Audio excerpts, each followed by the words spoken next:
Houston, how is Big Time feeling about Vestas?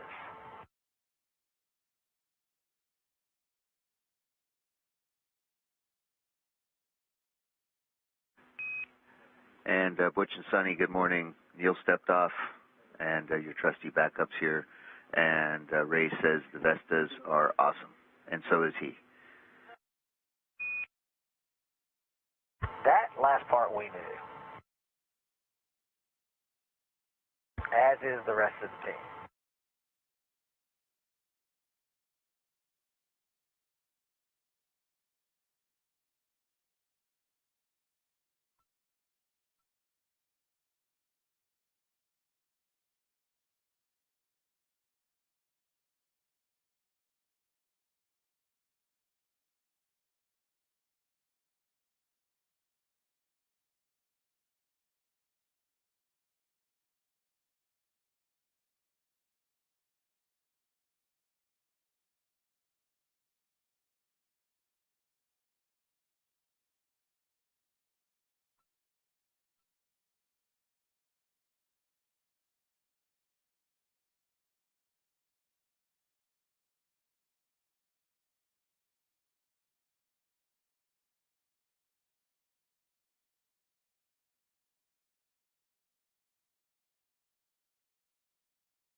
Good morning from Starliner Mission Control here in Houston. Thanks for joining us for the first rendezvous and docking of Boeing's Starliner spacecraft with the International Space Station. I'm Boeing's Jim May. And I'm NASA's Leah Cheshire.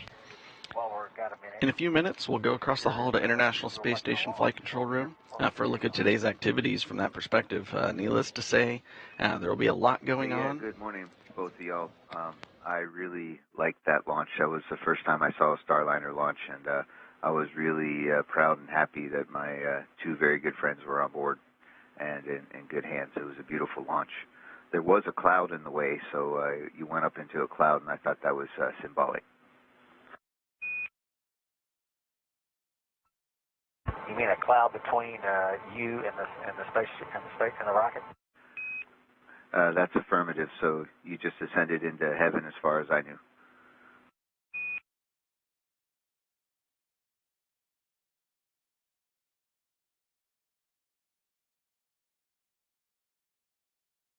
Well, I can tell you, we didn't quite make it that far. Well, it's great to hear you on the loops today, and very much looking forward to docking later on. Good luck. Thanks, Spanky. It's great to hear your voice too. And I'll just be honest, as we were accelerating there on launch, I thought about you and just thinking that of your crew, and you guys are going to be coming soon after us. So thanks for tuning in this morning.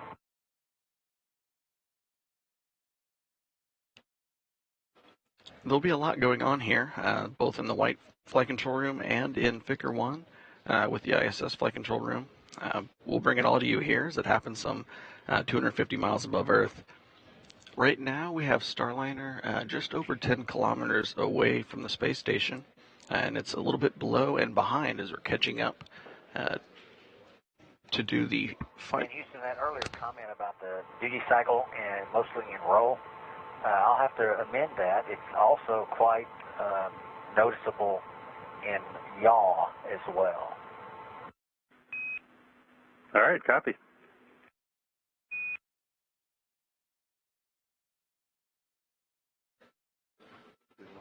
Good morning.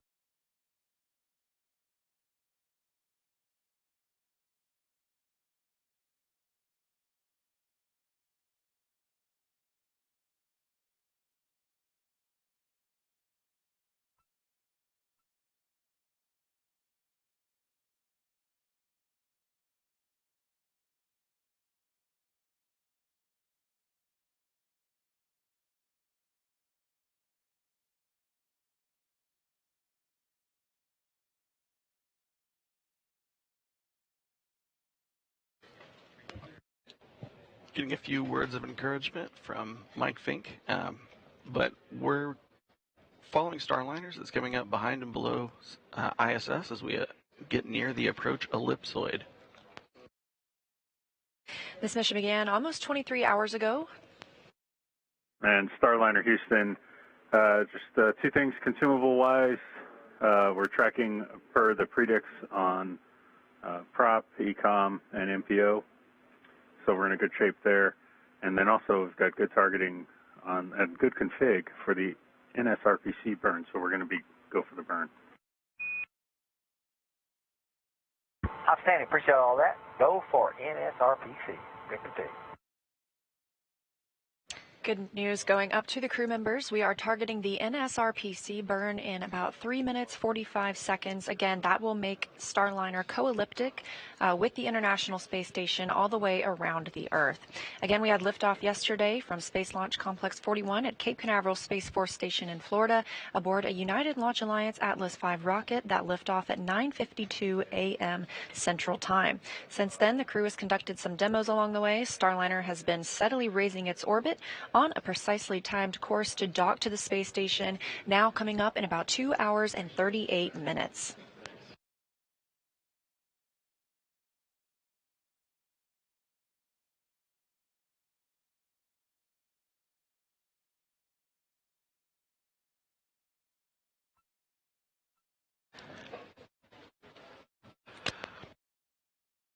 To recap a little bit of what we've been tracking on the Starliner since launch, prior to launch, our team had been monitoring a small helium leak in Starliner's propulsion system. Teams have been taking a closer look at that system before the crew went to sleep.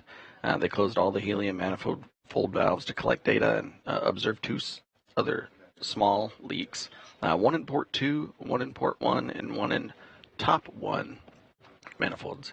The ground made the crew aware before they went to sleep for the night, and the teams have been working on it while the crew rests. The original helium leak that we were monitoring prior to launch was the one in port 2, but after we've tested all 8 of Starliner's helium manifolds, we found that the leak was isolated to just one flange. It's in one of the spacecraft's 28 reaction control system, or RCS thrusters, which makes small adjustments on orbit. Even more specifically, that was found to be in a tiny seal, where the seal is about the size of a button on a dress shirt. Overnight, they kept the top 1 and port 1 manifolds closed, and they opened port 2 later. It gave the teams on the ground the ability to manage the spacecraft.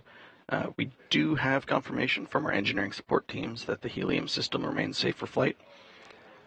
This isn't totally unexpected. We plan for cases like this, and the team's working to make sure we're in a good configuration and complete our mission. Earlier, before we got closer to integrated ops, we did have the engineering teams note that we've got over 90 hours of available free flight time in that helium system, and that will be 90 hours after undock.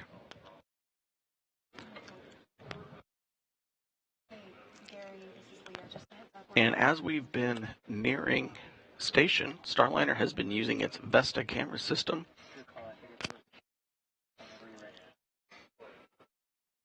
as we were around 100 kilometers away from station.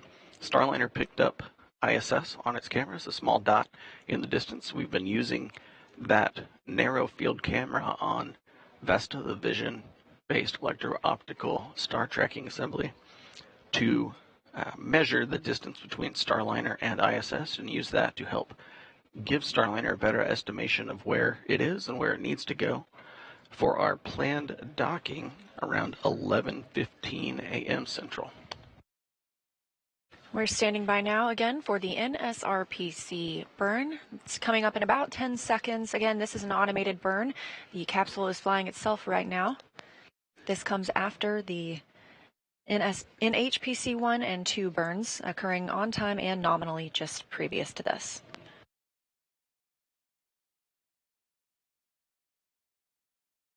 Confirmation the burn has begun, and we have 4 good OMAC thrusters firing.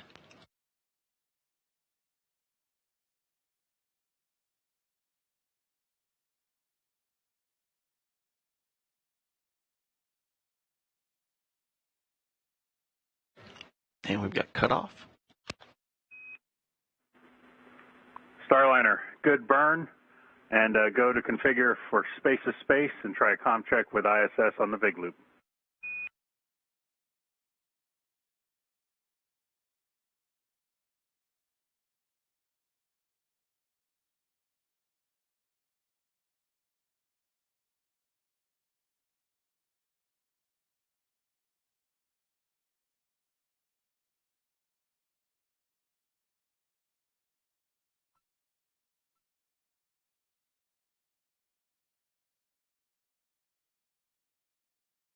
Again, we had confirmation of a good NSRPC burn with those OMAC thrusters. That's orbital maneuvering and control. The next will be a go, no go for the TPI burn. Loud and clear. We have you so loud and clear. We're ready for you. Come aboard. Hey, can you guys see us yet? We're about to go look out the windows right now, although they're telling us to close them soon. Try to get a good picture of us quickly. We can't wait to be there. Great to hear your voice, Kojo. Suni, Butch, so good to hear you. Can you see us? We haven't looked out the window yet. We're about to. We do appreciate that permission to come aboard. Thank you. I'm flashing me all this light signals, Butch. We'll be looking. And Starliner Houston on the big loop. Copy, good. Comm checks with station. How many? Have you the same, loud and clear? Yeah, loud and clear as well down here.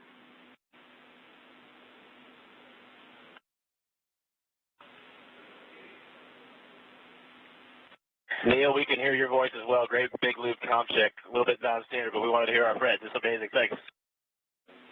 Yeah, same here. Super excited. Starliner MCCH on the big loop. How do you hear? CCH, Starliner, we have you Lima Charlotte. How many? I have you loud and clear as well.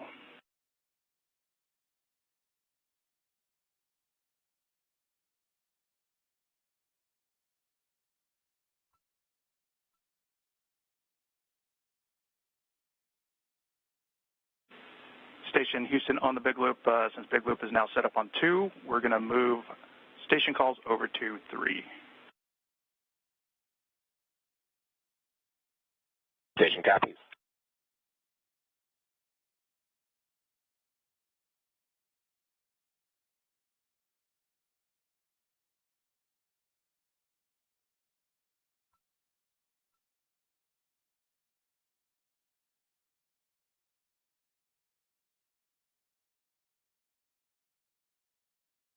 As you just heard, some conversations between all of the players in today's. Tally ho.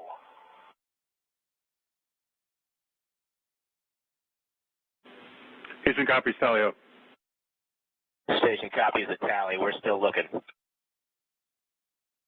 Looks so little from here. Give us a flash. Just a signal out the window. We'll try to find you. I think we're a little below you.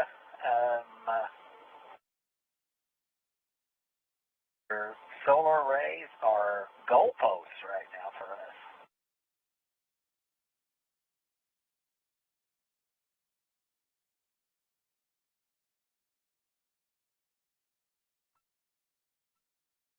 Again, with those big loops configured, that means the space station, Starliner, and both flight control rooms can all speak with each other as we get into proximity operations. Starliner station visual.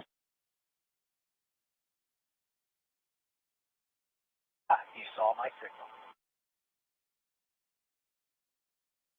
Butch Wilmore has confirmed he can see the International Space Station from Starliner, again traveling about 13 kilometers away from the space station at this time and scheduled to dock at approximately 11:15 a.m. Central Time. Add on to you.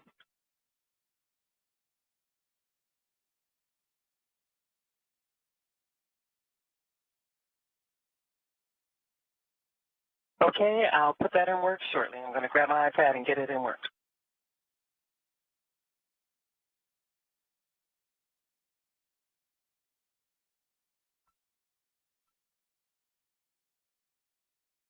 Was that 1268?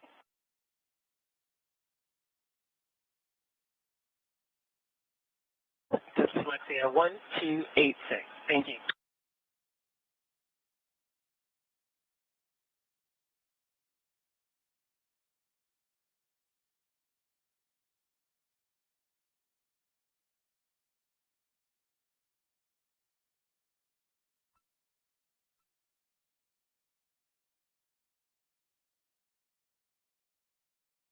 Now with the big loop configured and we are getting into those integrated operations, it's not just the Starliner mission control room here who is tentatively watching the arrival to the International Space Station today, but the International Space Station team is as well. So I'm going to toss it over to my colleague Gary Jordan just across the hall. Expected for the timeline and the timeline tool, roll pitch yaw 179, 173, and 4.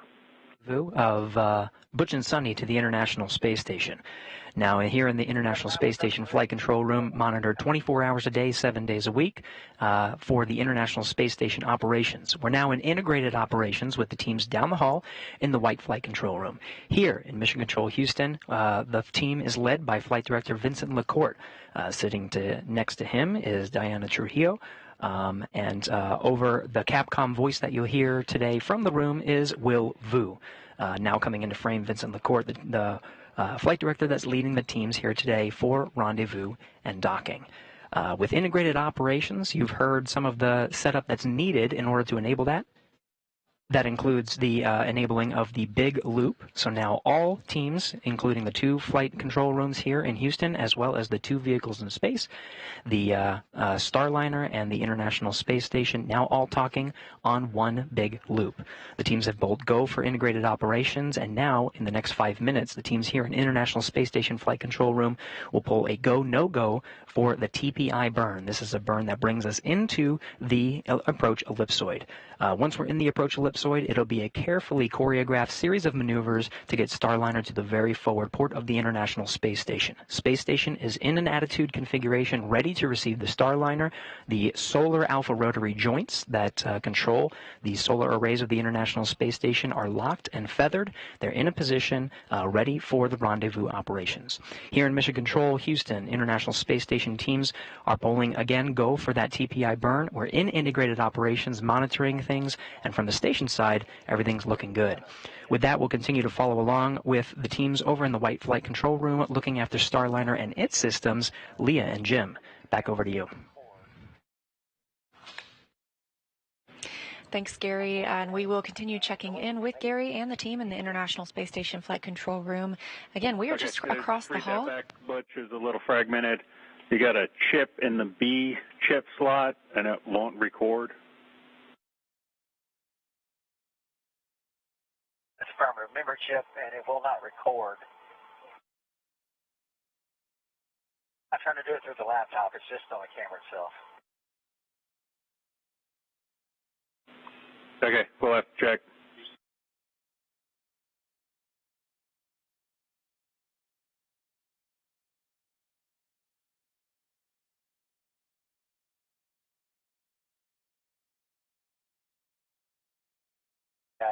D, as Kennedy said, told her that it had to be in D. So for some reason the camera's not seeing it. Okay, copy.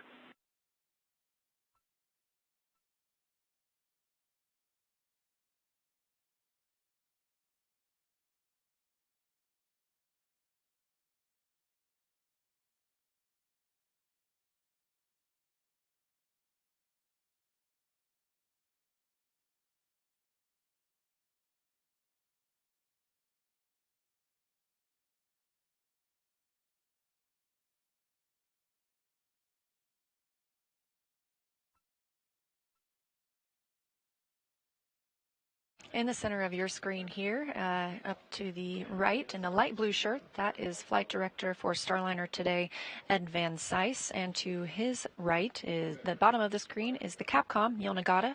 Neil is the voice you'll hear speaking with the astronauts aboard Starliner. He funnels all the information coming from the flight controllers and teams here on the ground and shares that with the crew members. That way they're getting a single point of information as they continue through today's operations.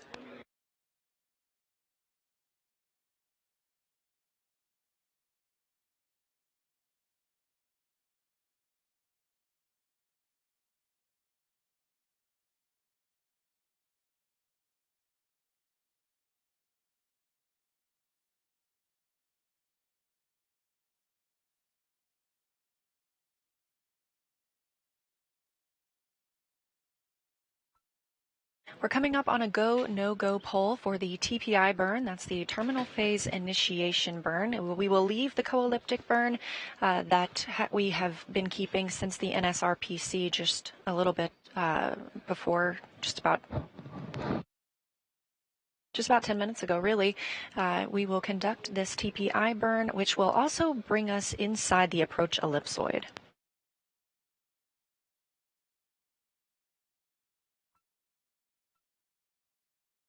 The approach ellipsoid is a 4 kilometer by 2 kilometer by 2 kilometer invisible boundary around the International Space Station. It's the first of 2 that we will see today.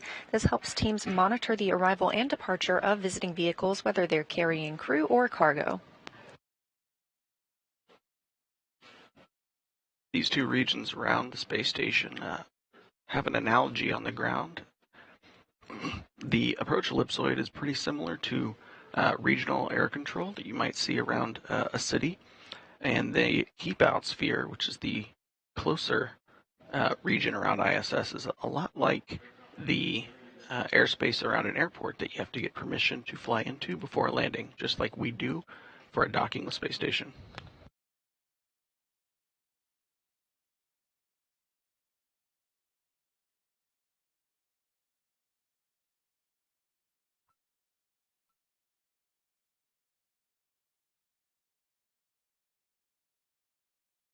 A good Starliner camera picture.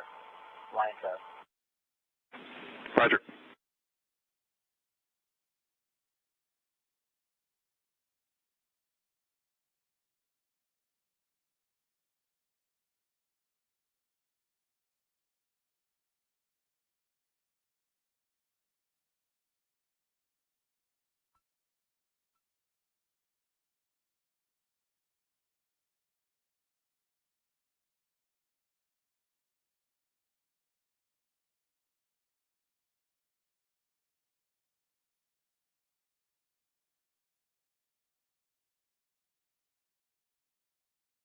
We heard configuration from the crews aboard the space station and Starliner that they can visually see each other, but Starliner systems, the Vesta system specifically, which stands for Vision-Based Electro-Optical Sensor Tracking Assembly, that also is tracking the space station as well. These are technically like the eyes of the spacecraft and will continue following the outline of the space station until it can hone in on the docking port. Today, Starliner is docking to the Node 2 forward port, which is where one of the international docking adapters is located. Again, we are tracking docking at about 11:15 a.m. On a big loop for the centerline camera. Go ahead. Hey, Butch, the config we think we have is there's no card in slot A, card in slot B. I'd like you to pop the card out of slot B, take a look and see if there's like a write protect switch. It looks like a little lock on the SD card, and see if that's in the lock position. And if it is, you can toggle that back, put it in slot B. If it's unlocked, we can go ahead and try slot A.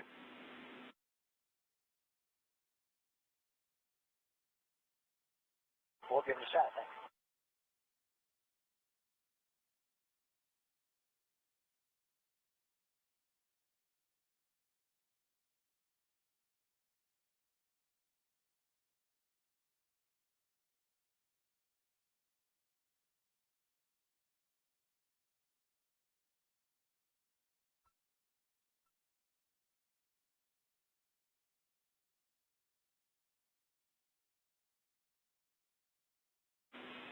Starliner Houston on the big loop. Your signal is Charlie. You are go to command the AEATP. AEATP, here we go.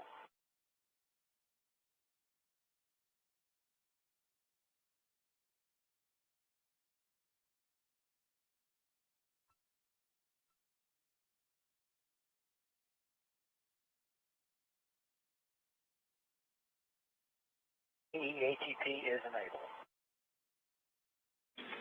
We see the same.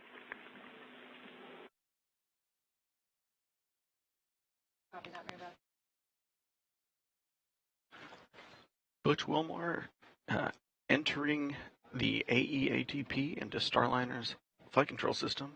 That stands for Approach Ellipsoid Authority to Proceed. That will allow Starliner's automated flight system to approach into ISS approach ellipsoid after agreement from both the ISS flight control team and the Starliner flight control team. Starliner Houston big loop. We just wanted to let you know that when we're manipulating that memory card, we'll make sure the centerline camera is off. OFF. Yeah, it's off. We're doing that. Roger.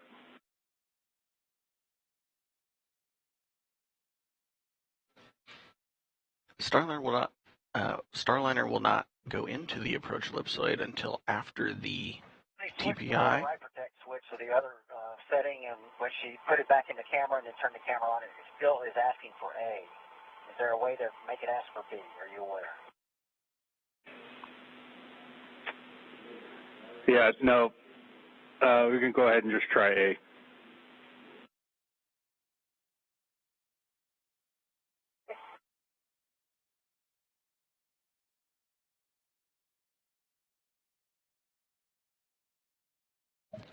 A little bit of troubleshooting on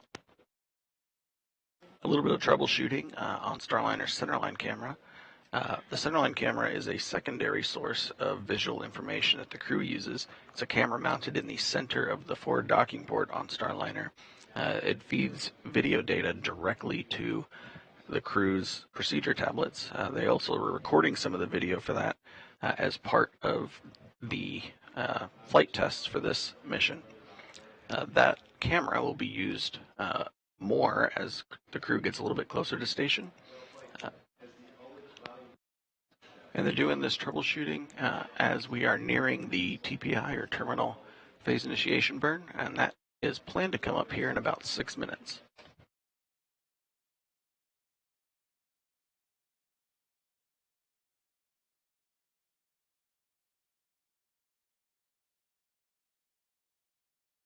We've heard multiple voices and seen some of our team members in the room here today, but to tell you a little bit more about our NASA astronauts aboard Starliner. Again, this is the first flight of astronauts aboard this spacecraft. We're talking about Butch Wilmore and Suni Williams, the commander and pilot, respectively, of Starliner. Roger that.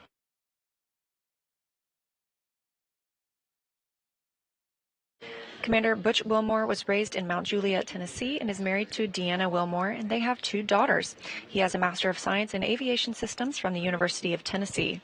The U.S. Navy captain successfully completed 21 combat missions during Operation Desert Storm while operating from the flight deck of the USS Kennedy.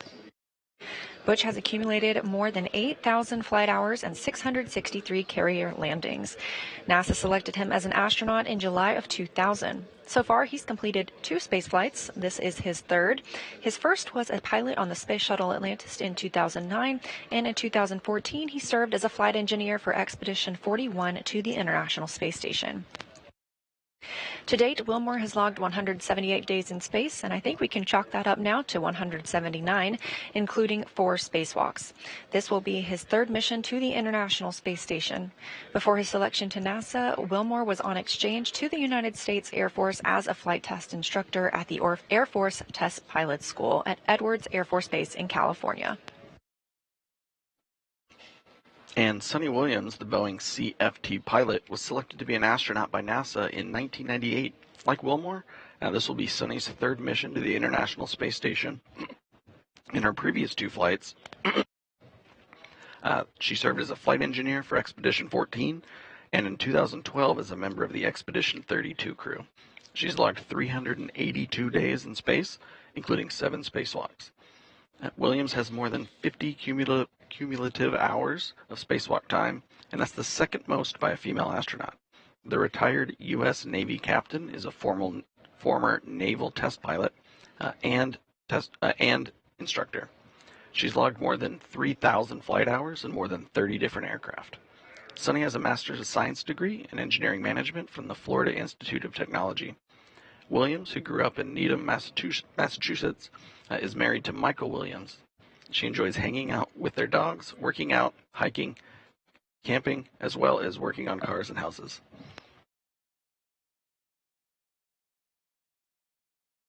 And the crew woke up this morning at about 3 a.m. Central Time, just about their scheduled time after about 8 hours of rest overnight.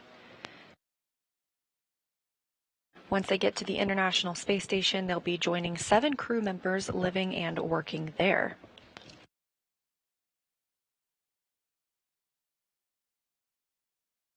Currently living aboard the International Space Station are NASA's Mike Barrett, Matt Dominic, Tracy Dyson, and Jeanette Epps, plus Roscosmos cosmonauts Alexander Gurbenkin, Nikolai Chub, and Oleg Kononenko. That's the Expedition 71 crew. So once Butch and Suni arrive today, we'll be up to 9 crew members aboard the International Space Station.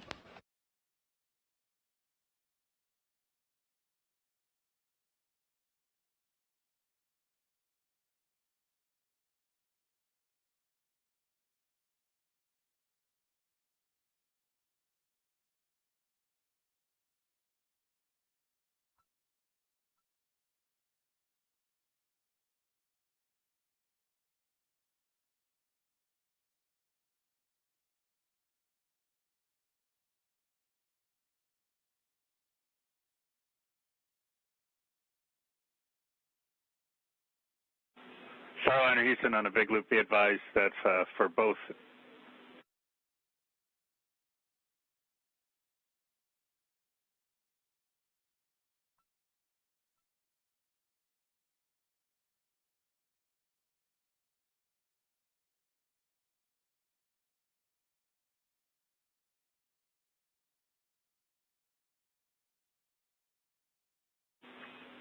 No action, RCS jet S2A2 fail, still go for the burn.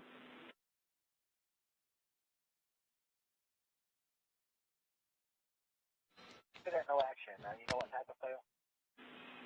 It failed off, Butch, and right when that was happening, I was calling up, just be advised, neither of the infrareds are taking measurements now for RelNav, so we're going to go ahead and reboot the camera IR1.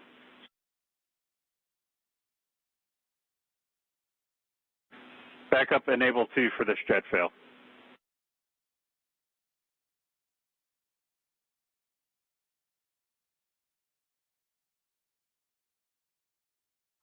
Enable 1 off, enable 2 on.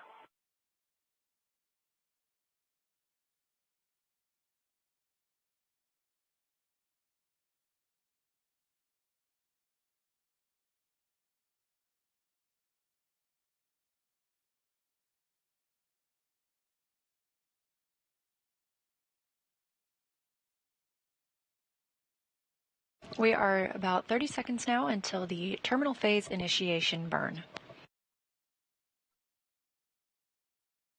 Again, after completion of this burn, Starliner will move into the approach ellipsoid.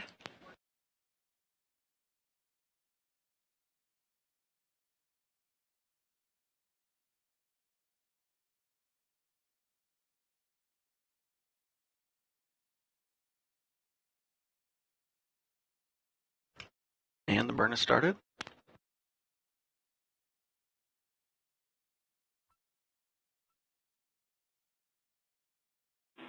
Starliner, good TPI.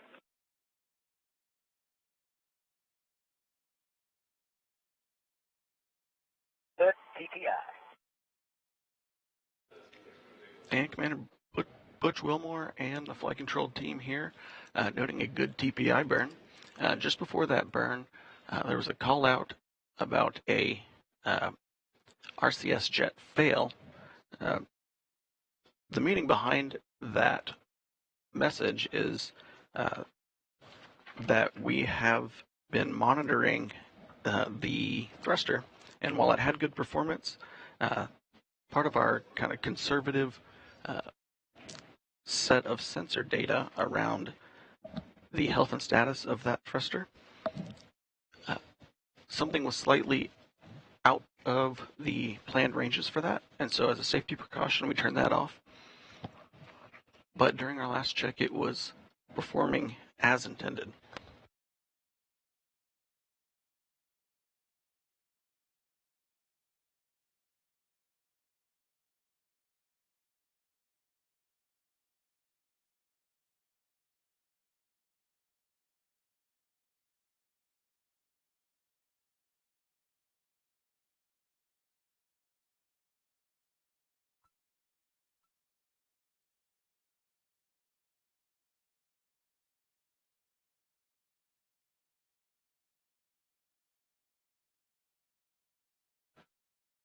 Starliner has multiple redundant sets of thrusters.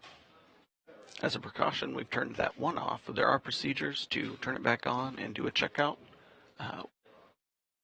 when we're not close to a burn coming up.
Starliner is approximately 700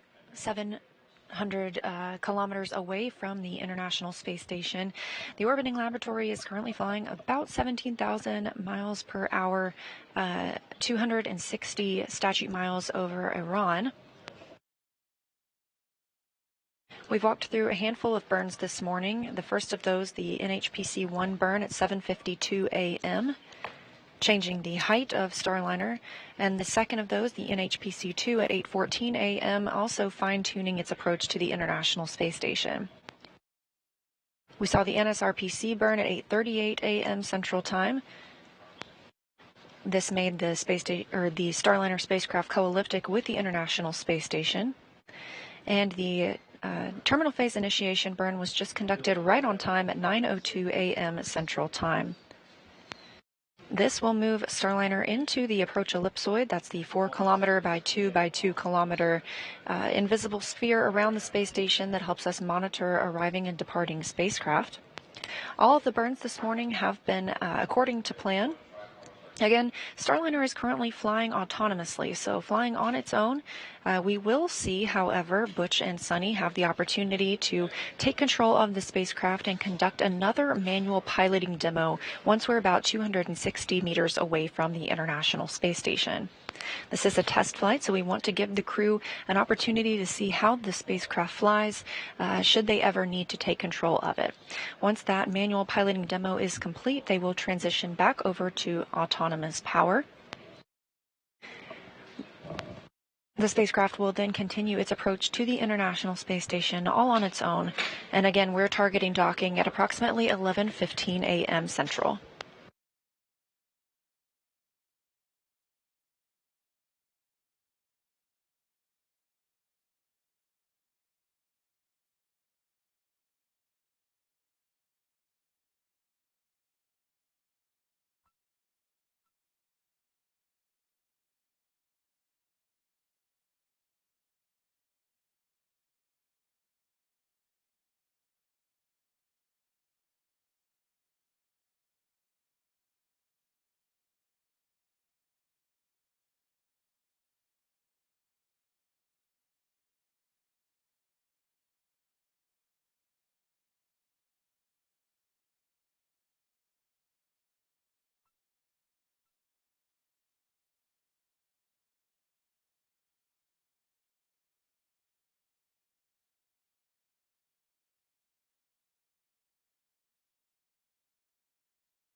We're coming up on the... Houston, on the big loop. Hey, we just started picking up RELNAV measurements on both IR cameras. That's when it went to silhouette track at 7,000 meters. Prior to that, in long-range track, we were not getting any measurements. We don't understand why we weren't getting measurements, but it's good that we are now getting measurements. But since we have that behavior, we had the conversation here on the ground that, of course, as you know, if once we get into eclipse here, if we go RailNav degraded, then diverge, the spacecraft will drop down to manual, and you're going to have to take us up to 200 meters per 11.11.301. And we expect to have good comm through that time period, and we'll give you updates should we see any other behavior or bad behavior.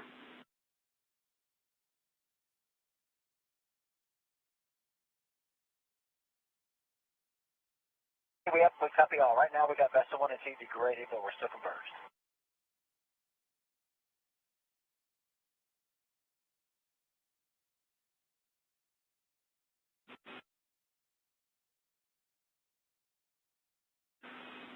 Yeah, okay, copy that, and RailNav is good.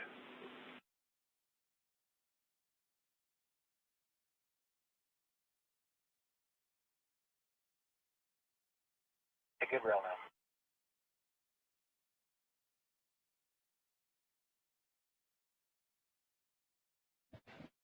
And Starliner, those Vesta degraded signatures, health and status thing out of the Vesta due to some VEX faults earlier.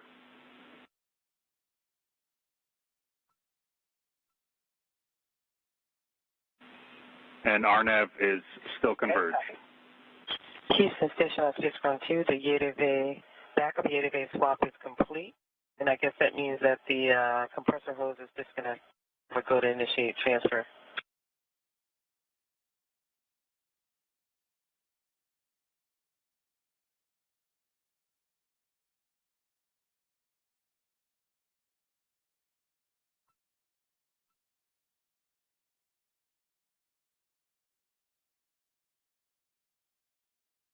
My bad. Sorry about that. Copy.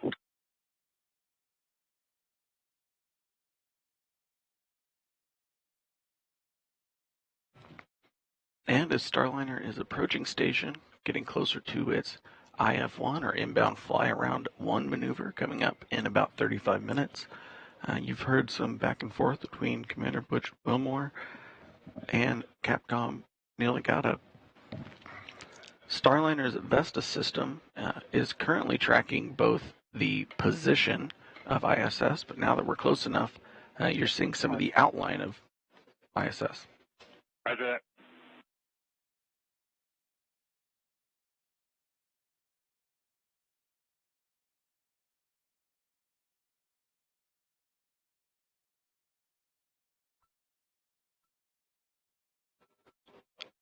The Vesta system has a series of cameras, some in the visual spectrum, some in infrared.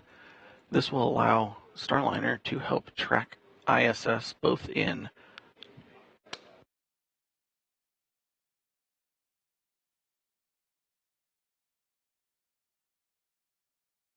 the Vesta system will help track ISS both in darkness and light. The red circles showing up on the Vesta display are the Vesta system picking out features on the ISS. When Vesta can pick out specific features of ISS via image recognition, that information can let Starliner know which direction Starliner needs to align with, which will pick Starliner's orientation to be in the optimal position to keep tracking ISS, and we'll follow that all the way into the docking port.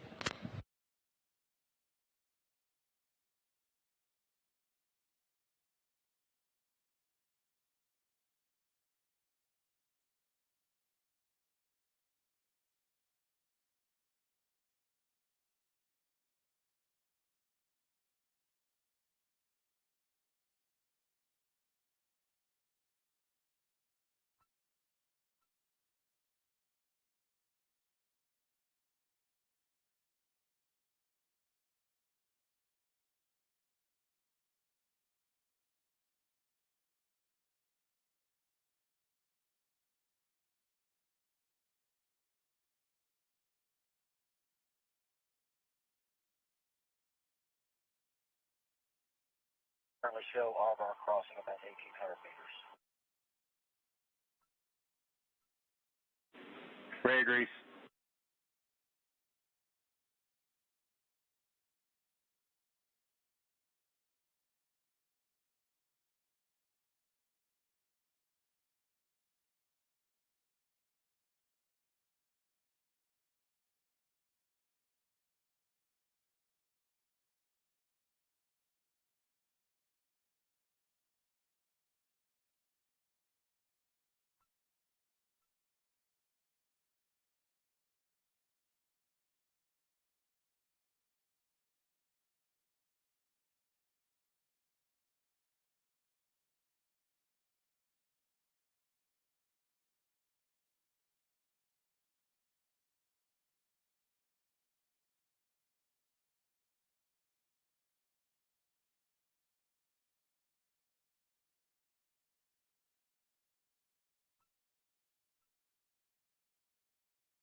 That view on your screen, coming from the Vesta system aboard Starliner, now checking out the International Space Station. You can see it coming into view pretty well. And of course, we are monitoring Starliner's journey here in the White Flight Control Room at Johnson Space Center in Houston, Texas. But over across the hall in the International Space Station Flight Control Room, NASA's Gary Jordan is continuing to monitor the station side of today's operations. Gary, can you tell us how things are going? Hey, Leah, things are going very well. We're following along every step of the way with you down the hall in the White Flight Control Room here in what's called FICR 1, or the International Space Station Flight Control Room. Teams here led by Flight Director Vince LaCourte, watching over the crew aboard Starliner, as well as the Expedition 71 crew that's aboard the International Space Station. Crew members split up doing different things. It's Matt Dominic that you see there on the graphic on the front right there, NASA astronaut who's responsible for enabling the monitoring tools necessary to watch Butch and Suni approach the International Space Station. There are tools, there is software that is receiving data from the Common Communications for Visiting Vehicle, or CV2V2 system, that creates a link between the International Space Station and Starliner. It's Matt Dominic there you see in the front that's going to be following along with that. Later, we'll have Matt Dominic as well as Tracy Dyson in the back left there. She's a NASA astronaut, flew up with the Soyuz crew, including Chub and Kononenko, Nikolai Chub and Oleg Kononenko. Kononenko, of course, who just passed the milestone of 1,000 days cumulative in space. On the left there, you see Alexander Gurbiankin, who is the cosmonaut that joins the Crew 7 crew in the very front of this graphic. To the right in this graphic is Mike Barrett, and on the far right, Jeanette Epps, making up the complement of 7 astronauts and cosmonauts of Expedition 71. It'll be Tracy Dyson and Matt Dominic that oversee the final moments of the Rendezvous operations through the docking of Starliner to the very forward port. Once they do dock, the International Space Station flight control teams here in the International Space Station Flight Control Room will work with the teams down the hall in Starliner Flight Control to walk through the hatch opening sequence and operations. The 7-member crew that we just talked about will be there in the Node 2 forward hatch, ready to welcome Butch and Suni, the first crew members to fly Starliner to the International Space Station, and we'll conduct a welcome ceremony from there. Here in the Flight Control Room, we talked about Vince LaCourte, the flight director. Next to him is the Capcom, Will Vu. You'll hear his voice relayed up to the crew aboard the International Space Station.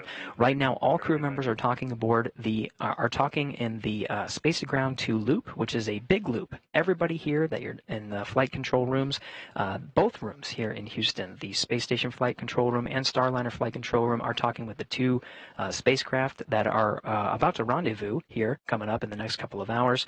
Will Vu there is responsible as the voice from the control rooms here to talk with the crew aboard the International Space Station. Most of the communications you'll hear from him will be relaying to Matt Dominic, who again will be overseeing the rendezvous operations. Neil Nagata on the left there will be responsible for talking with Butch and Suni in Starliner. Everything is coordinated as part of the integrated operations, very carefully choreographed procedures that you'll hear to make sure everybody's talking and the rendezvous operations are going swimmingly. So again, everything in the International Space Station Flight Control Room is going according to plan. We're tracking down to some of the next burns here, the inbound flyarounds, which, of course, as after the TPI burn, terminal phase initiation, we get inside the approach ellipsoid. Once we're inside the approach ellipsoid, we operate by these joint flight rules and count down towards these next sequence of burns to get ever closer. It'll be very interesting to see some of the great visuals for some of the free flight demos that are necessary to verify all of the different capabilities of Starliner as part of this flight test. Again, station is ready to receive the Starliner. We're tracking no issues at this time. Attitude and solar configurations aboard this station is ready, and so really we're just following along every step of the way with the teams over there in the Starliner Mission Control Room. So that'll be it for us for now. We're continuing to follow along, and we'll be with you every step of the way. Leah and Jim, back to you over in the White Flight Control Room. Thanks, Gary. And yes, we continue to monitor the arrival of Starliner to the International Space Station. And if you're just joining us, a reminder, this is the very first flight of Starliner with crew members aboard. So we'll be bringing the space station total number of crew members up to 9 upon their arrival today, again, targeting approximately 11:15 a.m. Central Time.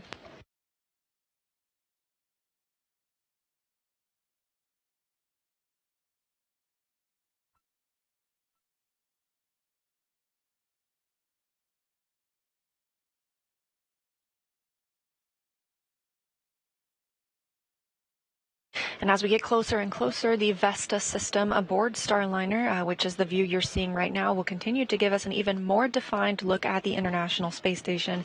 It's getting even easier to make out those individual solar arrays at this time.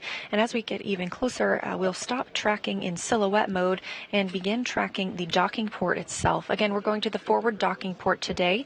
It's the Node 2 forward port, where one of the two international docking adapters is located.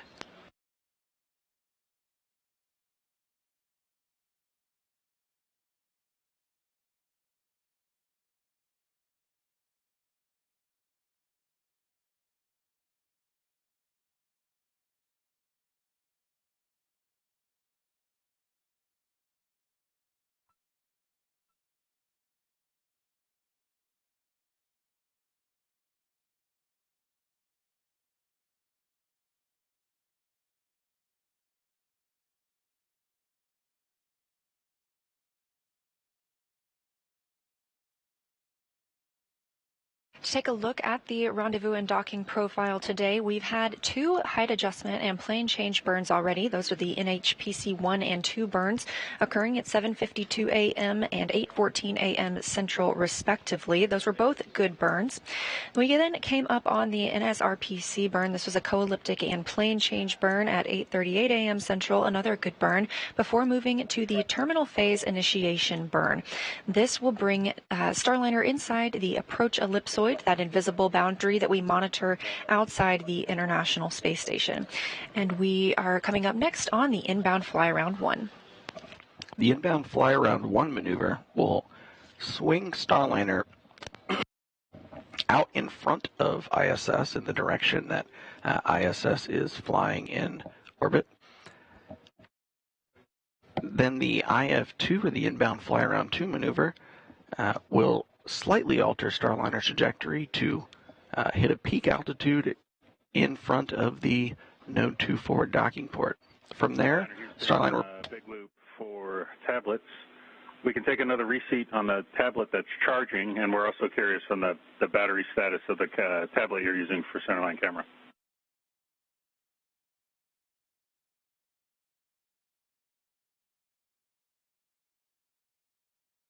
My camera, 80%, it says 2 hours left. When it's on the chargers, it's 71.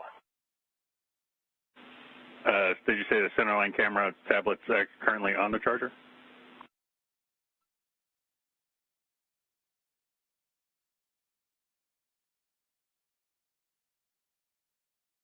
Watching it right now, the centerline camera is now going on the charger. The other tablet, which I have in front of me, says volt, is 71. Copy that.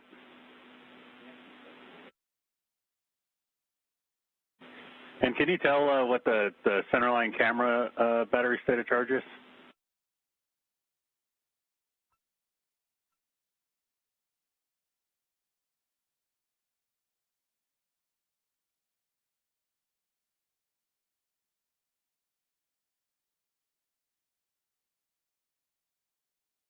Well, I got to get out of my seat to look at the centerline camera, so let's just wait till we get Ladar acquisition.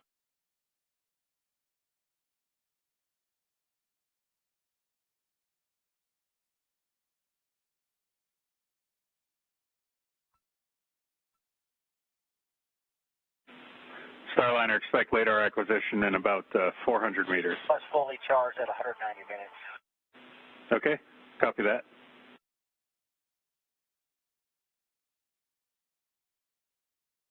We're showing R-bar cross about 1200. We agree.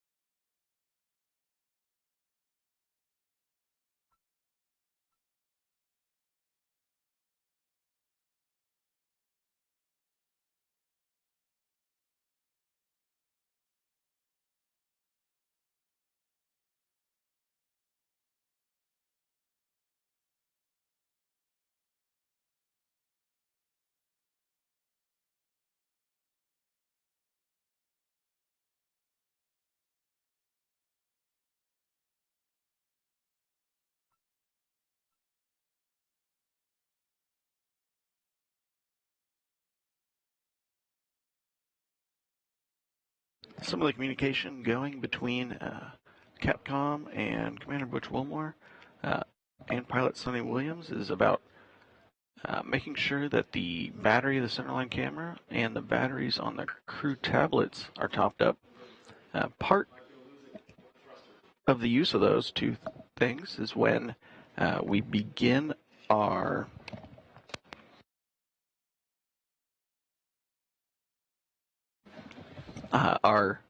just after the inbound flyaround maneuver, we will start to approach ISS. We'll start in the corridor approach, where then the crew will do one of their manual piloting demos, where they will do a hold out around the 250-meter mark out in front of station in the approach corridor. After about 5 minutes of that test demonstration, Starliner will then go back to automated mode. We'll hold around the 200-meter mark out in front of station, and then they will get approval to go inside of the keep-out sphere. From there, Starliner will make a slow approach, very fine control, down to about the 10-meter mark out in front of the Node 2 forward docking port. From there, Starliner will activate its NDS or NASA docking system. They'll change the flight control rules to an even finer, small, discrete set of thruster settings, and then we'll go in for a final dock at around 11:15 a.m. Central.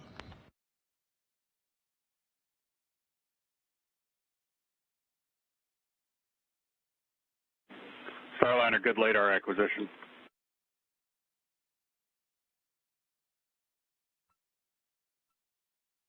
Good Ladar.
Starliner is now picking up ISS on its LADAR sensors. This is giving Starliner a good 3D picture of ISS in the distance.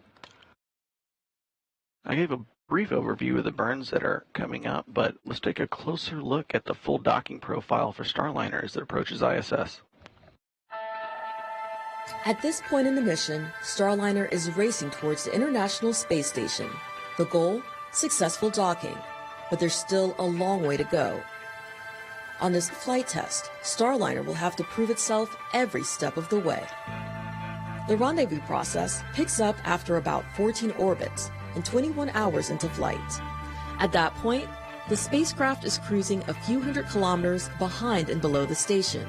It's time to start climbing.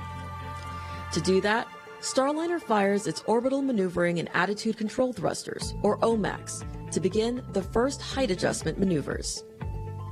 This first burn, NHPC-1, pushes Starliner slightly in front of, but still below the orbiting laboratory. Then, the next burn, NHPC-2, fires the OMACs for a few seconds. This move puts Starliner within kilometers of station, but now Starliner is back behind it. The final height adjustment, NSRPC, is another short OMAC burn that places the vehicle on a co-elliptic path with the station's orbit. Now, Starliner is just outside the approach ellipsoid, with the Vesta cameras in the nose pointing straight at station. After terminal phase rendezvous initiation, The proximity operations begin with a series of inbound fly-around maneuvers. Now, Starliner is just hundreds of meters away from station. Because the two vehicles are closer together, Starliner will only use its smaller reaction control system, or RCS thrusters, from here until docking. The first inbound fly-around maneuver, IF-1, swings Starliner 550 meters ahead of station and raises it another 300 meters. This maneuver accelerates Starliner to about 17,500 miles per hour, nearly matching the station's velocity. Inbound fly-around 2 raises Starliner further, moving into position 300 meters directly in front of station. Now, it's time for the initial approach. At approximately 250 meters, space station crew will manually command the Starliner to stop. This is just to verify that Starliner will obey that command if they need to issue it in the final docking phases. The approach corridor initiation burn sends Starliner into the keep-out sphere, a 200-meter sphere that nothing is allowed to enter unless it plans to dock to station. Then, when Starliner is 182 meters away from station, it will automatically stop and retreat to 200 meters. Once again, this is just to prove that Starliner will execute a retreat if needed. Starliner will then continue its approach until it gets to within just 10 meters of station. Once more, it will pause and prepare the docking system for mating with the ISS until given the go-ahead for final approach. Finally, after hours of this perfectly choreographed orbital dance, Starliner will perform its final approach initiation maneuver. The vehicle will slowly close the final 10 meters until its docking system makes contact with the Boeing-built International Docking Adapter on the Harmony Module's Node 2. Then, Starliner's docking ring will retract, hooks engage, locking Starliner and station together, signifying a successful docking procedure.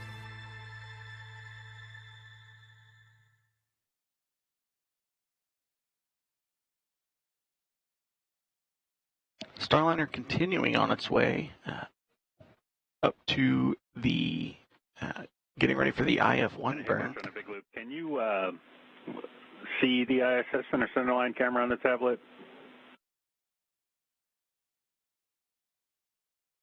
Oh, that's what I'm saying. I can't see it at all on the centerline camera. We've got a good picture on the IR camera, but centerline there's nothing. Played with the auto and the manual gain. I mean, I can see the pedal. I think it's getting some reflection from inside the cabin here, but I cannot see the ISS.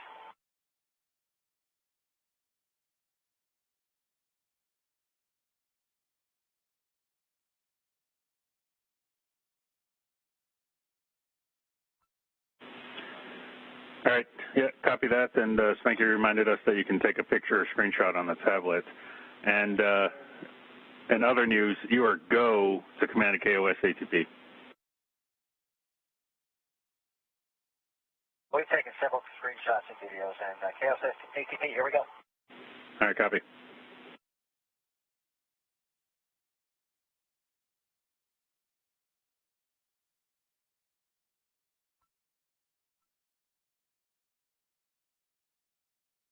KOS ATP is enabled. Here's your copies.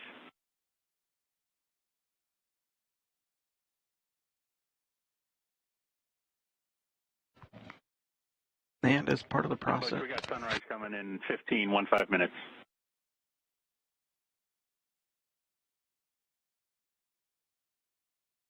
Okay, yep. Hey, actually, just look that up. Thank you.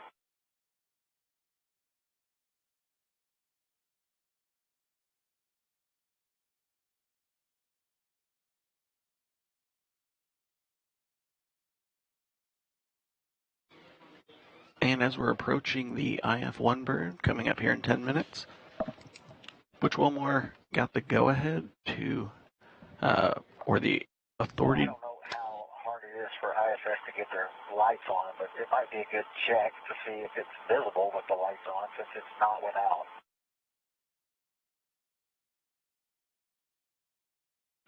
Yeah, we're checking, Butch.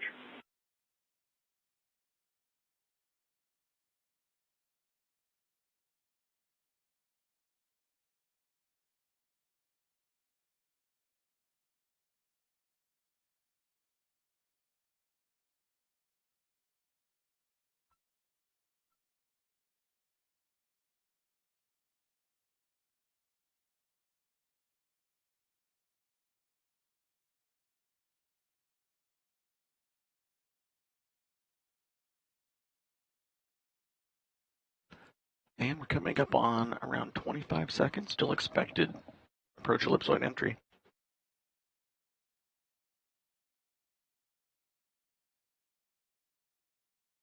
Again, the approach ellipsoid is a 4 by 2 by 2 kilometer invisible boundary around the outside of the International Space Station.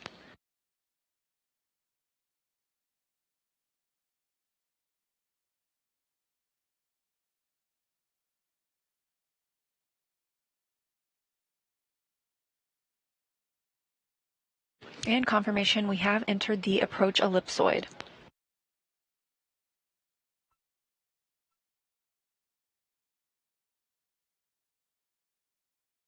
As Jim was saying, we also heard the authority to proceed to the keep out sphere. Turn the light on because I can now see there is a speck out there.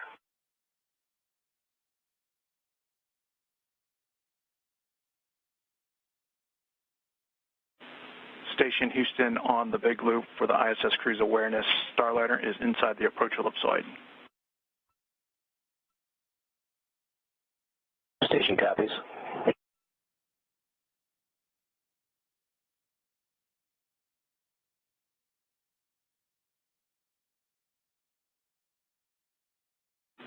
Again, We're still talking about turning on the lights here on ISS. We haven't turned on any yet.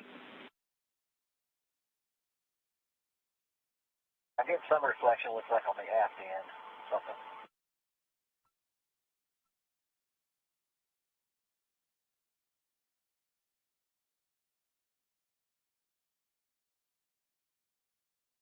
Might was shining a flashlight out of the cupola, I don't know. Yeah, copy.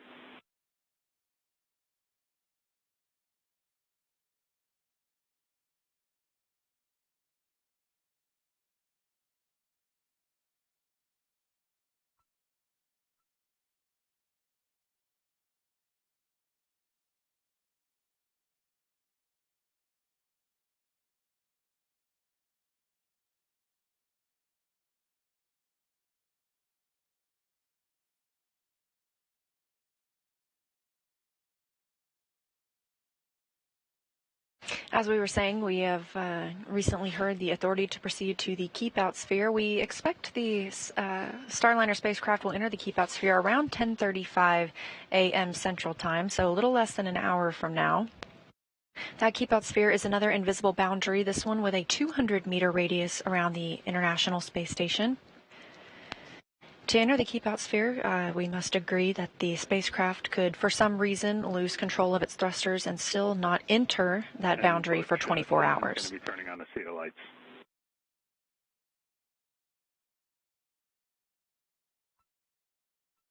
Great.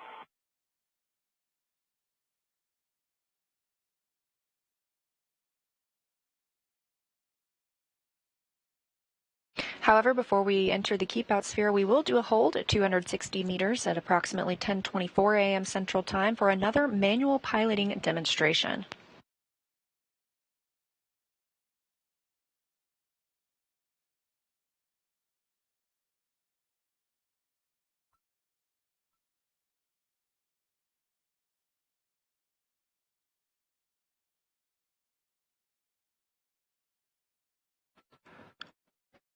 And while Starliner's Vesta infrared camera is able to pick up station, we're currently still in a period of darkness.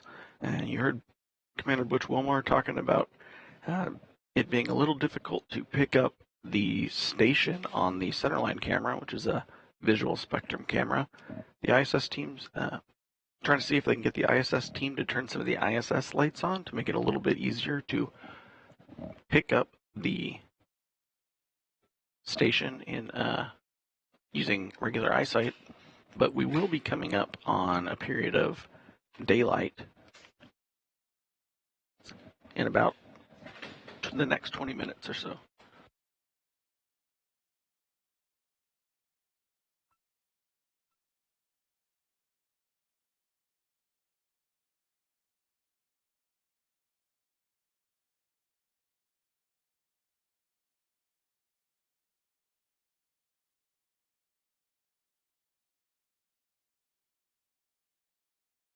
We are now about an hour and a half away from our scheduled docking time this morning, again targeting 11:15 a.m. Central.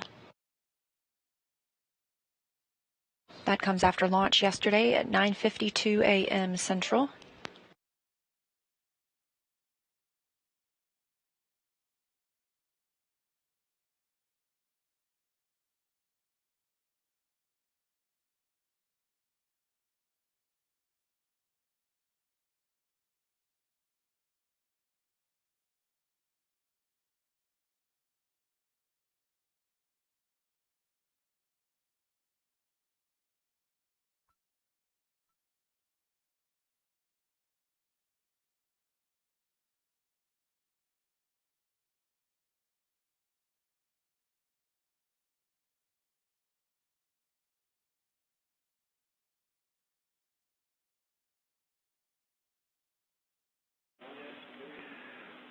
And Butch, Houston on the big loop.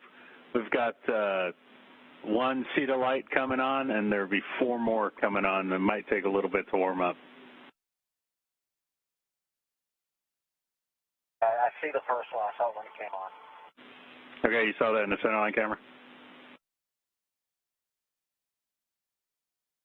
Affirmative.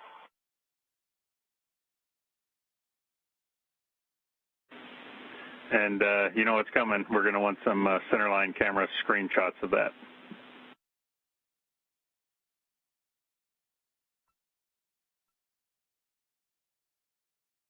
Yep.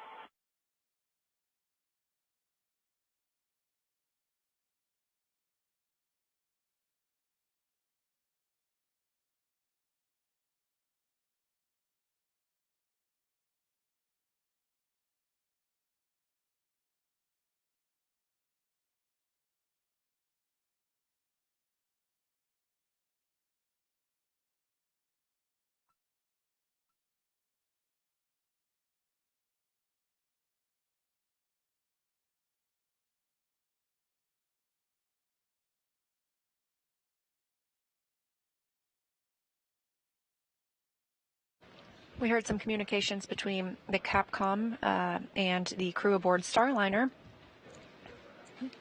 They are turning some lights on the International Space Station. This will give the crew a better visual of the station itself as they continue to approach. We are standing by for the IF-1 burn in about 1 minute and 30 seconds. This is the inbound flyaround burn.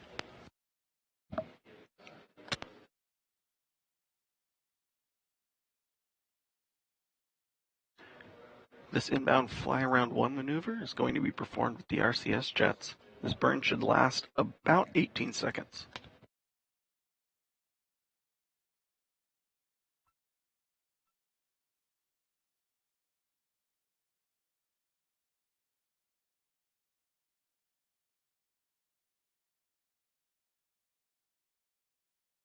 The RCS jets that'll be executing this burn are on the service module portion of the spacecraft, and if you look in the top right corner of your screen, that is what it looks like is facing you, the service module portion. This part does not return to Earth. It is disposed after the deorbit burn, nearing the end of the mission. The only portion that will return to Earth is the crew module. That's where Butch and Suni are seated right now. It'll parachute to a landing in the southwestern United States.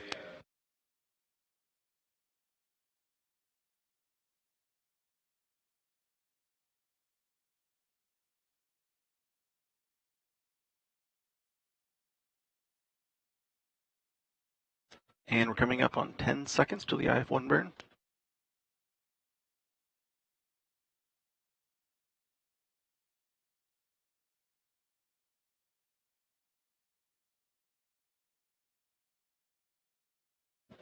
And thrusters are firing.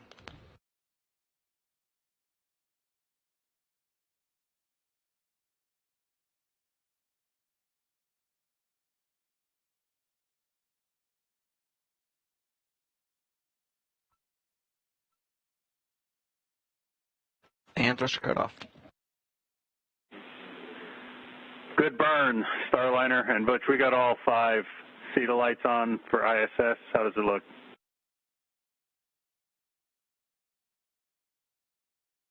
Yes, we can see it. I cannot make out the width, however, but we can see the station. Yeah, but can you clearly see like the distance between the 2 outboard CETA lights?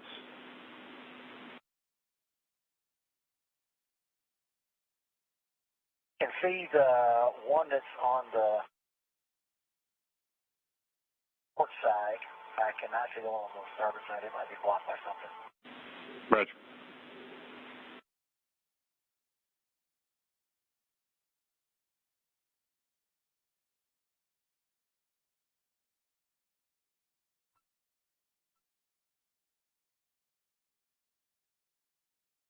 And we heard Starliner had a good IF1 burn. With that, we have an expected IF2 burn. Small adjustment to place Starliner to start flying towards the approach corridor for the Node 2 forward docking port. That IF2 burn is coming up in about 18 minutes. Still some issues picking up the lights on ISS. And Starliner had a transient caution around the time of the burn. No action. It was just sort of expected, and there was timing with how the triggers were set up for that message. Yeah, we copy. We saw.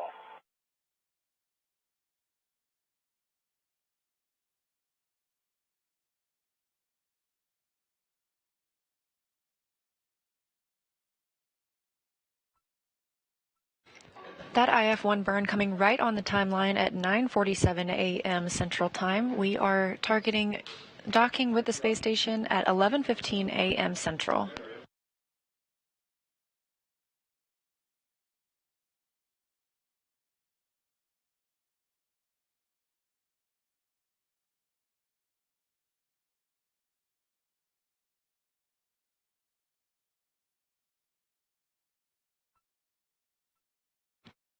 And you heard Commander Butch Wilmore talking a little bit about trying to pick up the lights on the outside of station. We should be coming up in a period of daylight soon, and that should hopefully help them see station without the extra lights, but also... Roger that. Inside 2 minutes, sunrise.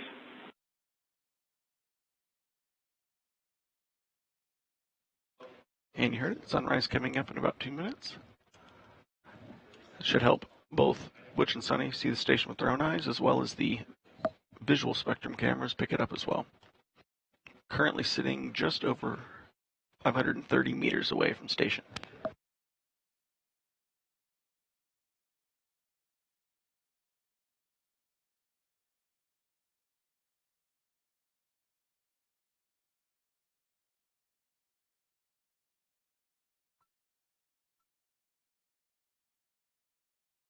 Now, we do not have views currently of the crew inside the Starliner capsule. However, we will regain views of Suni and Butch once they dock to the International Space Station.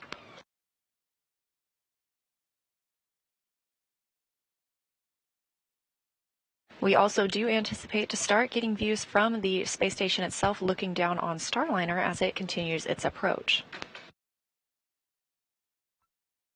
Again, the next major milestone this morning is the IF2 burn, coming up in about 15 minutes. That places us on the docking corridor. That means we're directly in front of the docking port. And today we are targeting the Node 2 forward port, which is where one of our 2 international docking adapters is located.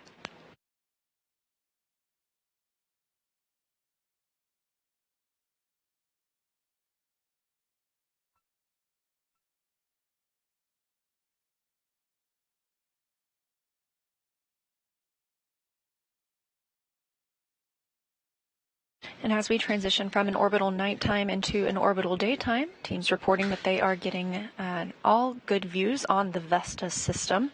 This is the system on Starliner that allows us to track the space station, and as we get closer will help us align with the docking port.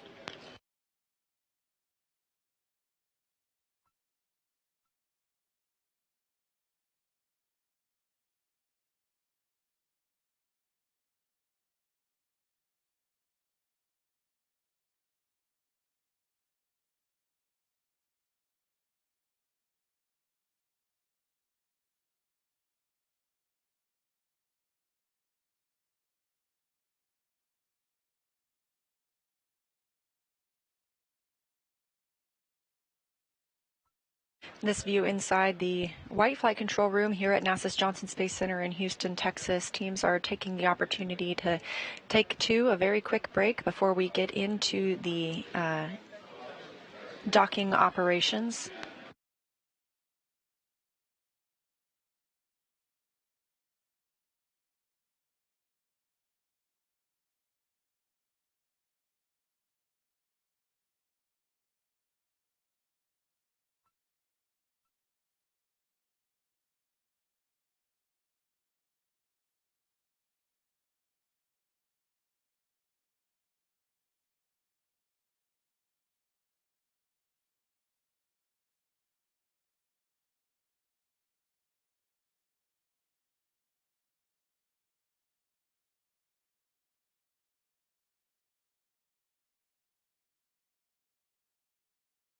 And with good views coming in on the Vesta system, let's learn a little bit more about the eyes of Starliner.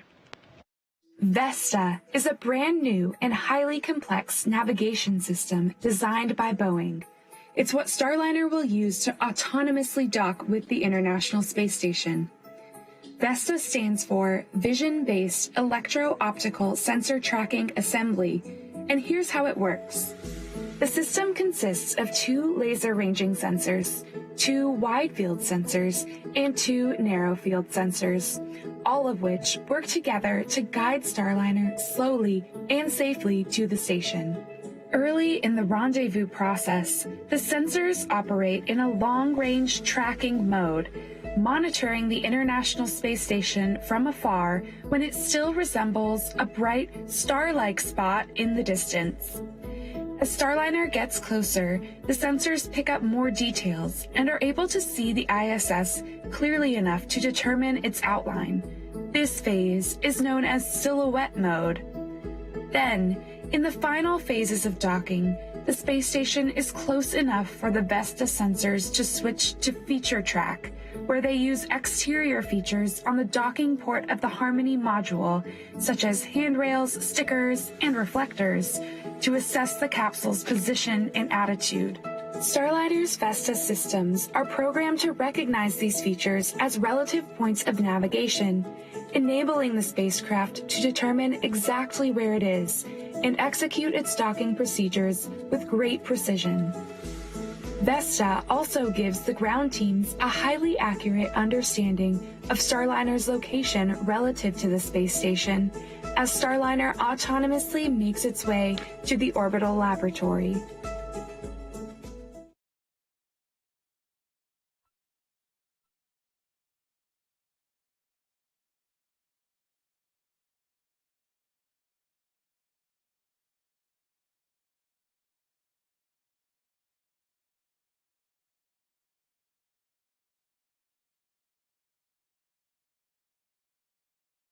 And these are views live right now from Vesta. As you can see, we are getting more and more detail from those cameras. You can even make out some of the IROSAs, or the International Space Station rollout solar arrays, atop the original arrays on the top right and the bottom left of your screen.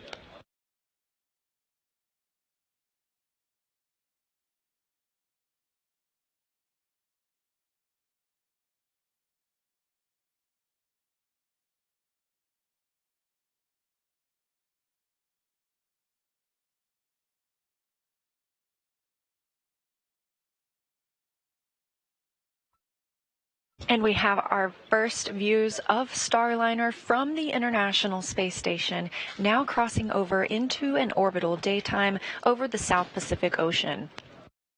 We are tracking docking this morning at 11:15 a.m. Central Time, the first arrival of Starliner to the International Space Station with NASA astronauts aboard.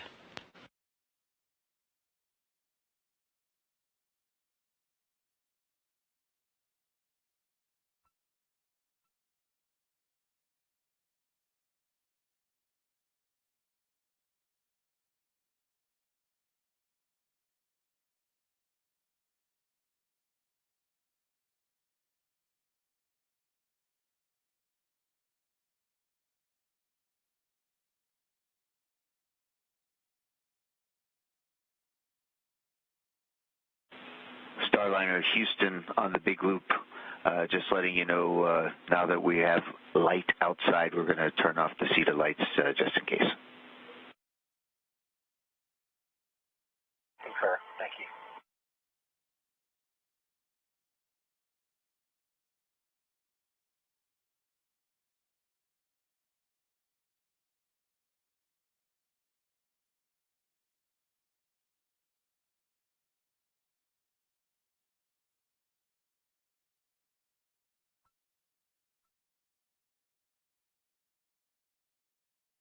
Now that we're into an orbital sunrise, teams here in Mission Control have let the Starliner crew know they are turning off the lights on the International Space Station side, since it seems like the crew aboard Starliner now has a good visual on the station itself.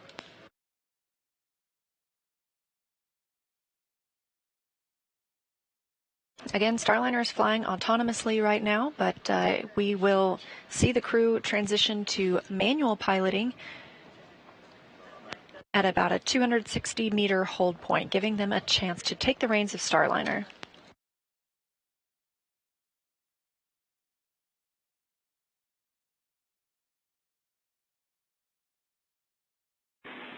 Starliner, see the B1 Bravo 1A3 jet fail. Still taking a look at it.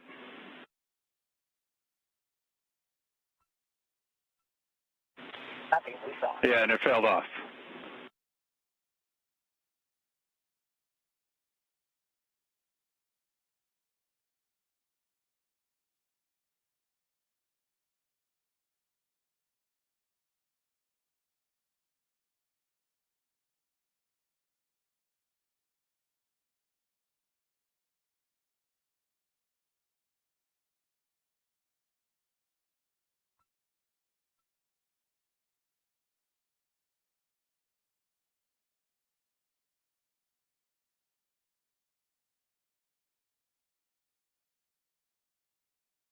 Airfield 2, we're up to 14 marks.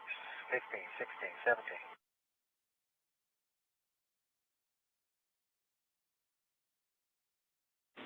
Okay, copy.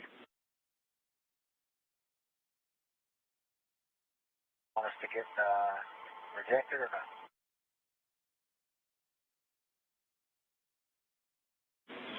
Yeah, don't need to reject it yet. Butch, Ray's looking at it.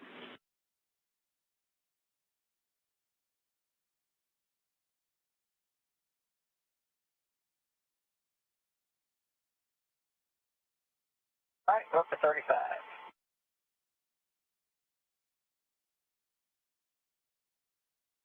Roger.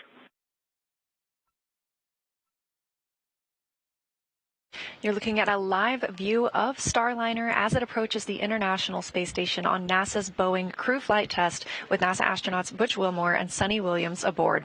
I'm NASA's Leah Cheshire, joined by Boeing's Jim May, and we are continuing to track the first flight of crew aboard the Starliner spacecraft. Starliner lifted off yesterday at 9:52 a.m. Central Time.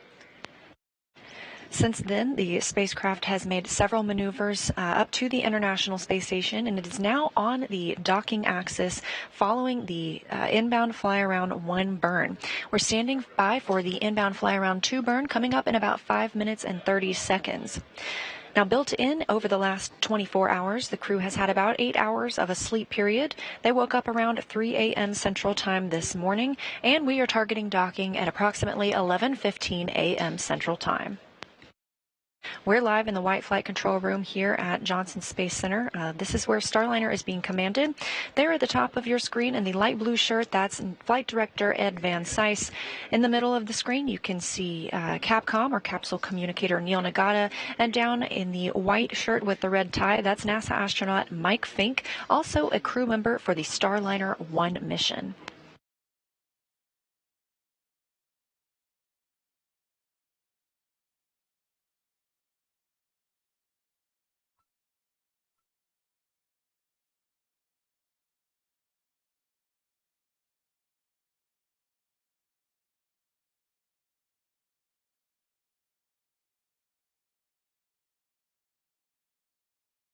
Now, as we are here in the White Flight Control Room in Houston, we have a team member just across the hall. That's NASA's Gary Jordan. He's in the International Space Station Flight Control Room, keeping up with the other spacecraft that we are monitoring today. That's the International Space Station itself. Gary, how's it going over there?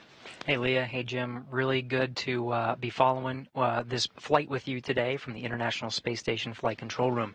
Teams here are led by Flight Director Vincent Lacourt, working hand in hand with Ed Van Cise just down the hall. The two, in synchronized fashion, are walking through the steps very methodically, like a choreographed dance. Starliner's burns have been executed precisely according to the timeline. Everything tracking well on the International Space Station side. Right next to him, you'll see Will Vu. He's the Capcom from here in Mission Control Houston, relaying the procedures and following along with, of course, all of the different operations, but his job is to talk with the crew aboard the International Space Station. 7-member crew is currently aboard and awaiting the arrival of Butch and Suni. It's NASA astronaut Matt Dominick's job inside the International Space Station to monitor Butch and Suni's arrival. He's there in the very front, slightly to the right, NASA astronaut Matt Dominick, and of course complemented by the entire Expedition 71 crew. They're following along. The station is prepared and ready to receive the Starliner. We have the exterior lights off. The solar arrays are parked in a configuration ready for the docking, and the attitude is right on track. So we're just counting down just minutes away from the inbound flyaround to burn. And with that, we will send it right back over to you, Leah and Jim, over in the White Flight Control Room to take us through this next burn. Thanks, Gary, and that's correct. We are standing by for the inbound flyaround to burn. Time of ignition expected in about 2 minutes and 35 seconds. Meanwhile, this view coming from the International Space Station, looking directly at Starliner as it moves up to the docking axis.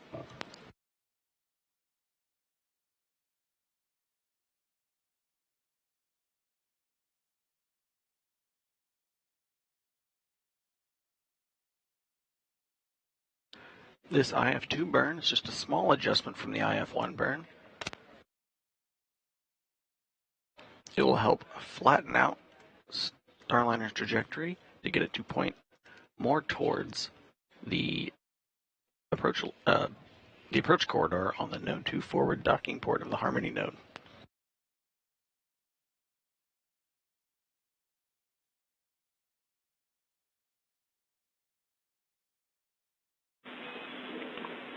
Starliner, go for the IF-2 burn.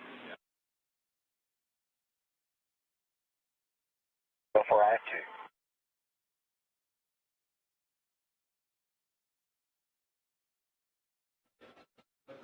And we're go for this IF-2 burn. This burn should only be about 1 second long.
All my data flashing on the flight over trash.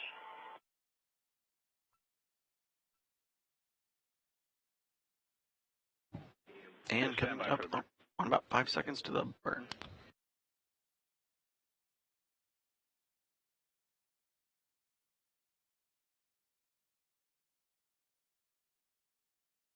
Good burner. And you saw the thrusters fire for the IF2 burn.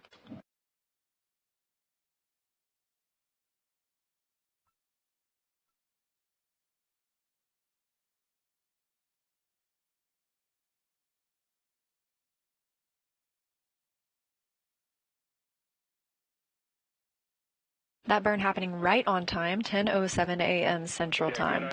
IF2 burn, and Butch, say again for data flashing on orb trash. The nav FLIR, the white converged, and then 4.02, then inbound fly around, and then the destination A and B in the ARG region.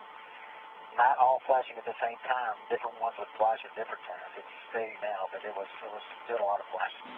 Go away, come back. Go away, come back. Okay. Yeah, that was my next question.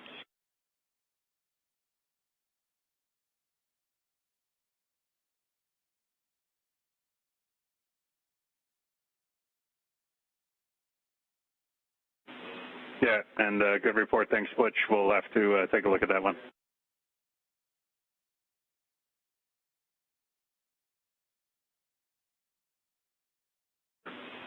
And Starliner, we're curious with that flashing on the parameters. Are you comfortable enough that you can command a destination A or B? Yes, now it's not doing it. I could have done it before as well. Where you actually do the commands, it was fine. Like the abort and the recover, those never flash. It's just the white text. And the reason I called you, I know it was right before the burn, because I was hoping to call your attention to it in case it was still doing it and you could see it. So my apologies. Yeah, no, appreciate it. Sorry, we just didn't copy the whole transmission right before the burn.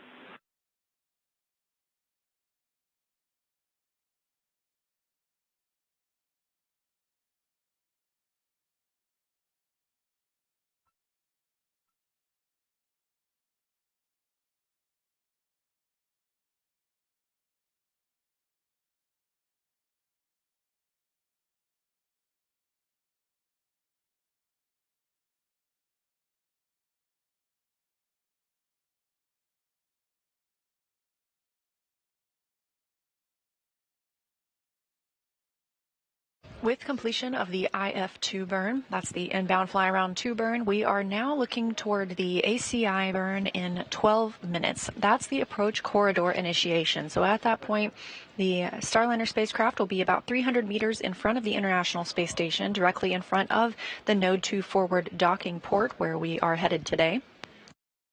Once we get to the 260-meter mark, the crew will take manual control of the spacecraft and do another manual piloting demo.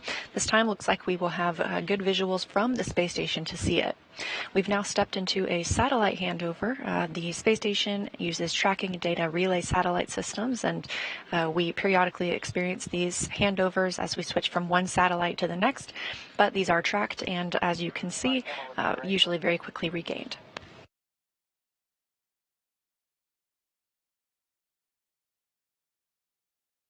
Roger.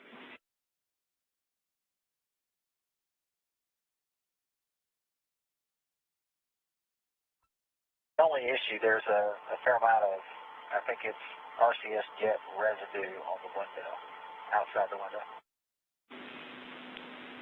Okay.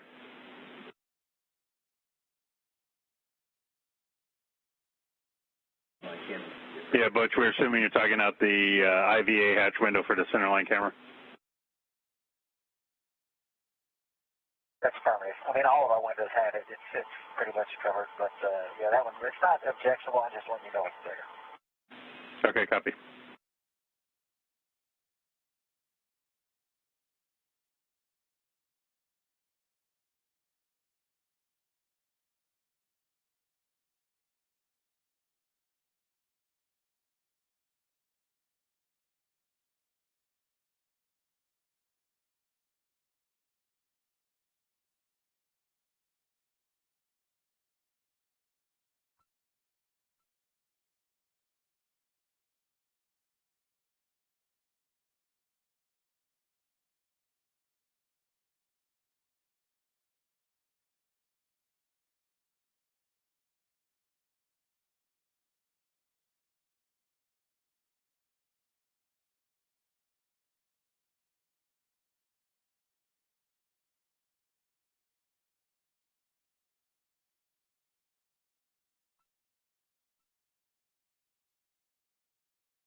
And Starliner continuing its slow approach as it gets near the box to start the ACI burn.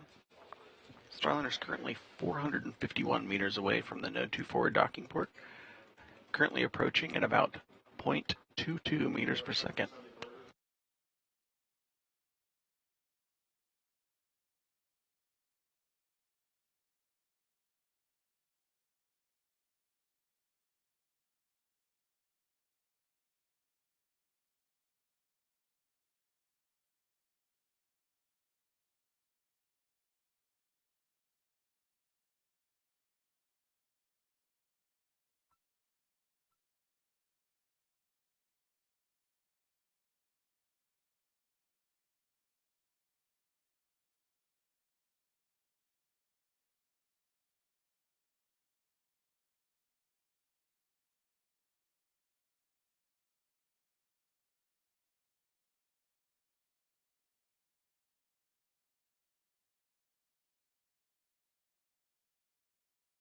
Sonny just checked the camera battery. It says 134 minutes, three-quarter charge.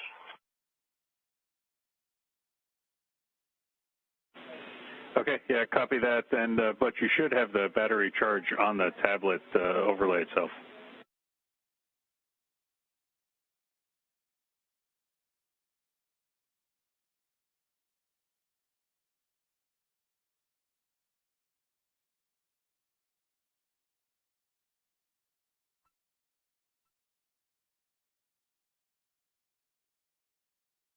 Okay, you mean the camera battery is on the overlay? Yeah, should be on the tablet.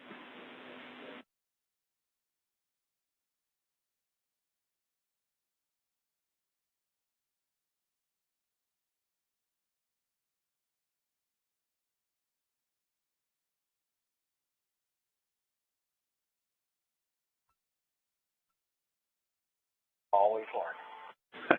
Roger that.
Starliner Houston on the big loop for words for the jet fails that we have.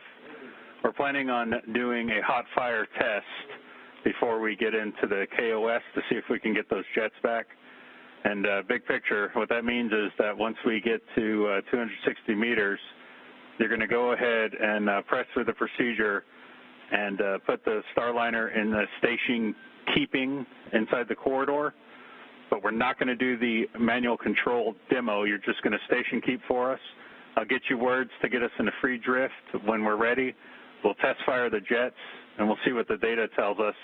But essentially, we're just going to be in and out of hold, and you're going to have to do some station keeping in that time frame.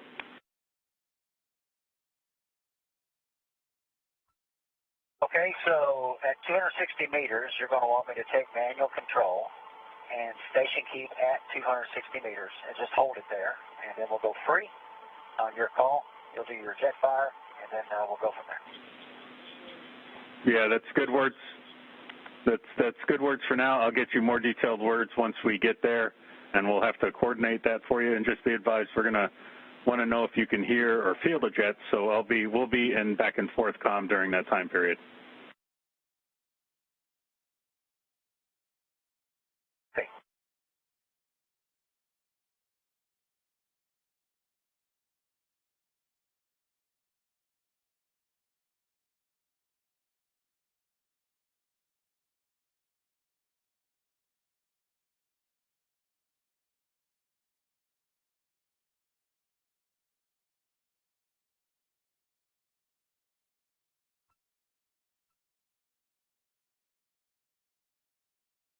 We are in another satellite handover with the tracking data relay satellite systems on the International Space Station. We've just heard some comms to the crew about the plan for 2 reaction control system thrusters they are troubleshooting. We have an upcoming ACI, that's approach a corridor initiation burn in 3 minutes, 18 seconds and counting. And after that occurs, we will reach our 260-meter hold point. We anticipate that hold point around 10:24. This is originally where we were planning to switch to manual mode and go into the manual piloting demo. We are still going to switch into that manual mode and troubleshoot those 2 reaction control system thrusters on the service module by conducting a hot fire test. After that is complete, the crew will have the opportunity to conduct their manual piloting demo.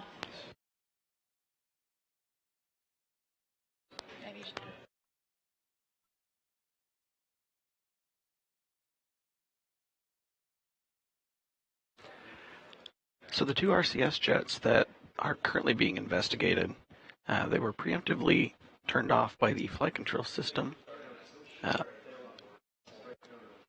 with some sensor values that were slightly above the conservative bounds that we have set. So that's the reason why they're going to do a test of those to see if they can bring them back into the active set of thrusters.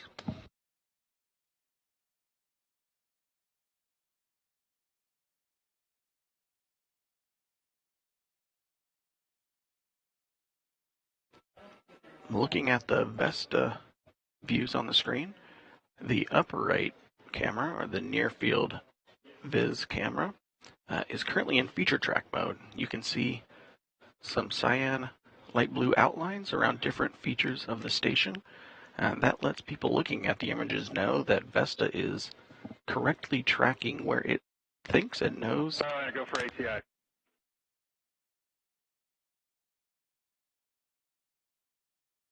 Go for ACI. Those outlines letting people on the ground know that Vesta is accurately tracking the outside of station. We also heard a call up to Commander Butch Wilmore that the crew is go for the ACI burn.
And that ACI burn just started and stopped.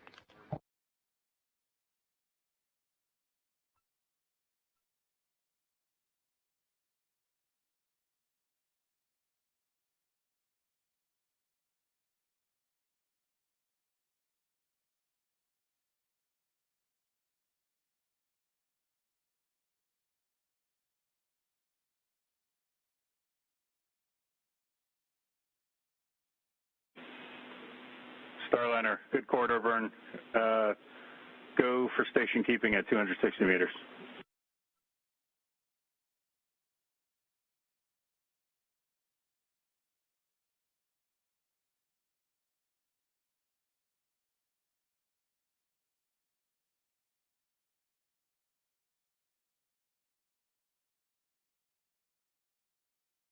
We are coming up on that 260-meter hold point following the ACI, or Approach Corridor Initiation burn, right on time at 10:22 a.m. Central Time.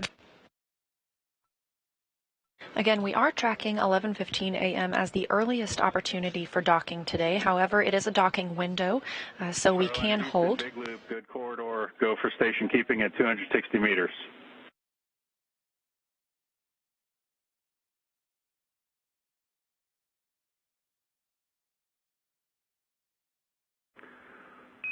Hold at 265, hold at 260. Yeah, good readback.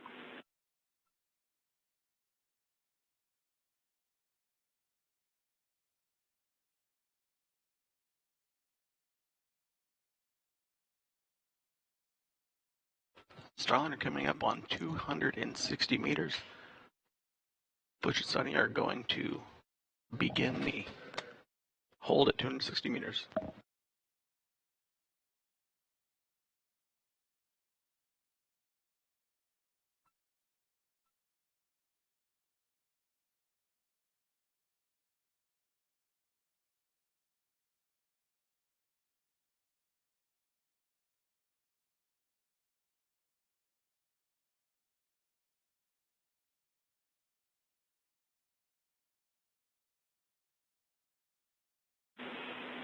Starliner in this hold for your trajectory. We're looking for about a 10-minute football.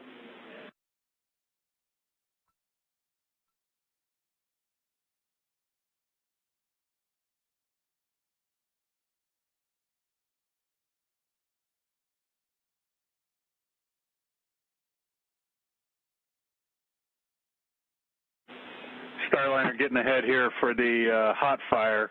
I want you guys to go ahead and pull up 12.10.218, 12.10.218, step 2 for the hot fire procedure.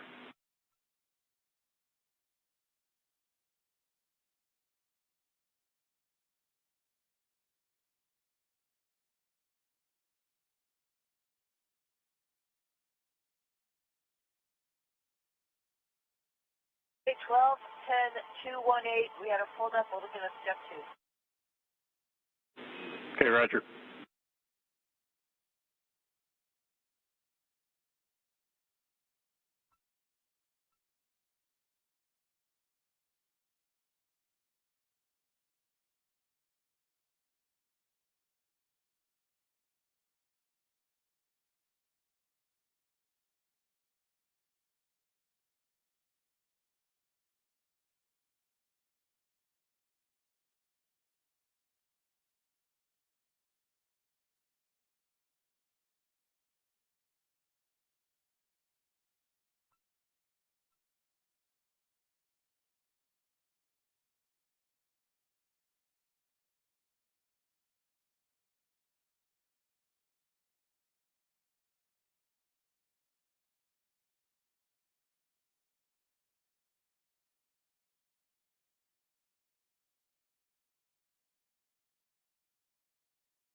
This is a view of Starliner from the International Space Station.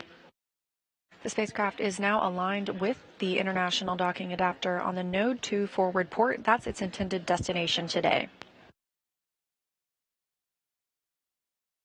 They are currently holding at the 260-meter mark. This was a planned hold, however, it is being extended to troubleshoot 2 reaction system thrusters.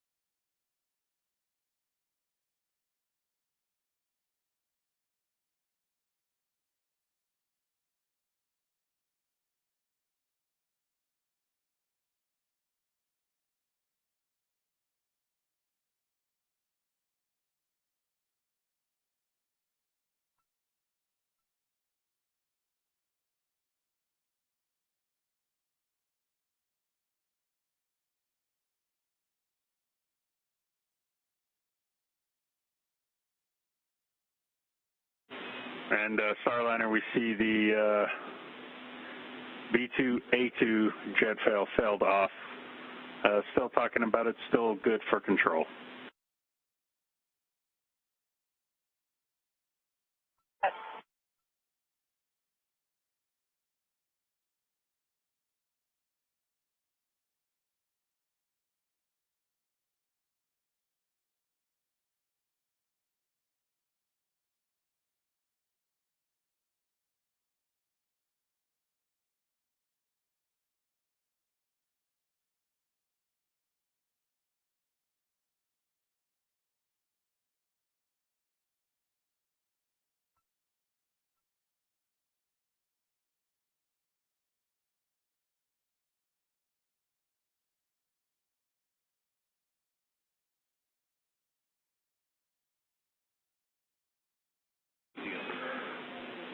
Hey, Butch, we need to sweeten up the trajectory a little bit. Can you give us a couple ups?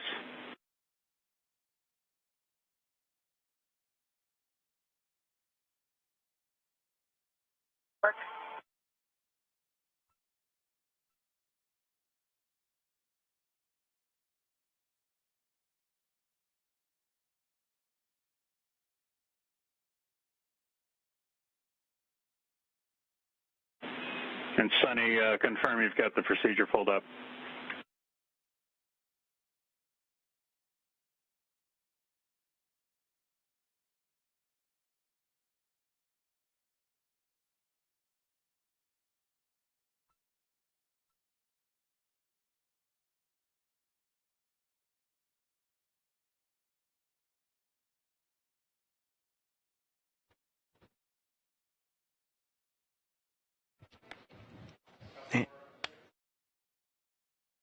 And Capcom Neil Nagata flowing a few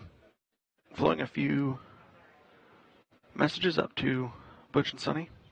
They're currently continuing to. Hey, Butch, for the trajectory, we want to show that we're going to be above the docking axis for 10 minutes.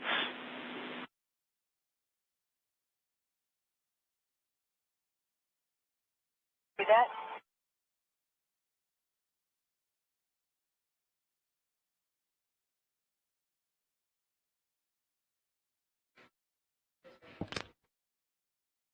Crew's going to continue their hold outside of the approach corridor.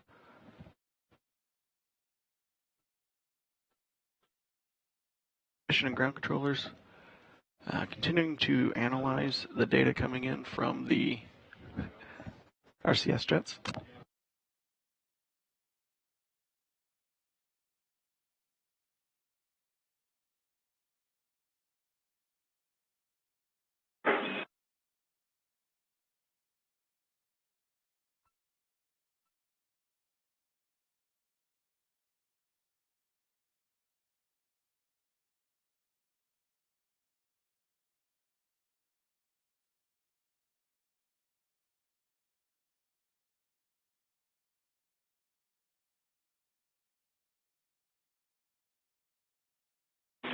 Hey, Suni, are you guys ready to execute the SM hot fire test procedure? We lost another jet, S1A1.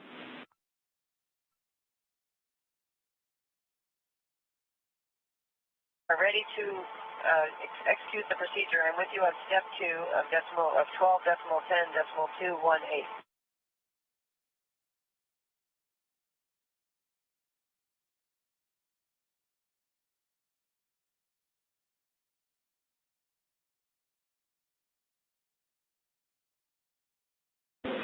Okay, you guys are go to execute step 2, and in between the hot fires, please damp rates.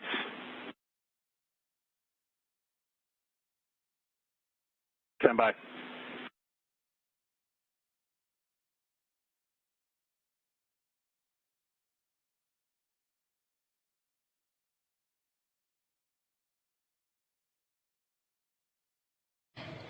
The crew aboard Starliner is preparing to conduct a hot fire test of the thrusters that are currently down.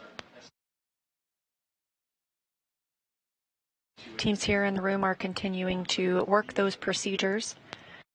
Again, we are at a 260-meter hold point. Starliner, execute step 2 now, please.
Starliner, we see step 2 complete.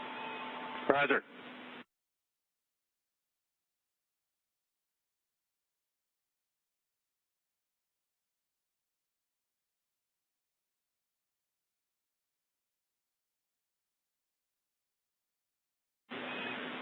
Okay, Starliner, we're about to hot fire S2A2. Stand by.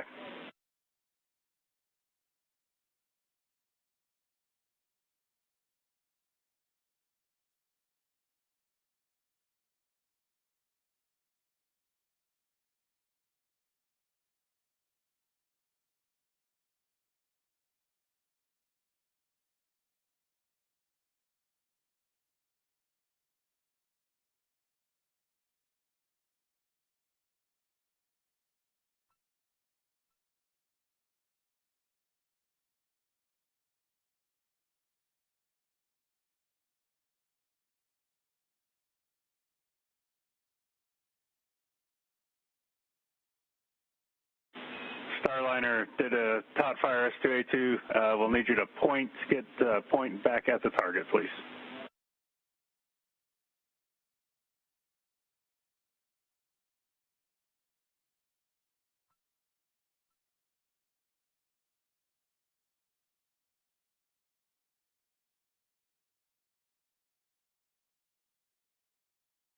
And Starliner, curious if you heard or felt anything for that test fire.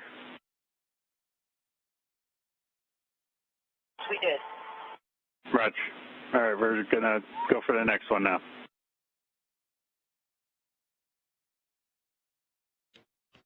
And mission controllers here, working through hot firing the jets that have been toggled off. They're doing a one by one, going back and forth between that and having Butch hover in the corridor.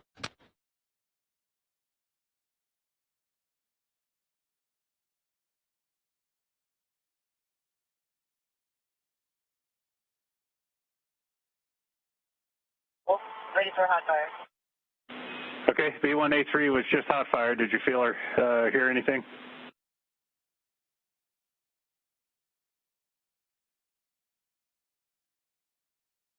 Specifically. Okay, we're going to. Try it again. Well, we're going to set up for the next one now.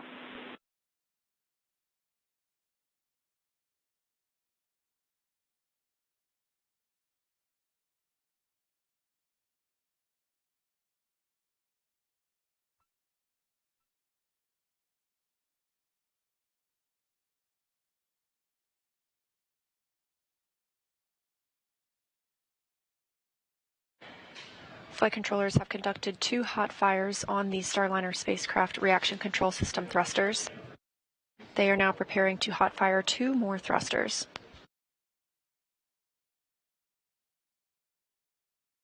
Butch Wilmore continues to manually pilot the spacecraft. Okay, copy that. We'll be on air to ground 1. ISS is in handover.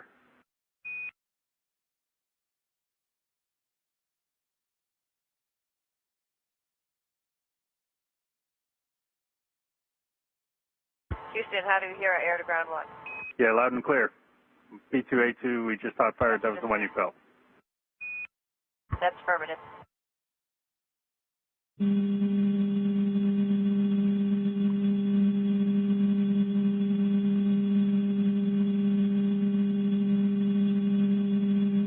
We'll take talk listen on space to space. We'll go back to the big loop.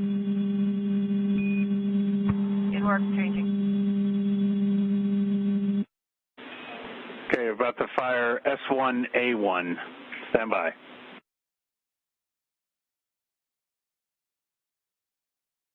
Hi.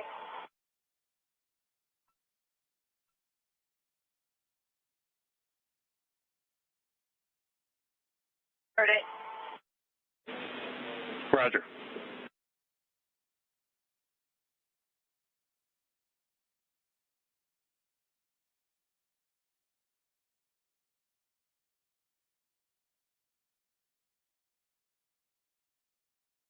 That completes the hot fire test at the 260-meter hold point. Teams on the ground hot fired 4 of the reaction control system thrusters. These are located on the service module. The crew was able to report they felt all but one of those, or heard all but one of those hot fires. And the engineering teams here in Houston still analyzing the data they got from the hot fire tests.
Starliner saw good burn performance on B2A2 and S2A2. We're going to inhibit fail off and get those back into the set. That'll restore 6th off control. And we're still assessing the other 2 jets.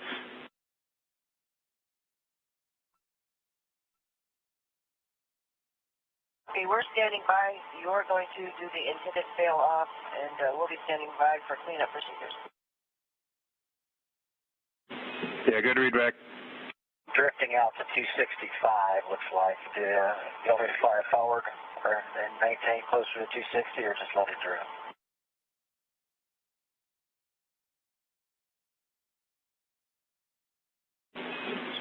And Butch, go ahead and sweeten that up to get us back into 255 to 265.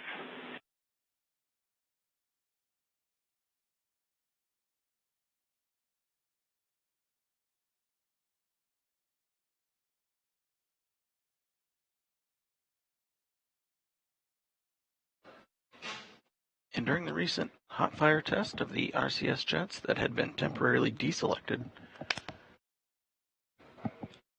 the hot fire test determined that 2 of the thrusters were still performing nominally. They just happened to have a slightly out of range sensor value.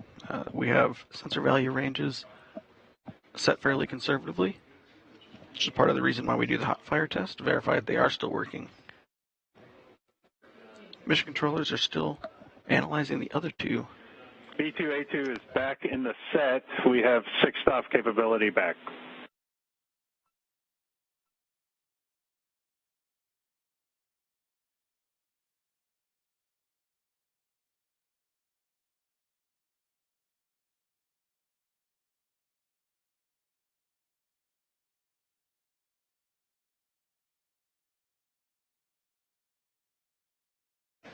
And we do have Butch Wilmore continuing to manually hold the spacecraft at this 260-meter point away from the station. Starliner, we can go ahead and take step 9 with the following deltas. We want your ADI reference frame LVLH and manual controlled hold reference frame LVLH, then point hold, transpulse.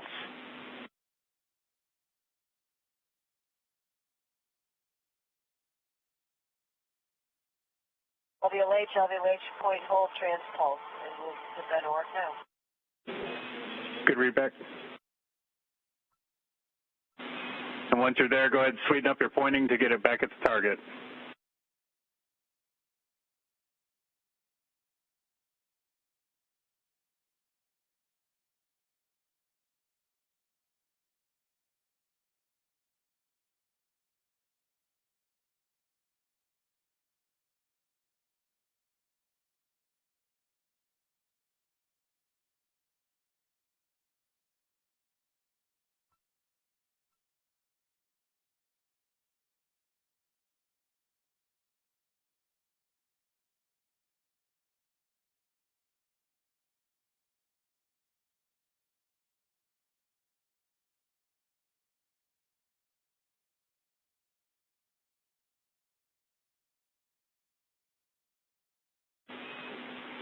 S2A2 is back in the set. We're looking at the data for the other two jets. Say again, Sonny?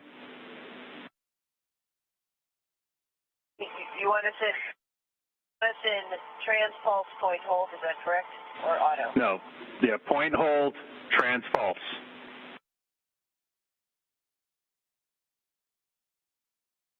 We're there? See it.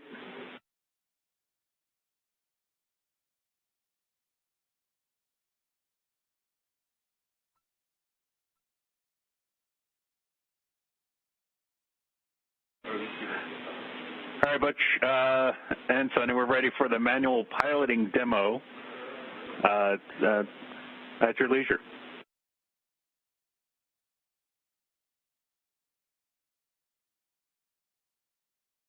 I think I got all axes there, Houston. I'm good with manual piloting, as expected, except for when we didn't have the full 6 off.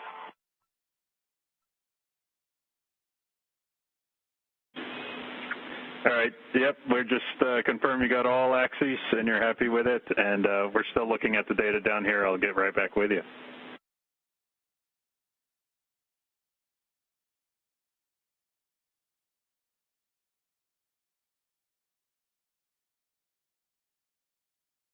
And as teams continue to analyze the data they've received from those hot fires of the 4 RCS, or reaction control system thrusters, they gave the crew the opportunity to conduct the manual piloting demo. They are still at that 260-meter hold point. This is where the demo was initially intended to take place, and due to the station keeping that they've already been performing during these thruster firings, Butch Wilmore reports back that he feels like he has a good idea of control of the vehicle, and he feels that the manual piloting demo itself is complete.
And we have been tracking a docking at 11:15. We've recovered enough jets to get back enable 1. Enable 1 is good. I'd like you to configure backup for enable 1.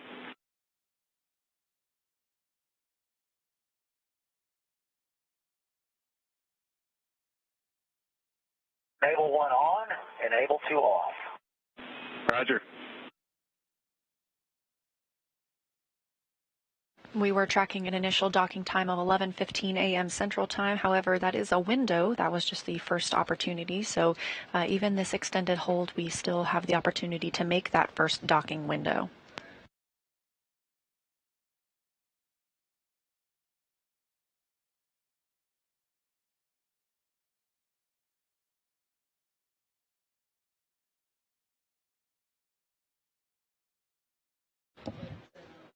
Starliner is continuing to station keep out in front of the approach corridor for ISS, as both ISS and Starliner are about to enter a period of darkness. Sun going over the horizon for them.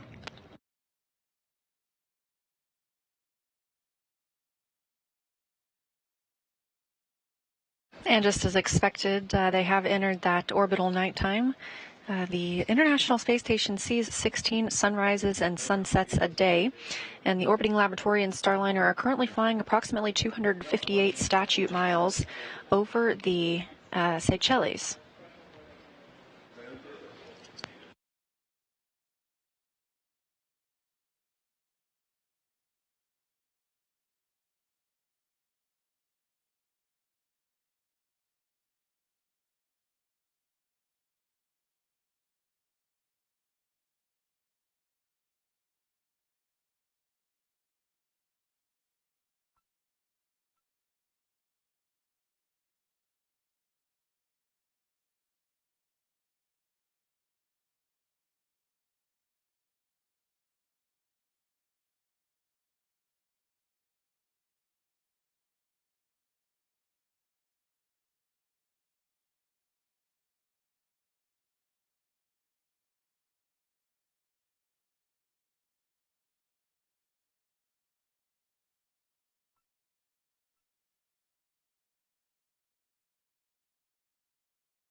Starliner Houston on the big loop.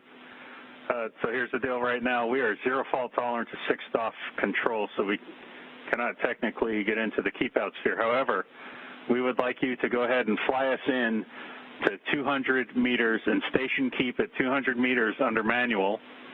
And for reference, the attitude that we're targeting is going to be roll pitch yaw 179, 173, and 4.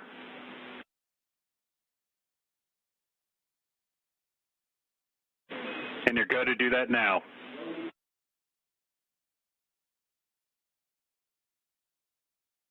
Copy, coming in to 200 meters. Roger. There's still some discussions here in mission control with engineers looking at the data from the hot fire test. In the meantime, they're having Butch and Suni move Starliner to a slightly closer position as they await the results of the analysis from the hot fire test.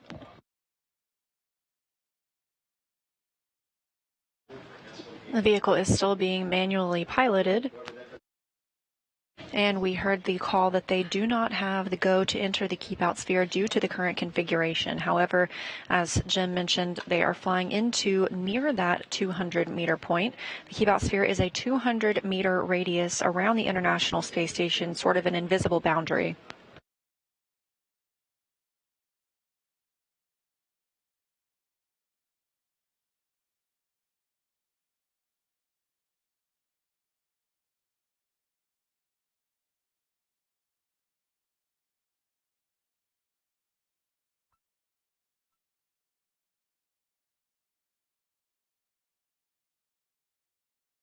The keep out sphere and that 200-meter radius, again, it's a way to govern the arrival and departure of vehicles. Essentially, before a spacecraft can enter the keep out sphere, it has to be at least 4 orbits safe, meaning if it were to lose control of its thrusters, it would not enter that 200-meter radius within 4 orbits.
Again, to keep you updated on where we are at, we are troubleshooting 4 reaction control system thrusters on the service module of Starliner. At the 260-meter hold point, the crew was scheduled to conduct a manual piloting demo. They did so by station keeping while those 4 thrusters were hot-fired, meaning they're trying to regain use of them. We've received confirmation 2 of those have been recovered, and they have instructed the crew to move into the 200-meter point. Currently, the crew does not have the go from the teams to move into the keep-out sphere and continue its approach to the International Space Station. We were anticipating docking at as early as 11:15 a.m. Central Time. We will not make that timeline, but we are still in a docking window.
To recap the last few minutes of what we've been seeing here in the Starliner flight control room.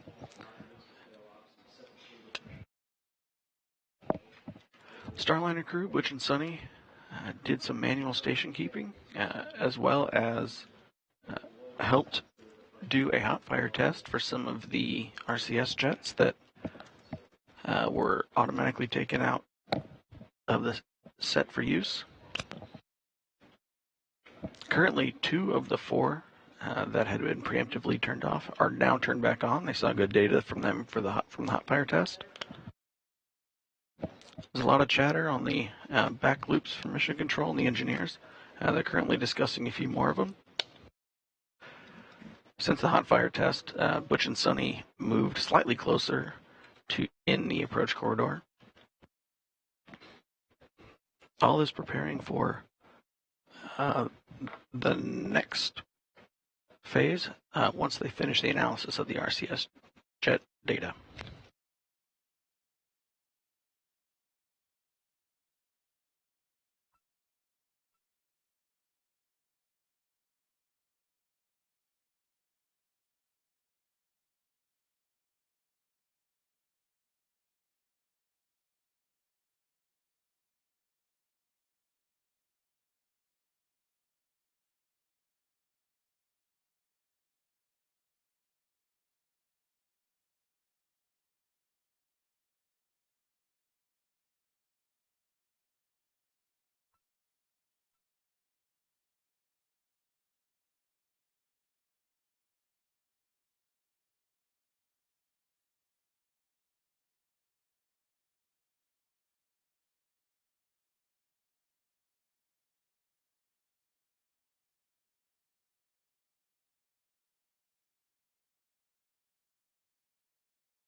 Starliner Houston on the big loop. See you in the hold box. If you can just station keep there, 200 to 210.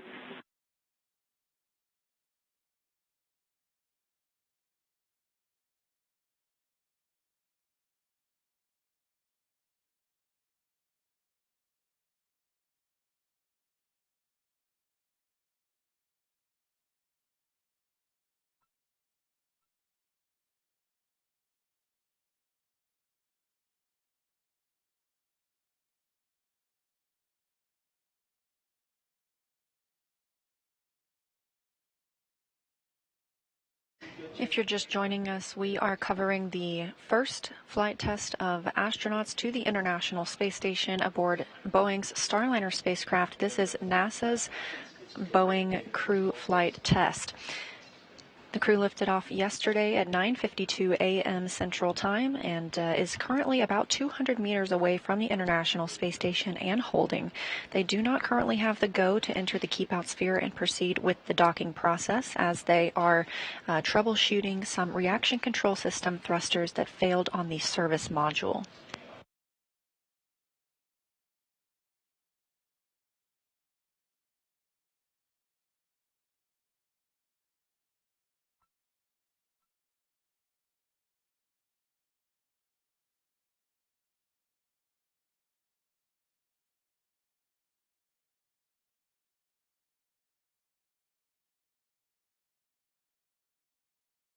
Aboard the Starliner spacecraft are NASA astronauts Butch Wilmore as commander and Suni Williams as pilot. They are currently manually piloting the spacecraft at that approximate 200-meter hold point.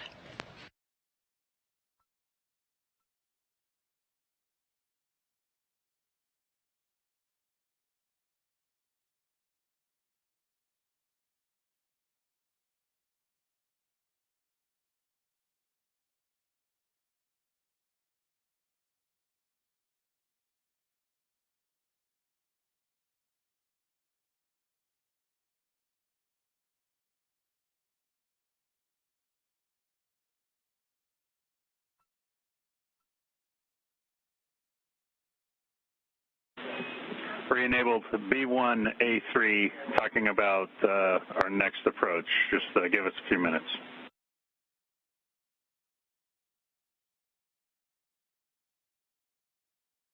Hi.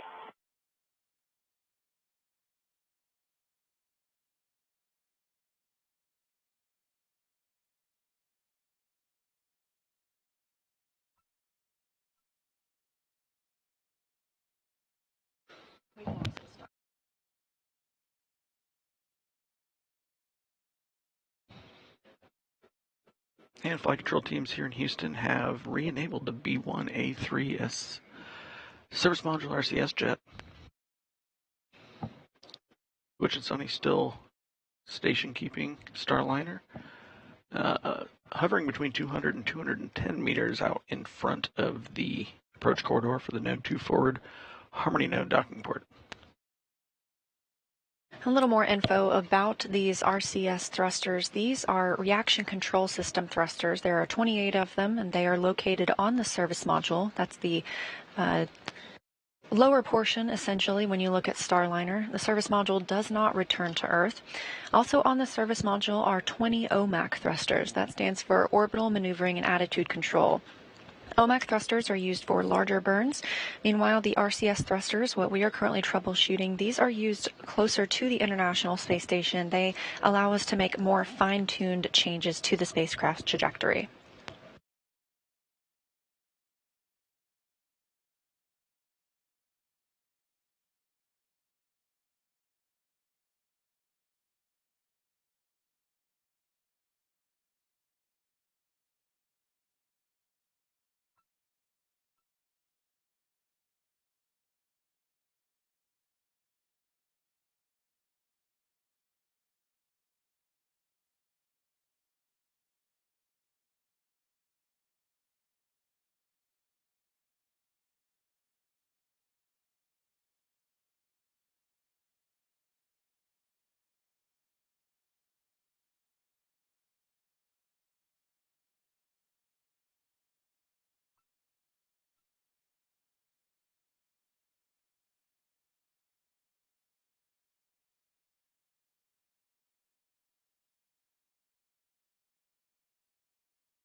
We're about halfway through the orbital night period for Starliner and ISS.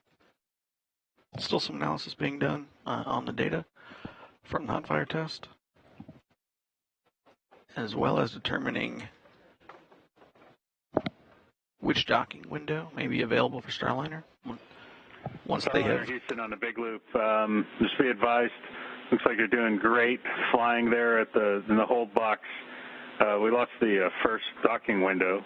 We're going to still analyzing all the data and getting a path to approach for the next docking window.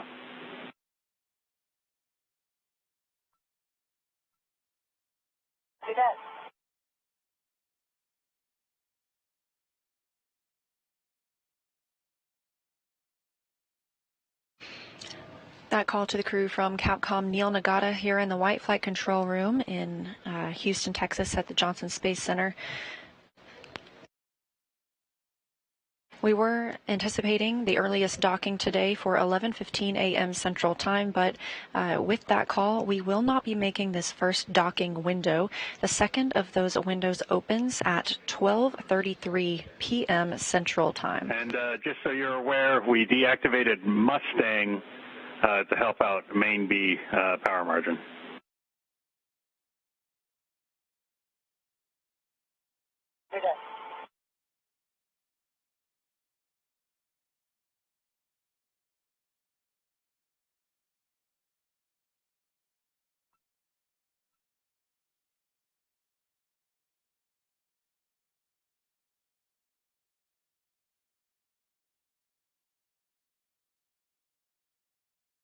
So we're going to power off the centerline camera for now. We've got to get Vesta.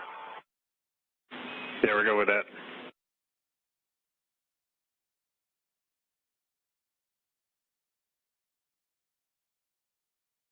The crew is just outside that 200-meter keep-out sphere from the International Space Station.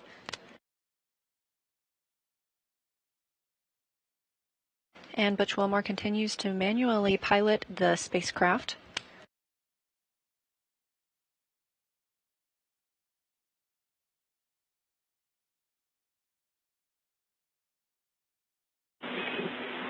Starliner Houston, we'd like to get back at some level of automation for the hold. So we'd like to take a destination B, retreat 200 meters, then trans auto and point auto. And we're just sit tight here for a minute. Okay, you want to do that now or sit tight? No, I'd like you to take those actions now. Destination B, Bravo, then trans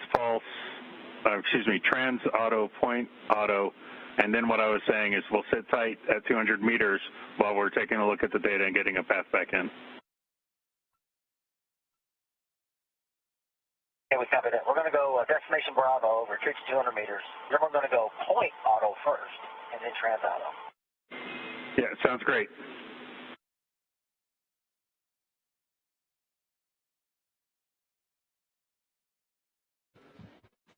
Capcom Neil Nagata flowing up some information to Butch and Suni. They're following a short procedure to get Starliner back into autopilot mode.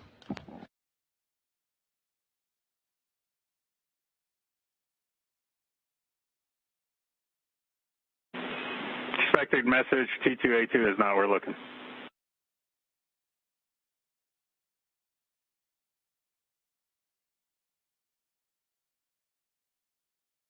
Copy, stand by.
Starliner, yep, T2A2 failed off, still have fault tolerance 6 off control.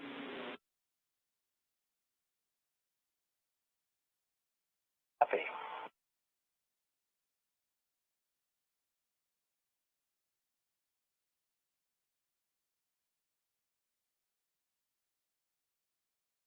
I'm not going to try to figure this out myself. Are we still good at enable 1? Backup control? Stand by.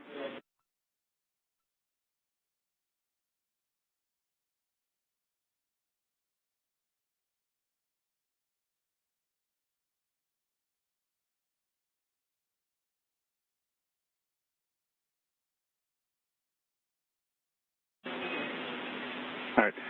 Butch, with S1A1 and T2A2, both enables are degraded, so you might as well leave it enable 1. And like we talked about last night, if you have to drop the backup, you'll just have to find the right switch to get accomplish what you need to accomplish. That's what I figured. Thanks. Got it.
You're watching live coverage of NASA's Boeing crew flight test to the International Space Station with NASA astronauts Butch Wilmore and Suni Williams aboard the Starliner spacecraft. We were tracking an initial docking time of 11:15 a.m. Central Time. We will not dock during this during this current docking window. The next docking opportunity opens at 12:33 p.m. Central Time. That window closes at 1:19 p.m. Central Time. The crew is currently backing away from the 200-meter radius known as the keep-out sphere at the International Space Station. They will hold at about 250 meters away. About 45 minutes ago, the teams noticed there were some reaction control system thrusters. These are on the service module of the spacecraft. 4 specifically were beginning to fail off, meaning they would need to be reactivated.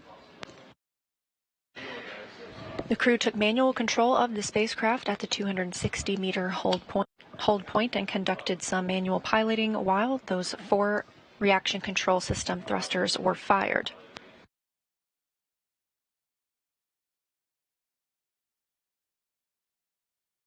With the current configuration, the teams have not currently given the go for the astronauts and the spacecraft to move inside the keep-out sphere.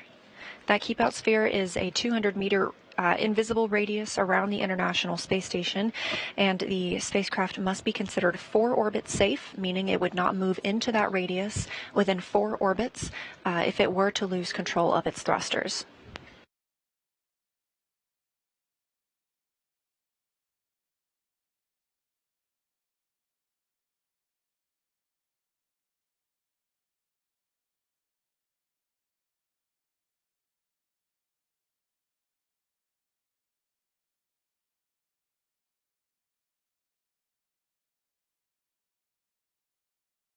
We are operating out of 2 flight control rooms here at Johnson Space Center. On the left, you see Capcom, or Capsule Communicator, Neil Nagata. He's the voice you've been hearing speaking with Butch and Suni aboard Starliner. We're in the white flight control room. This is the Starliner flight control room.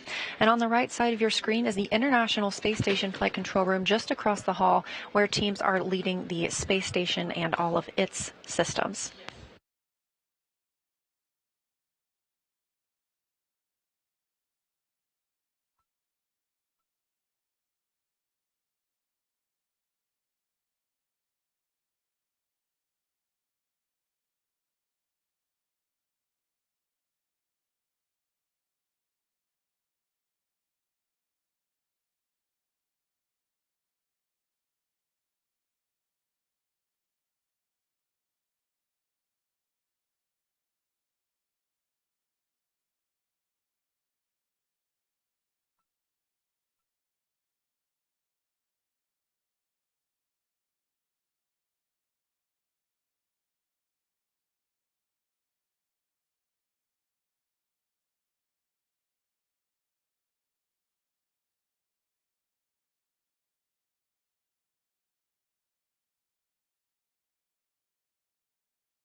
Starliner and Station Houston on the big loop. Right now, Starliner has enough capability. We have fault tolerance of 6-off control to press in. However, we'd like to do that press in about 17.5 minutes from now. Given that, we're going to go ahead and perform another hot fire to see if we can recover the T2A2 and S1A1 jets in the intervening time. So for Starliner, once we get into insulation here and get our optical cameras back for Vesta, we're going to get back into the SM hot fire test procedure. Starliner copies. Sunny's pulling it up. Station copies.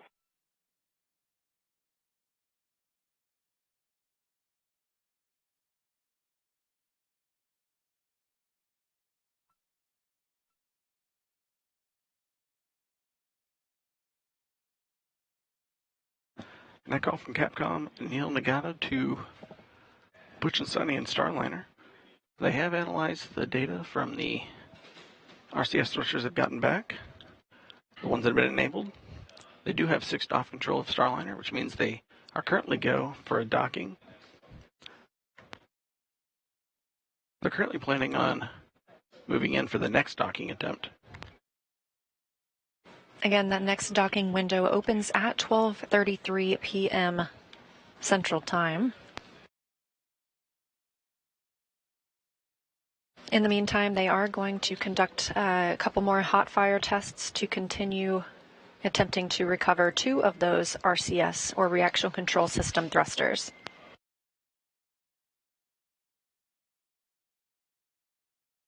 We are reaching the end. We are reaching the end of the nighttime period for ISS and Starliner. We should expect some views of both Starliner and ISS from each other's cameras shortly.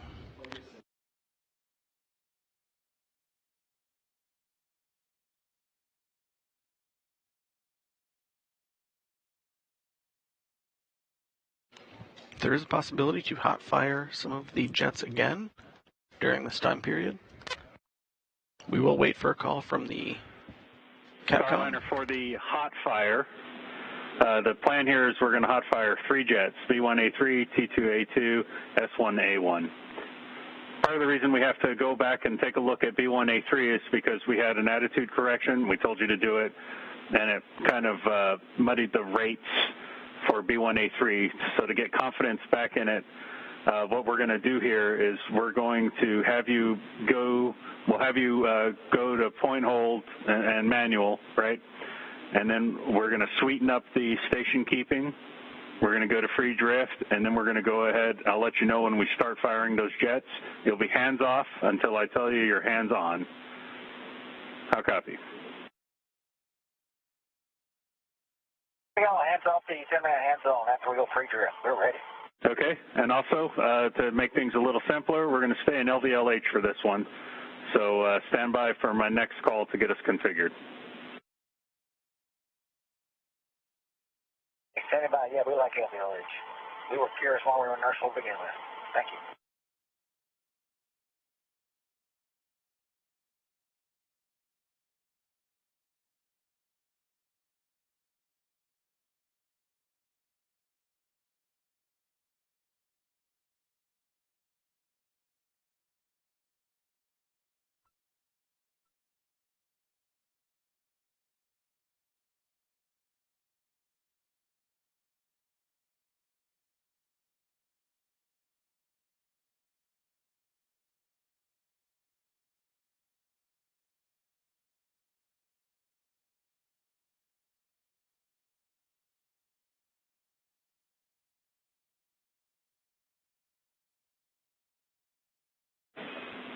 Starliner will take a point hold transpulse when you get there. Stand by, Ray will give us some words to sweeten up the station keeping.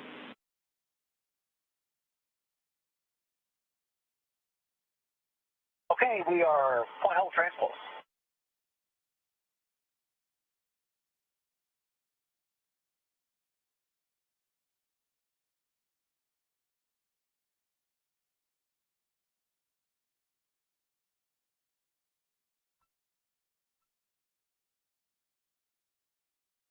This view coming from the International. Two ups.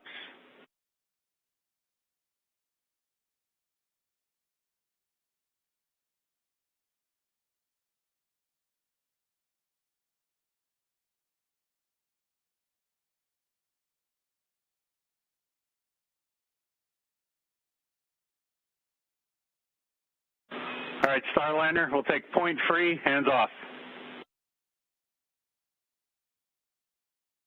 Free, hands off.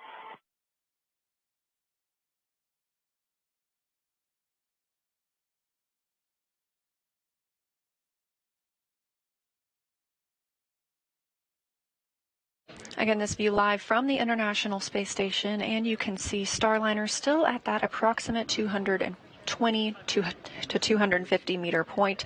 The space station and Starliner are entering into an orbital daytime, currently flying 259 statute miles over French Polynesia. Of course, we've been keeping you updated with all of the Starliner updates here in the White Flight Control Room, but my teammate Gary Jordan across the hall has been keeping tabs on everything space station. We'll go to Gary. Heard a jet fire on board. Roger.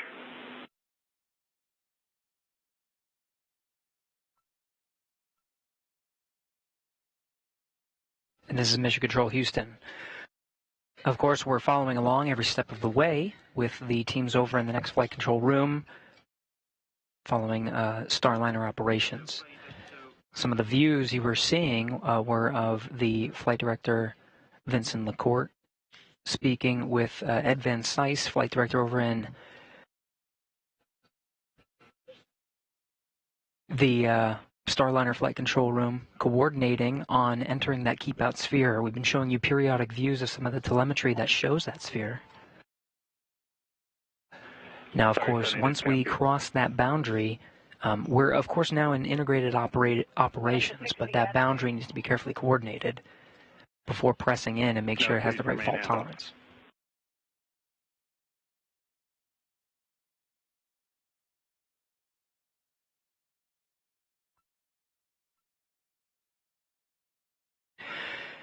Outside the keep out sphere now, Butch and Suni remaining in a hold position. That go to proceed inwards has been given by the teams confident enough in the configuration of Starliner with the necessary redundancies to back away if needed once inside the keep out sphere. Lots of coordination happening on both sides before giving that call. But from the International Space Station flight control team, there is enough confidence in the configuration to go ahead and press in.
And we're following along with these views from the International Space Station.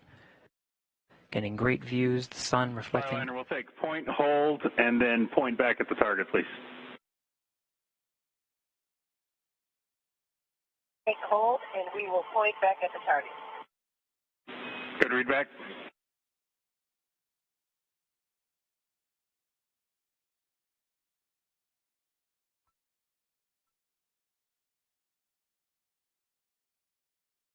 The point hold of the Sarge being one of the features of the International Space Station. The Vesta system, which we've been talking about on Starliner, tracks some of the features of the International Space Station, just making sure the pointing is right, and we do have some time to figure it out. Again, there's another about 8-minute window before the crew is given the go to press in inside the keep-out sphere. Now, there are several milestones once we press inside the keep-out sphere. To enable a docking, the window of which starts at 12:33 p.m. Central Time this afternoon. But once inside the keep-out sphere, the crew is scheduled to have a 10-meter hold point. We're not pressing in straight from the current position, just outside, just about 200, a little inside 220 meters right now from the station's forward port.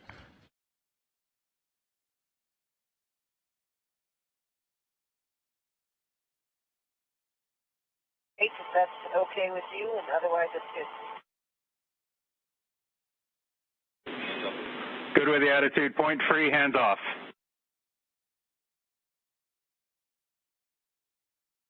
Attitude point free, hands are off.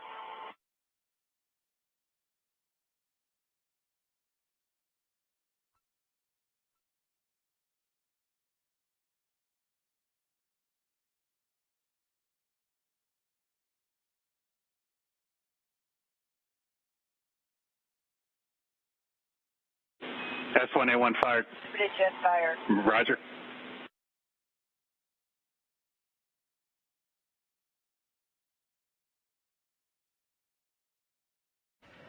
Capcom Neil Magada in the Starliner flight control room. The voice you're hearing inside Starliner is Suni Williams,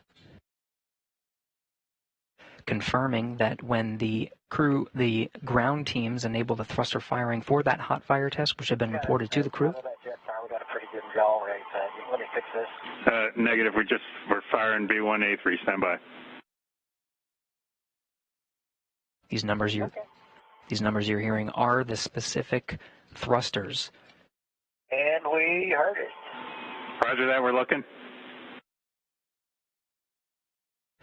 You heard confirmation of feeling some of those thrusters, S1A1, B1A3. These are the specific thrusters that are targeted for these hot fire tests before proceeding into the keep-out sphere. Again, the teams are comfortable with the current configuration with some of the reaction control thrusters. In the current configuration off, however, some of these thrusters that are being fired now are part of the hot fire test to try to recover some of those. Even though there is redundancy, recovering those would just add enough redundancy or additional redundancy outside of the already go configuration. The crew reporting that they are feeling those thrusters as they are hot fired. Okay, we'll take point hold to get us back on target track. Point hold and take us back and point us back to the target.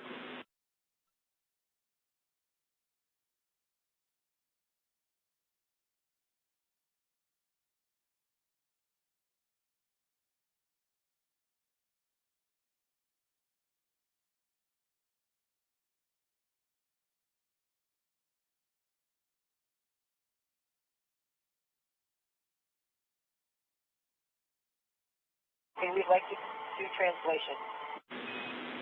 Stand by.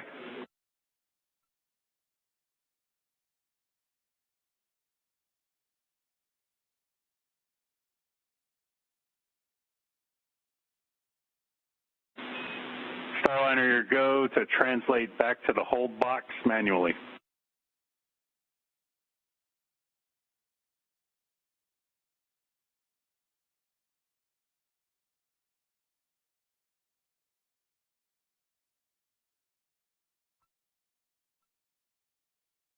From the view of the space station, you're looking at Starliner a little more than 220 meters away. The crew has been given a go to switch back to manual mode and push in just a little bit to the hold box before pressing in. Team's continuing to analyze the hot fire test. And we're tracking and following along with the teams before going ahead to press in. From this view in the orbital daytime, you can see some of the RCS jets firing. as crew takes manual control.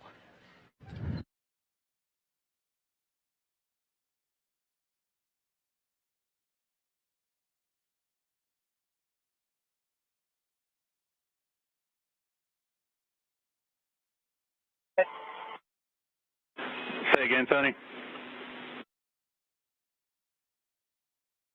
Go back in the box.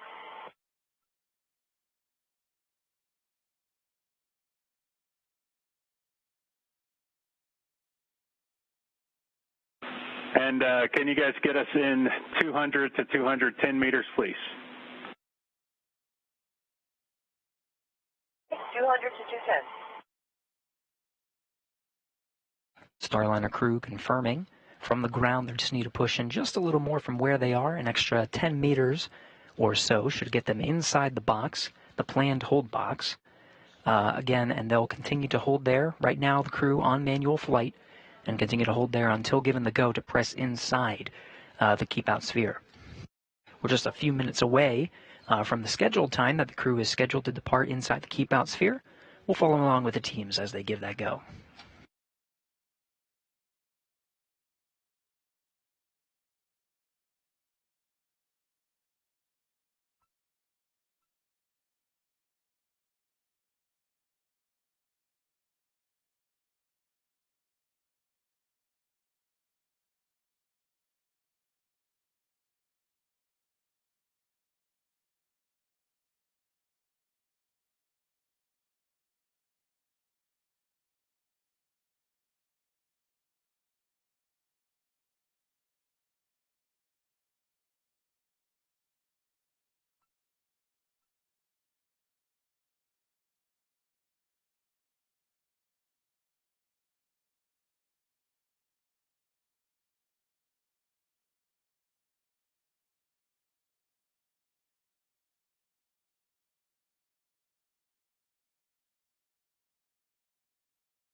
This is Mission Control Houston. You're getting live views from the station of the Starliner, Butch, Wilmore, and Suni Williams inside, manually piloting the Starliner in a station-keeping hold position. Right now, just about 212 meters from the station. Station and Starliner are flying approximately 257 statute miles over the Pacific Ocean, approaching the west coast of Mexico, about to fly over the Midwest of the United States on a northeastern trajectory. In an orbital daytime, you're getting great views from the outside of the station. Teams continuing to analyze the Starliner before going ahead and pressing in to the keep-out sphere. The earliest window to do so is crossing right about now, but we'll wait for that go from both teams concurring to press in and go through those next steps to the 10-meter hold point. We'll get that view of Starliner a lot closer than what we're seeing now. We're attempting right now the second docking window, continuing to look at the Starliner and its systems, the reaction control thrusters that are needed to enable a go to proceed inside the keep-out sphere and ensure a safe docking to the International Space Station. The window for that second attempt opens at 12:33 p.m. Central Time. That's, of course, Starliner Houston, see you in the box. We'll take auto. Auto.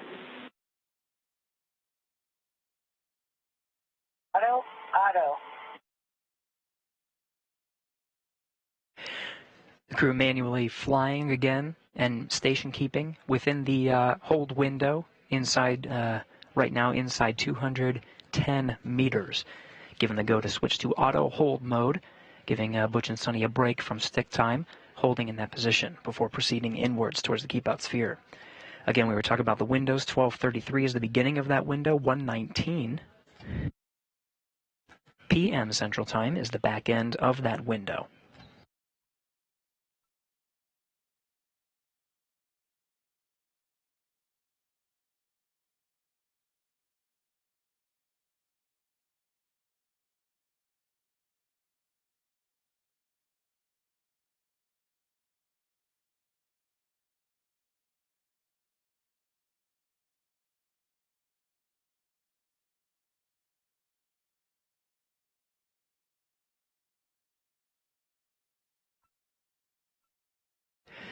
flight controllers here in the International Space Station flight control room, continuing to evaluate steps needed to ensure a go to proceed inside the keep out sphere, and go ahead and press in for that attempting for docking within the second window. We're following along very closely and coordinating. Houston. So based on the hot fire test, the T2A2 and S1A1 had satisfactory results. We didn't get a result out of B1A3. So we're going to re-enable T2A2, S1A1, and inhibit B1A3.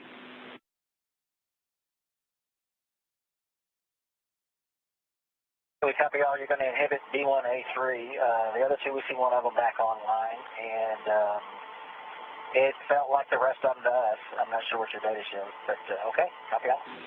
Okay. Just read that back. You felt all three. Yes, we felt all three. Roger.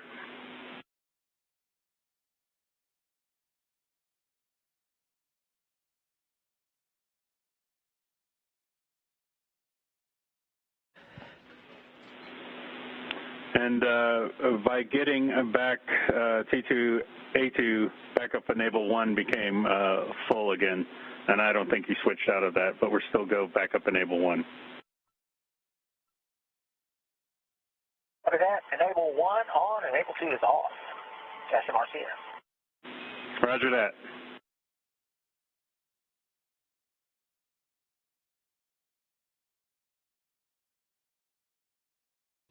So again, holding outside the keep out sphere, Butch Wilmore, Suni Williams inside the Starliner spacecraft, working hand in hand with the ground controllers here, or the flight controllers here in Mission Control Houston, specifically the Starliner flight controller room in the room next door to the International Space Station flight control room.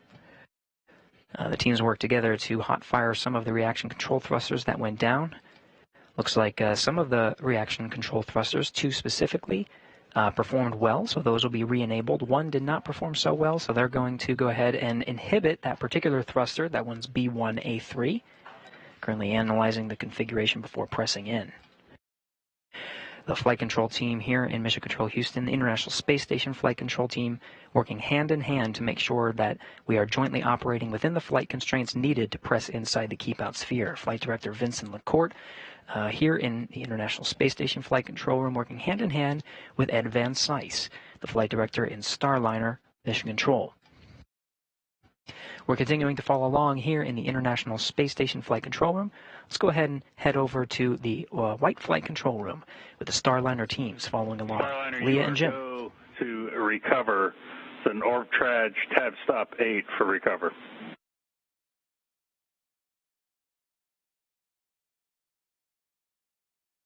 Stop 8, recover. Here we go.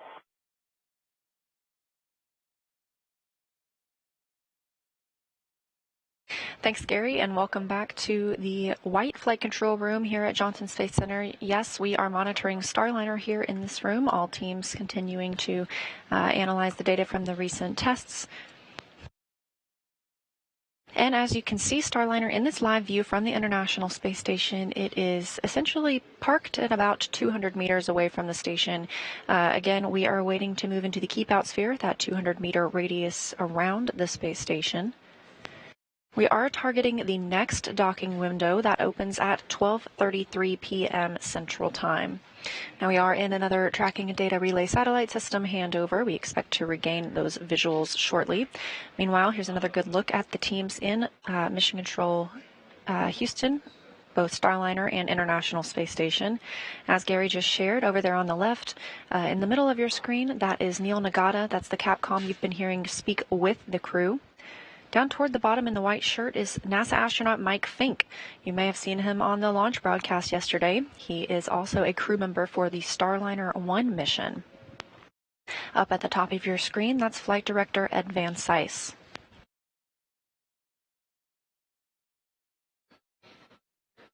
And Starliner progressing slowly through the approach corridor now. We've just reached 187 meters. 190 meters, the first distance, and Starliner's flight plan for docking. First milestone inside of the keep out sphere. currently moving towards station at about 23 centimeters per second. We're going to continue our slow approach until the 10-meter point at which we have a planned hold where we will enable the NASA docking system, NDS, and then prepare for a final docking several minutes afterwards. Starliner is directly lined up with the Node 2 forward port. That is where it will be docking today. Also docked to the Node 2 port are the SpaceX Dragon spacecraft. That's on the zenith side. So once Starliner arrives, we will have 2 American crewed spacecraft at the International Space Station.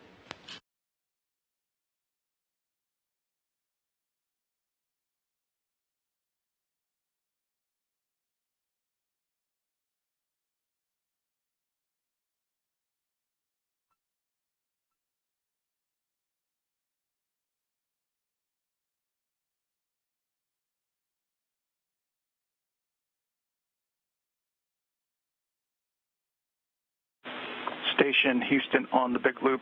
Starliner is inside the keep out sphere. Begin monitoring per 1.106, step 1.1.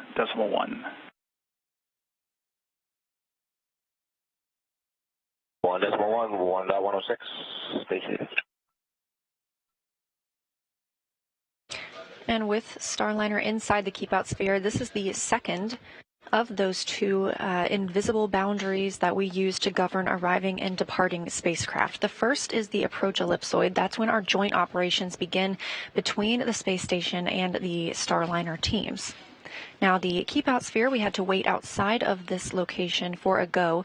You have to have at least 4 orbits safe before you can move into the keep out sphere. That means if you were to lose control of your thrusters, you would not move inside that boundary for 4 orbits. Just to make sure we're on the same page, we're inside the keep out sphere, and we are in procedure 6.102, step 28 with you.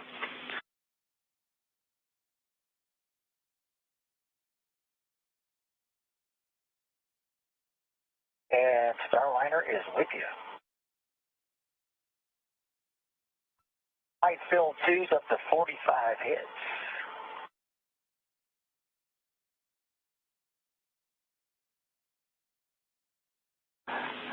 And Barry, that is as expected. Those will reject up until 10 meters.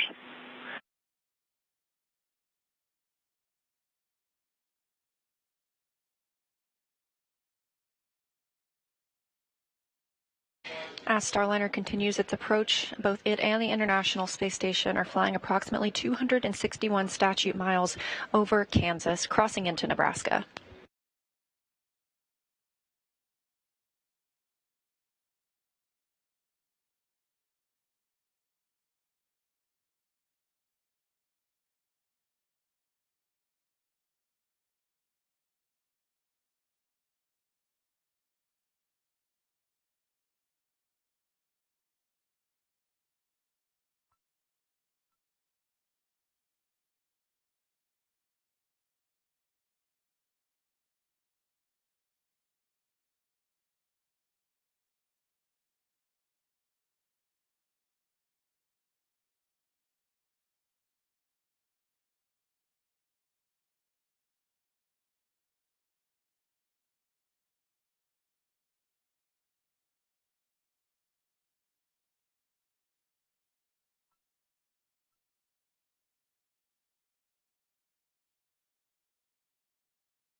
Another satellite handover as Starliner continues its approach to the International Space Station.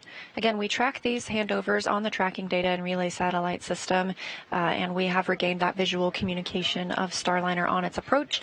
Again, we are inside the keep out sphere. Starliner has been given the go to proceed, and we are targeting the earliest docking time for 12:33 p.m. Central Time.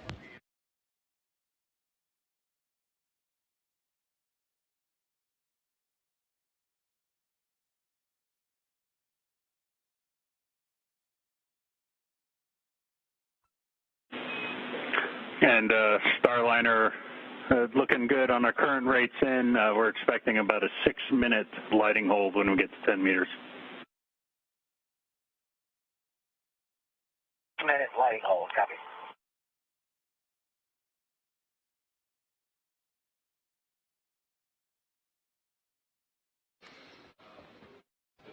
Capcom, Neil Nagata, providing some status updates to Butch and Suni up in Starliner.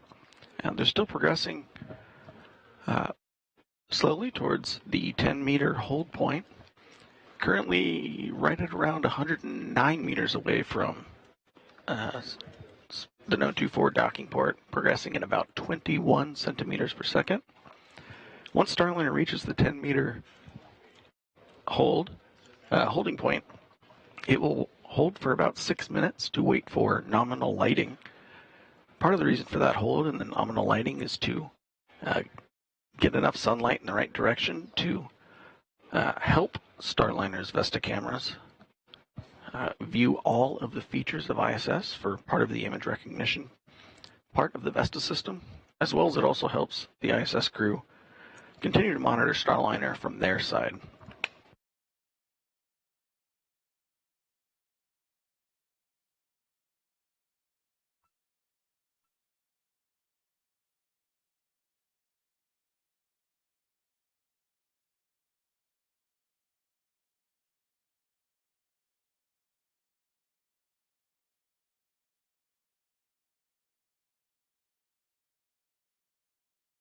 And just a reminder of the NASA astronauts aboard Starliner today. Commander Butch Wilmore, it is his third flight to the International Space Station after having been selected as an astronaut in 2000. He flew first to the International Space Station as a pilot on Space Shuttle Atlantis in 2009 and served as a flight engineer for Expedition 41 in 2014. NASA astronaut Suni Williams is the pilot for the CFT mission, or crew flight test. She was selected to be a NASA astronaut in 1998. This is also her third flight to the International Space Station, the first one coming as a flight engineer for Expedition 14, and in 2012, a member of Expedition 32.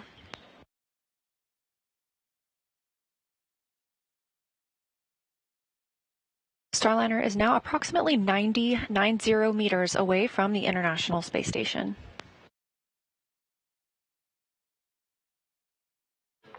And at the 100-meter point of Starliner's approach towards ISS, it has slowed down to 0.1 meters per second, or 10 centimeters per second. It will continue at that lower rate until it reaches the 10-meter holding point.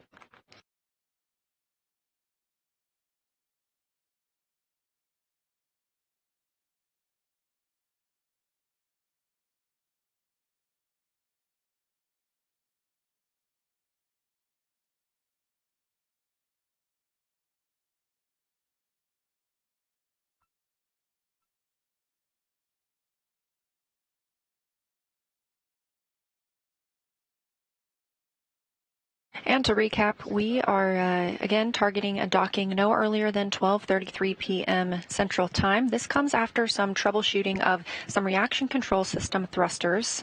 Those are also known as RCS thrusters on the service module portion of the Starliner spacecraft.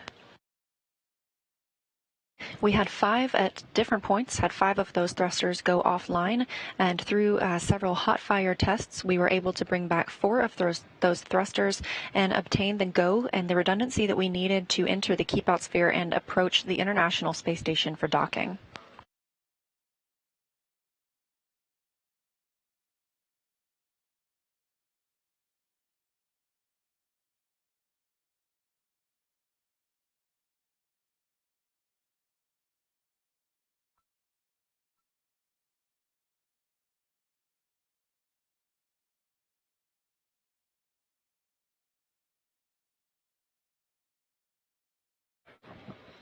Passing through the 80-meter mark on Starliner's approach to the Node 24 docking port, we'll expect another decrease in velocity right around the 50-meter mark. We'll cut it in half down from 0.1 meters per second to 0.05. Then further, when we get to the 30-meter mark, we will turn on Starliner's forward docking lights.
Starliner now approximately 63 meters away from the International Space Station.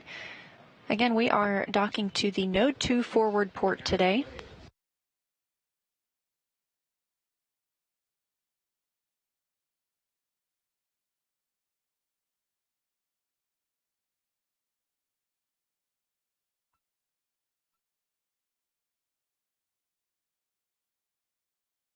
We are now 33 minutes away from the opening of the next docking window. However, we may hold at the 10-meter hold point for lighting to balance out and give us a better view of the international docking adapter that Starliner is targeting.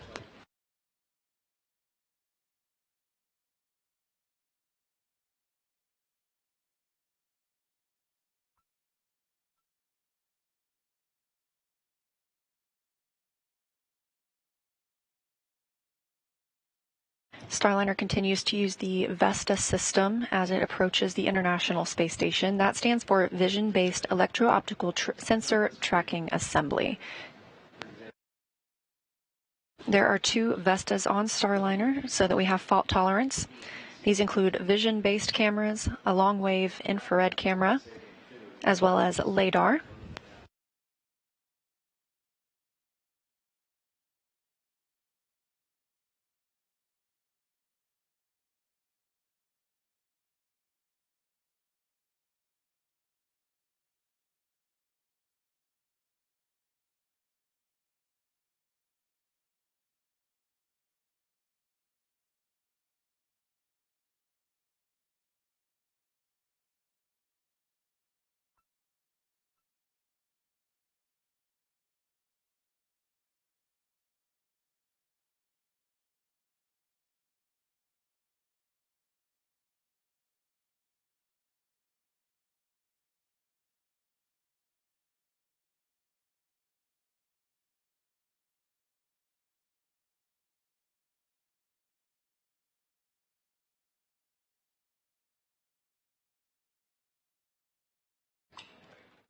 Starliner just passing the 50-meter mark. It has now slowed its approach rate to 5 centimeters per second, 0.05 meters per second.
Starliner continues to approach the International Space Station.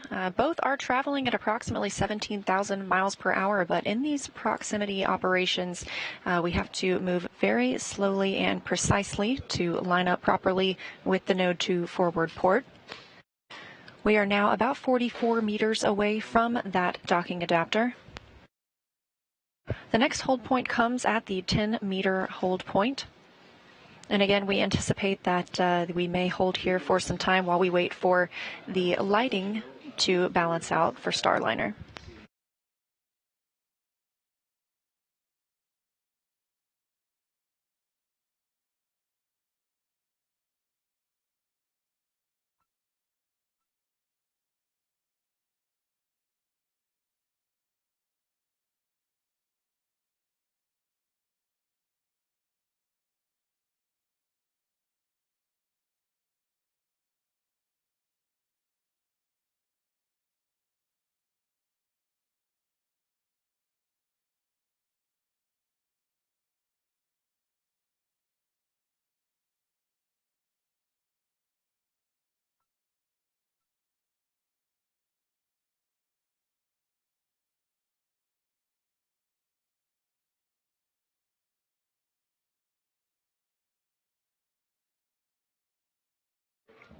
And coming up on 40 meters away from station, still progressing at about that 0.05 meter per second approach rate.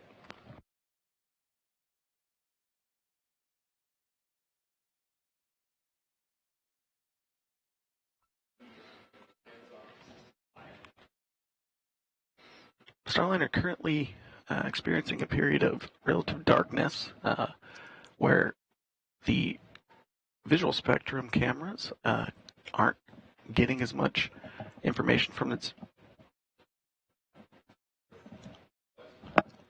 picture, but the Ladar and infrared cameras are taking over for most of the data capture.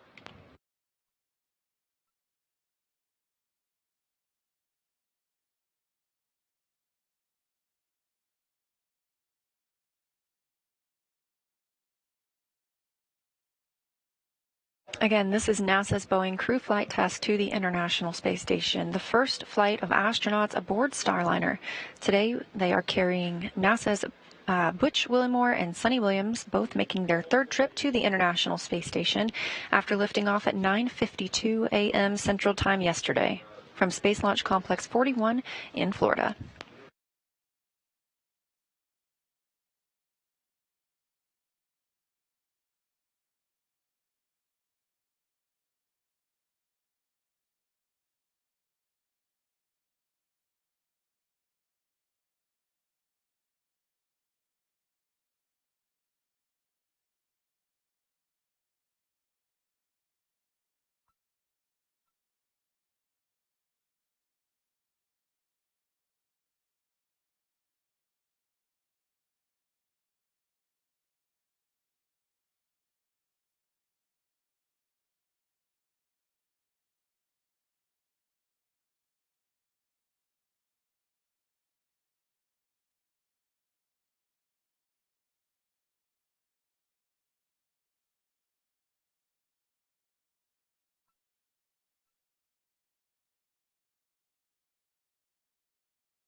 And we are coming up on 30 meters from the International Space Station, getting a beautiful view now of Starliner as it continues its approach. We are in an automated piloting mode at this time, so the crew is not having to command the spacecraft. Starliner is designed to automatically rendezvous and dock with the space station, but we have seen the crew take manual control of the spacecraft a couple of times during this flight test. One of those happened yesterday afternoon while we were in what is called far field operations. They essentially got to test maneuvering the spacecraft in case they ever did need to take manual control. And because that test went well, they did the same thing as we were at about the 260-meter hold point earlier today.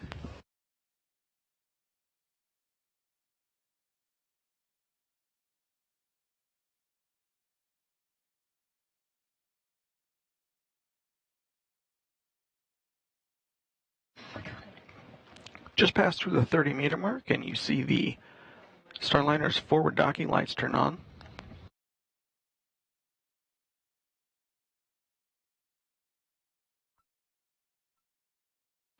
The station is getting a good view of Starliner with the lighting coming from that direction. We're waiting for the Earth to spin a little bit more, sun to move relatively, so Starliner gets a good set of lighting on station, and we'll continue the approach towards the No. 24 docking port.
Starliner nearing the 20-meter point, currently at about 22 meters away, still progressing at 0.05 meters per second. From Starliner's view, front of station is still fairly dark, using mostly the Ladar sensor for feature tracking on the front of the docking, No. 24 docking port. Currently, you can see Starliner's NASA docking system, NDS. Docking cover has been open for a long period of flight. Currently, the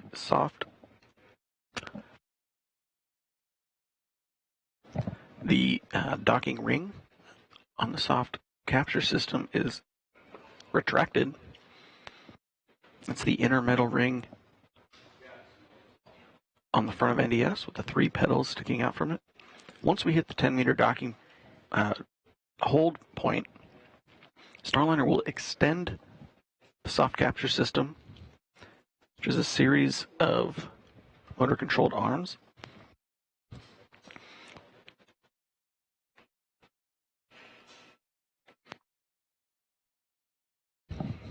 Once we start moving forward after the 10-meter hold point, those arms will remain extended. Starliner will approach the international docking adapter. Upon contact, there are several spring-loaded latches that will attach Starliner to station. Then, several minutes later, the arms on that soft capture system will retract. From there are several hooks that will securely latch Starliner onto that docking port, and then from there we will have hard capture. Right now we're currently coming up on 16 meters away.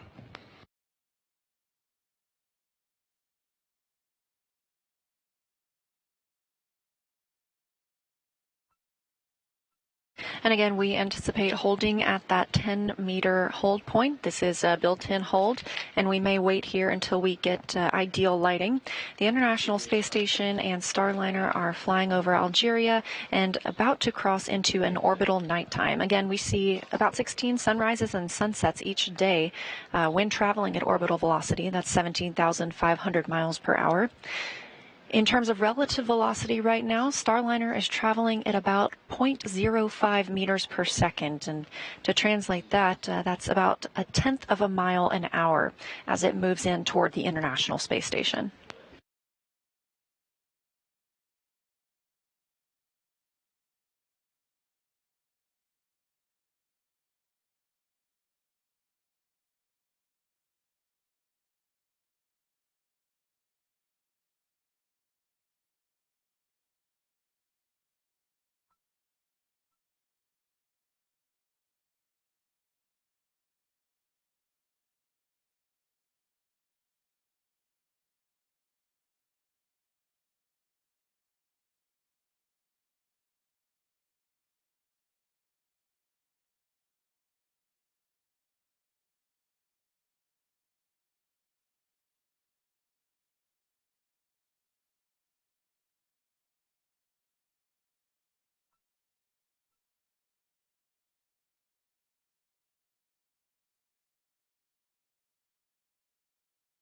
And meter hold confirmed.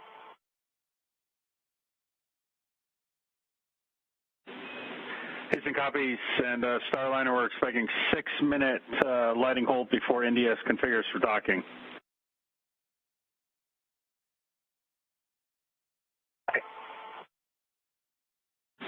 Station Houston on the big loop. Starliner's at the 10-meter hold point. ISS crew perform 1.106, step 1.2.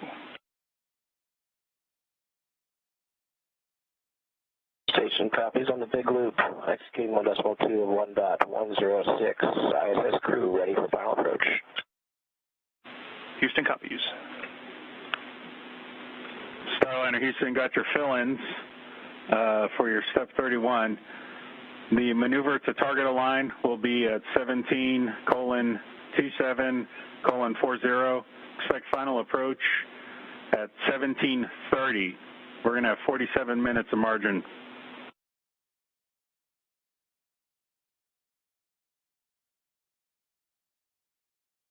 Okay, 17:27:40 and final approach 17:30.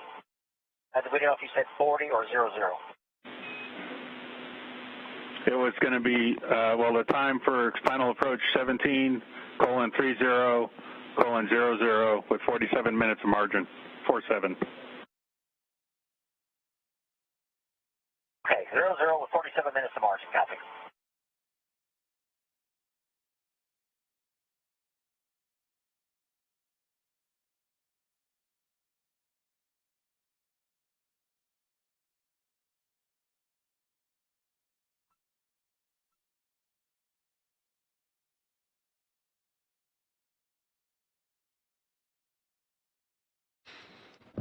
Starliner holding steady in the 10-meter hold point.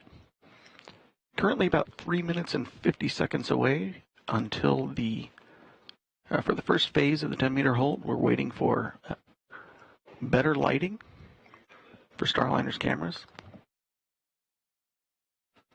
In the second phase of the 10-meter hold, the NASA docking system will continue to finish its initialization.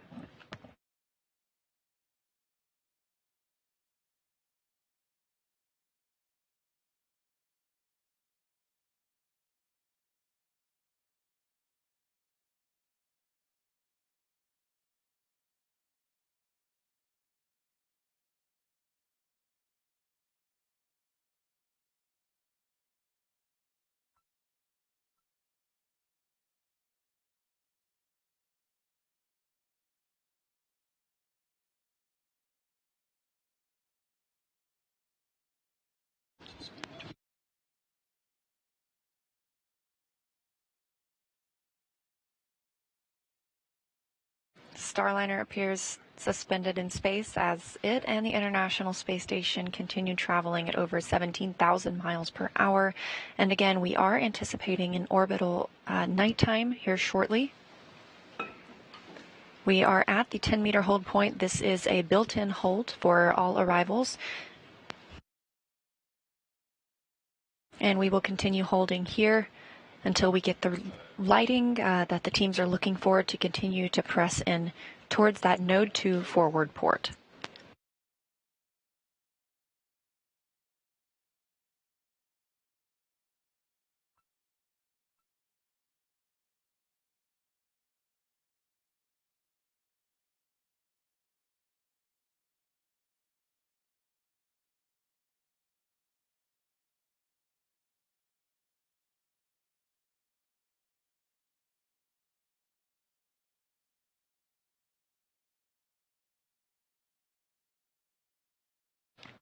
With this close-up view, you can actually get a pretty good view of what the Vesta cameras look like and where they are. Those are the two black rectangular shapes in the upper right and bottom left of that front docking port area.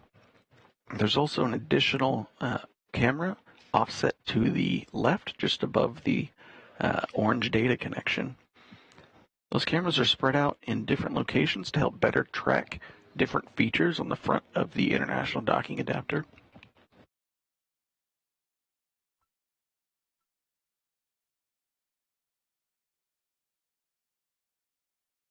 And we are again in a satellite handover with the International Space Station.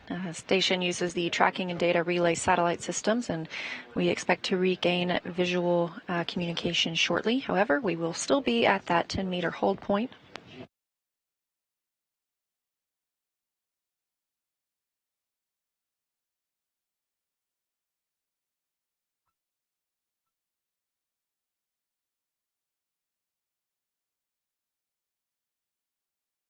Again, the docking window opens at 12:33 p.m. Central Time.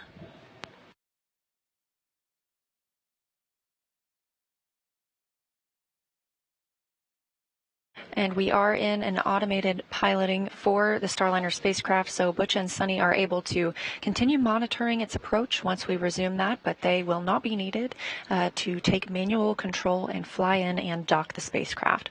That capability does exist, and we tested some of that manual piloting earlier in the flight.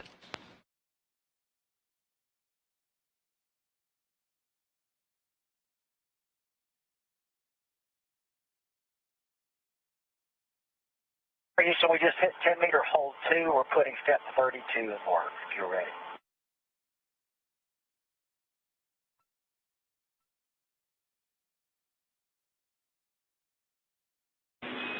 We are ready.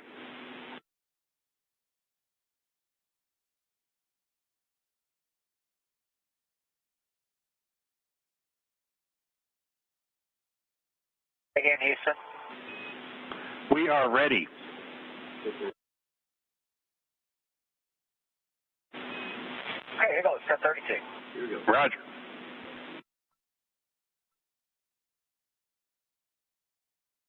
All right, NDS latch NEA switch is in enable. Roger.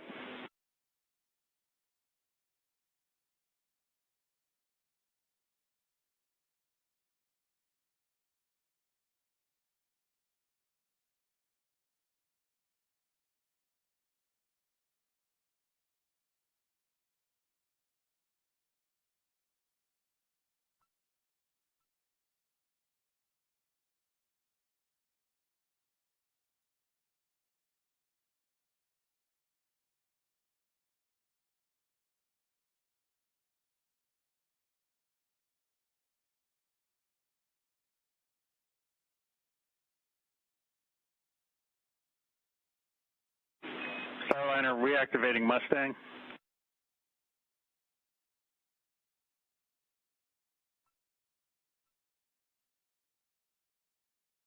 Copy.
Continuing to hold at the 10-meter point while the NASA docking system extends the docking ring, or the soft capture ring, I should say. Now less than 10 minutes away from the opening of the next docking window, again that coming at 12:33 p.m. Central Time.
Starliner, Houston on a big loop. NDS and entry cover are configured for docking.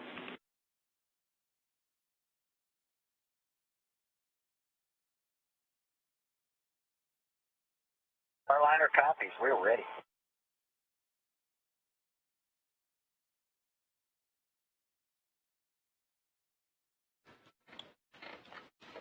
Capcom Neil Nagata and Commander Butch Wilmore, both confirming that they see NDS ready for docking. We're currently sitting about 1 minute 55 seconds away from the final approach ignition.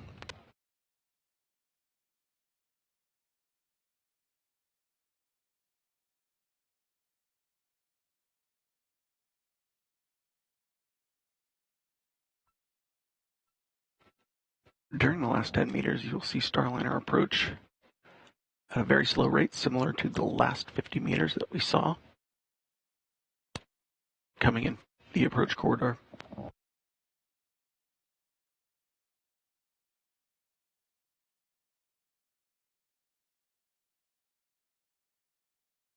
The view on the right of your screen in the larger box, that's from Starliner's Vesta cameras. This helps Starliner align with the International Space Station. Again, we are docking to the Node 2 forward port today. Window opens at 12:33 p.m. Central Time.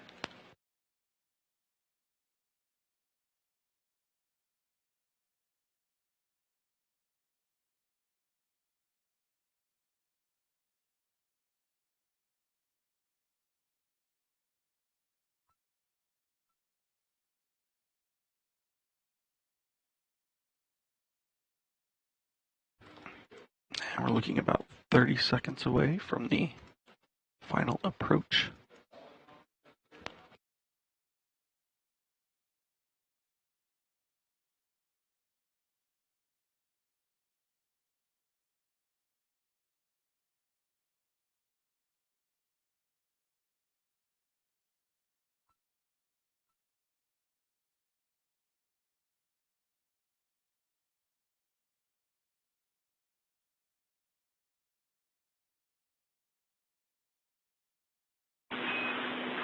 Starliner Houston on the big loop. You are go to command final approach with tap stop 4 OFM, trigger next.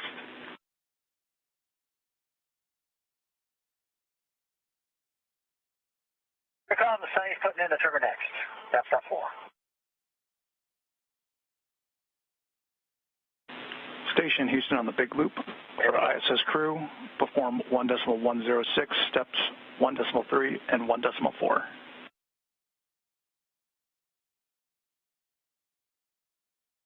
Station copies, executing 1.3, 1.4, 1.106.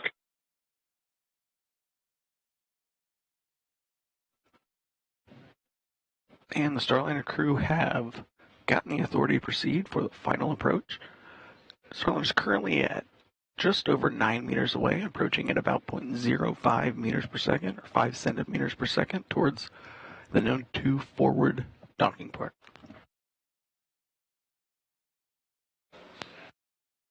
Again, NASA astronauts Butch Wilmore, the commander, and Suni Williams, the pilot, on the crew flight test today. This is an autonomous docking, meaning they are monitoring from inside Starliner, but the spacecraft is currently flying itself.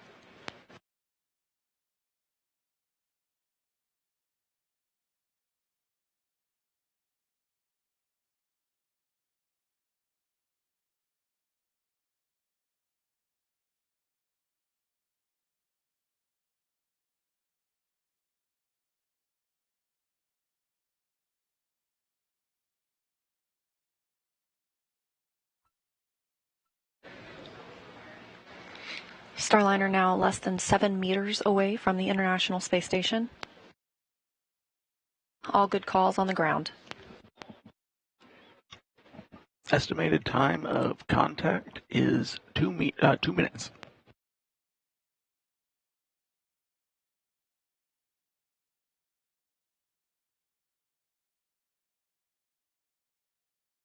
Now approximately 5 meters.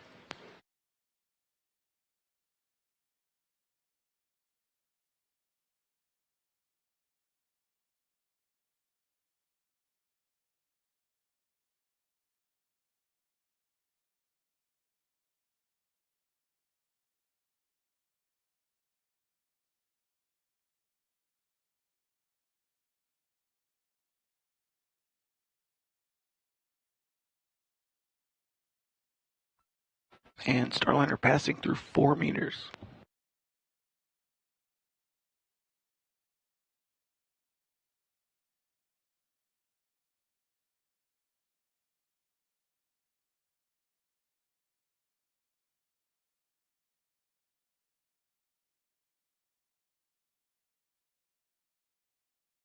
Now less than 3 meters away from the International Space Station.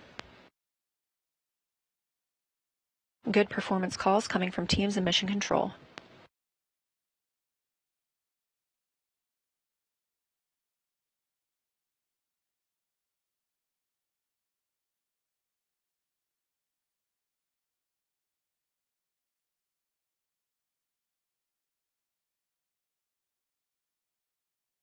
Starliner at 1.5 meters away, currently about 25 seconds from docking.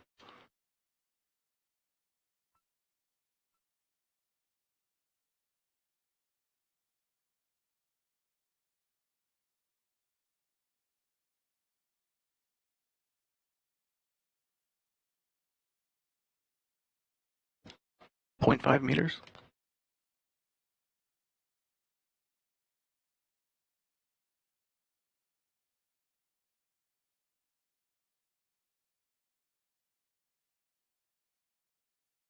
Contact capture. We see the same.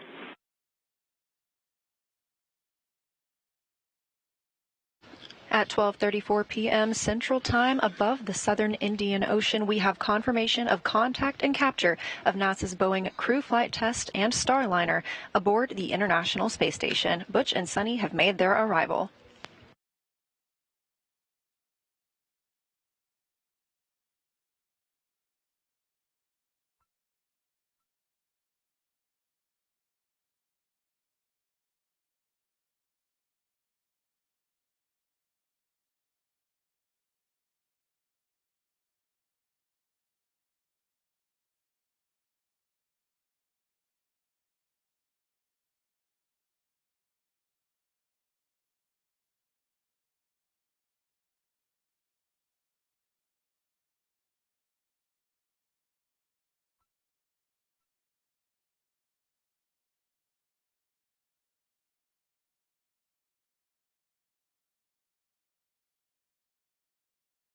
Starliner's soft capture system has finished attenuating any motion after initial capture.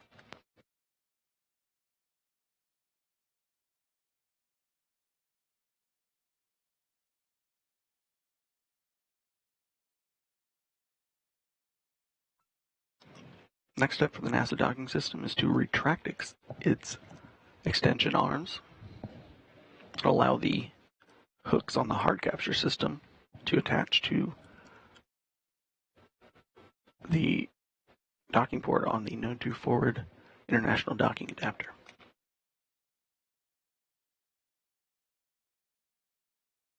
And with the arrival of Starliner, again, that coming at 12:34 p.m. Central Time, we have 2 American crewed spacecraft aboard the International Space Station.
And with contact and capture of the Starliner spacecraft, we are now securing the spacecraft to that Node 2 forward port.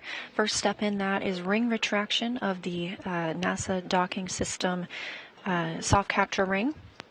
Once that's complete, there are 12 hooks that will need to drive and more firmly secure the spacecraft. Those will happen in 2 sets of 6.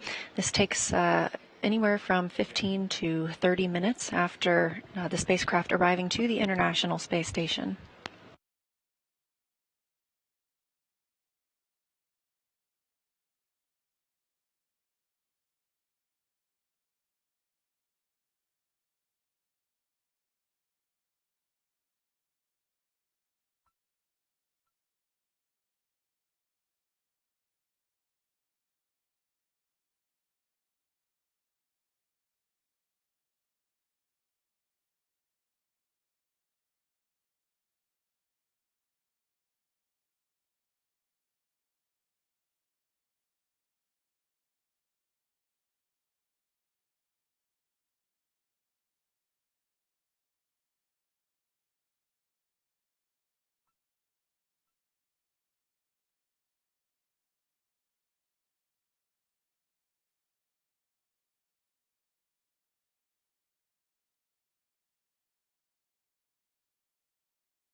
Houston Station on the big loop. Thrusters disabled for hard maintenance. Houston copies.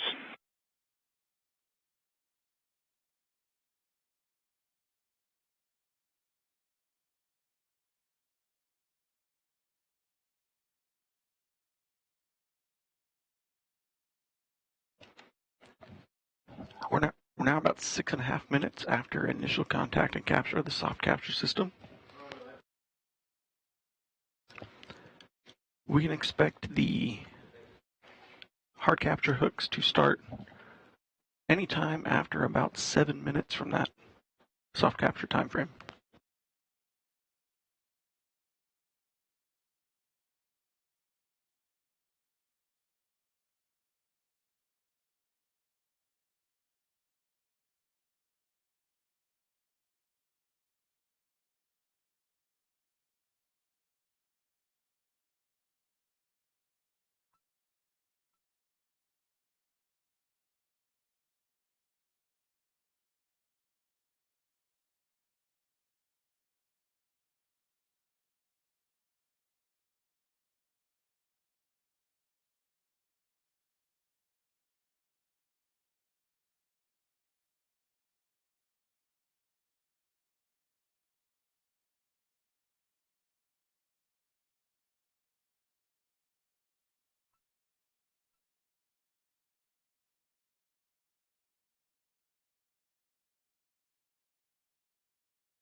So while we're waiting for the NASA docking system on the Starliner side to finish completing its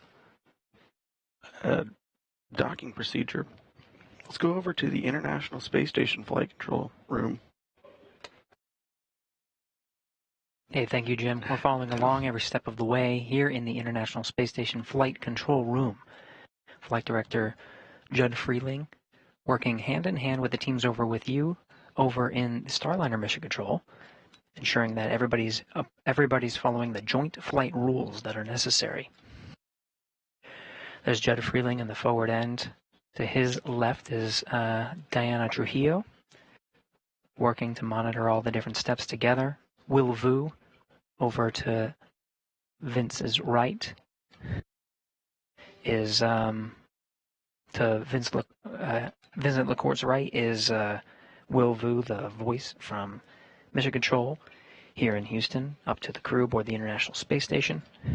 Space Station has a couple of maneuvers in order to proceed with the next steps of retracting the NASA docking system ring on the Starliner. The thrusters need to be disabled on the International Space Station side, and the International Docking Adapter must be aligned with the NASA docking system. Teams here in Mission Control Houston verifying all of those have passed, so we're following along to proceed towards a hard capture. Again, we had soft capture confirmed at 12:34 p.m. Central Time. The hard capture secures Starliner to the International Space Station. Expect to hear some words from the crew after that hard docking is complete. In the meantime, lots to follow along with to ensure a safe docking, a safe hard docking of Starliner to the International Space Station. A couple of steps. Now, of course, after that hard dock is complete, we still have to go ahead and open up the hatches, so the teams here will remain on console and follow along through the methodical steps necessary to pressurize the vestibule in between Starliner and the International Space Station. That vestibule is the International Docking Adapter. Right now, it has been exposed to vacuum, awaiting for Starliner's arrival. Once Starliner is hard docked, they'll follow procedures in order to pressurize that vestibule from 0 psi to match that of Starliner and the International Space Station, same as we have here at sea level, 14.7 psi. That will take some time in order to accomplish. Now, because we docked on the second opportunity here, the second docking window that we were tracking as part of the flight to the International Space Station, we'll follow along to provide estimated times of hatch opening and the welcome ceremony, where the Expedition 71 crew will formally welcome the two first-time flyers of Starliner to the International Space Station, Butch Wilmore and Suni Williams, the first to fly the Boeing Starliner.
Bringing you live views from here in the International Space Station Flight Control Room. Flight Director Vincent LaCourte talking with the flight control team. We're all waiting for the hard capture of Starliner to the International Space Station. Again, soft capture confirmed at 12:34 p.m. Central Time. We're in a short handover period, so we do not quite have live views from the International Space Station. Should hopefully be regaining those shortly to show you some live views of the spacecraft, the two spacecraft docked together, International Space Station and the Starliner.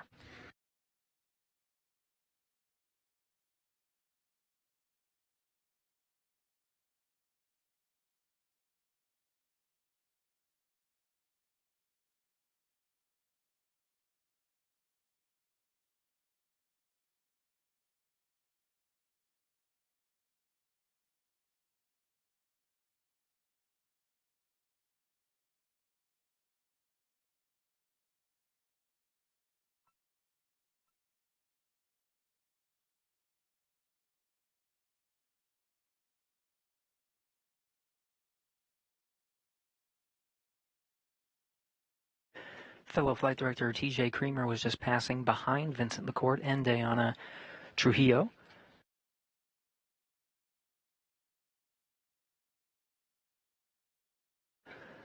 Lots of team members here in Mission Control Houston following along through the steps after docking the Starliner to the International Space Station.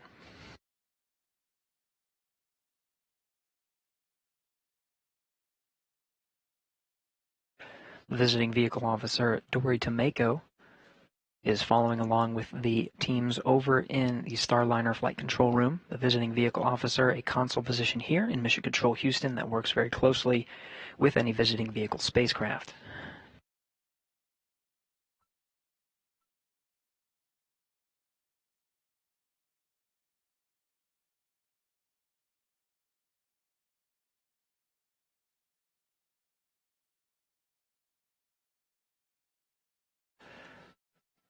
The choreography necessary to safely dock and hard capture a visiting vehicle to the International Space Station must be carefully coordinated, and even events on board the International Space Station must be coordinated as well. Again, we talked about the attitude control systems with thrusters inhibited on the space station. Right now, control moment gyros are the ones that are holding the International Space Station in place until after the hard capture, when those thrusters can be re-enabled. There's also an exercise constraint on board the International Space Station, trying to limit the vibrations during dynamic operations of docking two spacecraft together at 17,500 miles an hour.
For those just tuning in, we do have a contact and soft capture of the Starliner spacecraft to the International Space Station.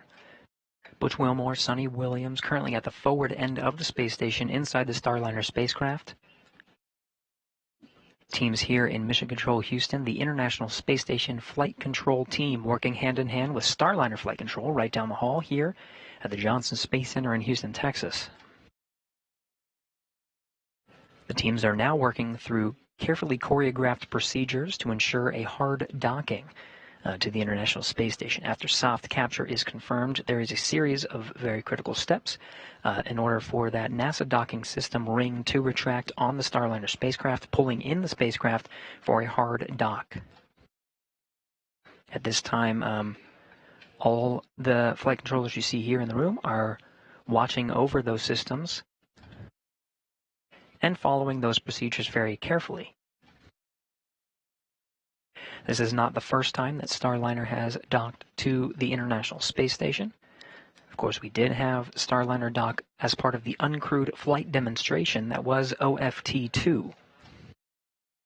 This is the first docking with crew inside. Of course, Butch Wilmore and Suni Williams, both NASA astronauts,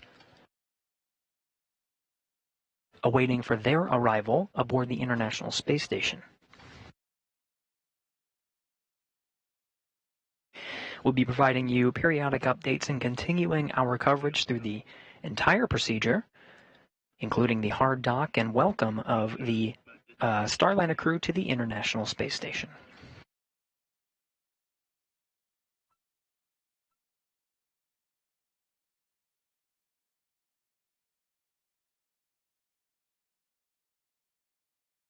Again, we'll remain on air continuously through the entire procedure of hard docking to the International Space Station. The docking of Starliner to the International Space Station leaves a small gap called a vestibule in between the station and the Starliner. That vestibule is currently at vacuum, and methodically over the next few hours needs to be, once, of course, hard dock is confirmed, needs to be pressurized up to sea level to match that of the internal pressure of Starliner and the International Space Station at 14.7 psi. We'll follow along from both sides, from the space station side as well as the Starliner side. Crew aboard the International Space Station will work through procedures to open up the different hatches and prepare the pressurized mating adapter for welcoming Butch and Suni inside the orbital complex. There are many steps in order to outfit the pressurized mating adapter and prepare for their arrival, including opening up various hatches, including the Node 2 forward hatch and what's called the APES hatch. This is the hatch on the station side. On the Starliner side, the hatch is called the IVA, and that will be opened as well to allow a clear path for Butch and Suni to enter into the International Space Station.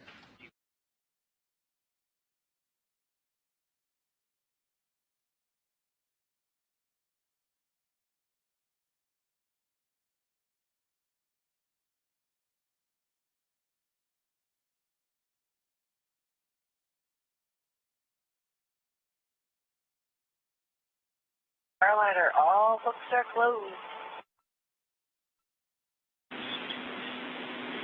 Houston copies. We agree, and we're just waiting for the sequence to complete.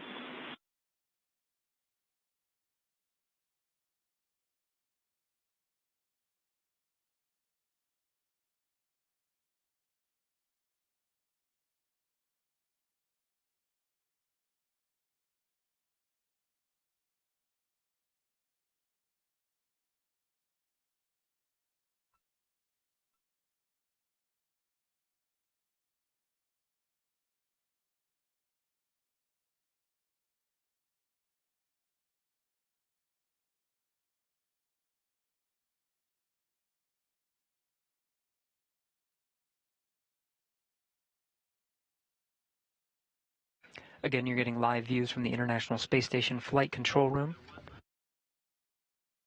On the forward end of the screens there, you see some of the camera is set up in the Node 2 module of the International Space Station. This is at the very forward end. The hatch that you're looking at in this view is the Node 2 forward hatch. That is one of 3 that will be needed to be opened in order to welcome Butch and Suni to the International Space Station. Currently closed as part of the docking operations. Starliner Houston on the big loop. We've all been waiting a little while for this call. That was an OK 3-wire, Fly Navy, docking complete.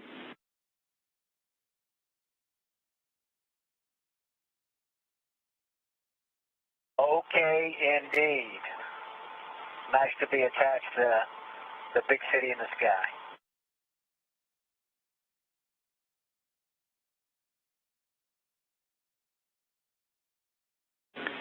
And from the ISS Flight Control Team, congratulations to all NASA and Boeing teams on this historic day. Butch and Suni, nicely done. Welcome back to the ISS.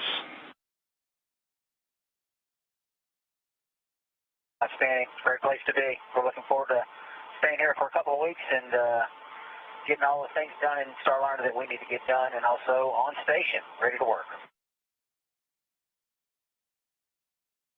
Welcome aboard, Starliner.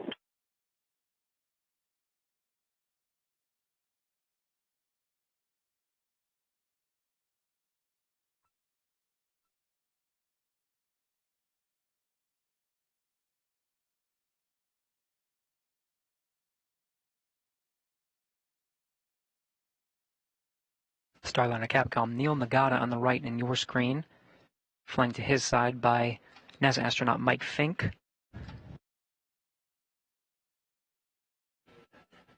To the left of Neil, Starliner Flight Director Ed Van Cise. We're going to call that the big time. Yeah, you have extension. I said we're going to call that the big time approach and controlled collision, and the Claremore grapple, cinch, and hold. All right, roger that. It's on the record now.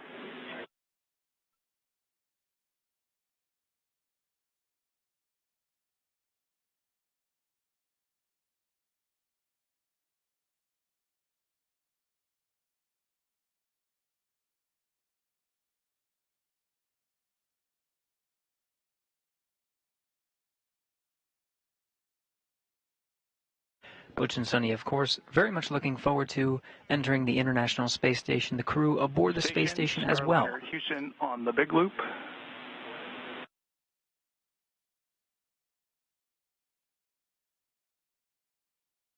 Station's here.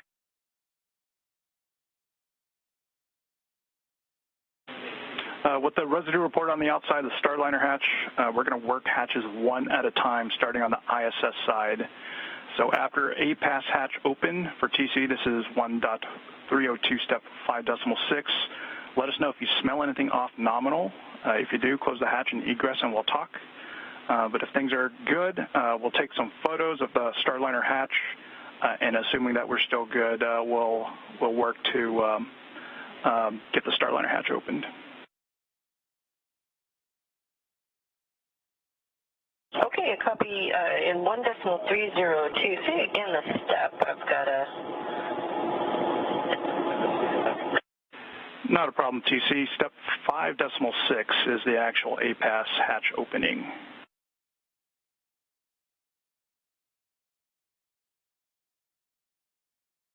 Okay, that may be another...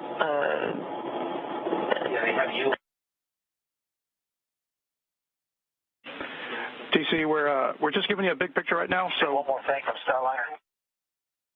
Go ahead, Starliner. Go ahead. No, go ahead.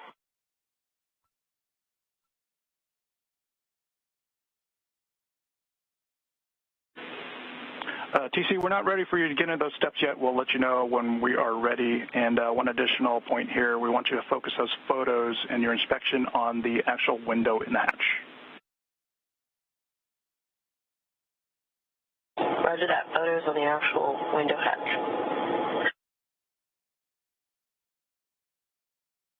So we're not sure everyone involved, but certainly great work by Flight and the prop team and whoever else was working to get us attached here. So fantastic. We're proud of you. And we appreciate that down here, Butch.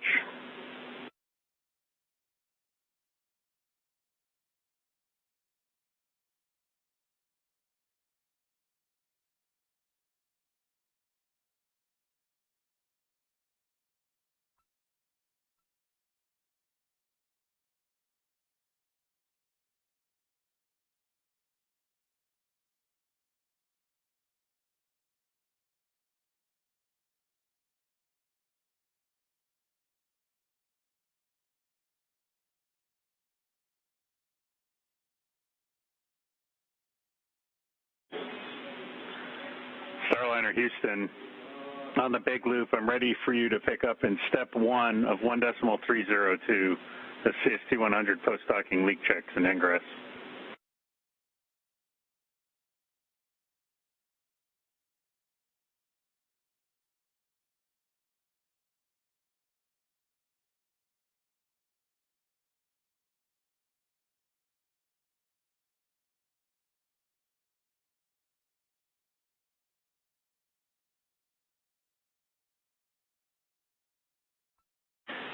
Station Houston on the big loop for TC. We're ready for you to perform step 2.1 and 1.302.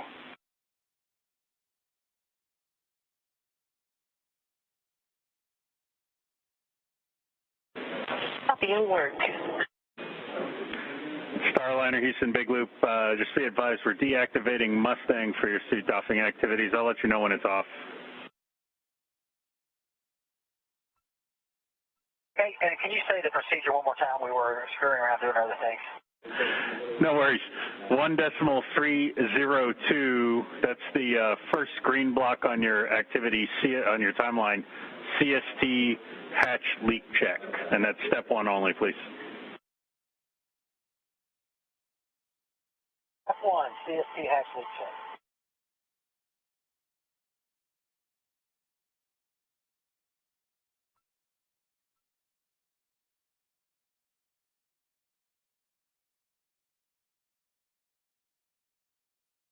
Lots happening right now. Congratulations in the Starliner flight control room. Handshakes all around.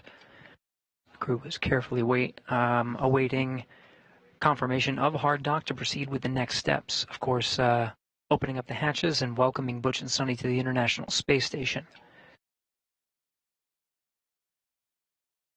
The contact and soft capture was confirmed at 12:34 p.m. Central Time. Teams in the room there in Starliner Mission Control celebrating the arrival of Butch and Suni. We're hearing on both ends, on the Starliner end and on the International Space Station end, proceeding to open up the hatches. Celebration here in the International Space Station flight control room as well.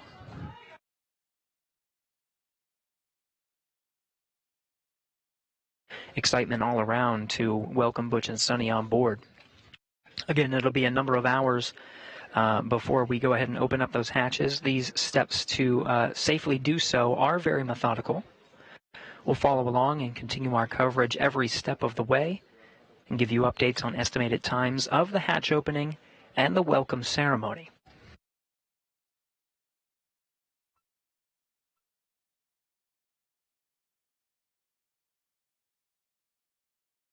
The Mustang system that you heard referred to on the loops there is the internal camera system. Hope to... I know you got the numbers, but 1.2 is 14.8, 14.8.01. We're in our 10-minute wait. We started about 30 seconds ago. Okay, yeah, copy that. Hey, Butch, say again the time.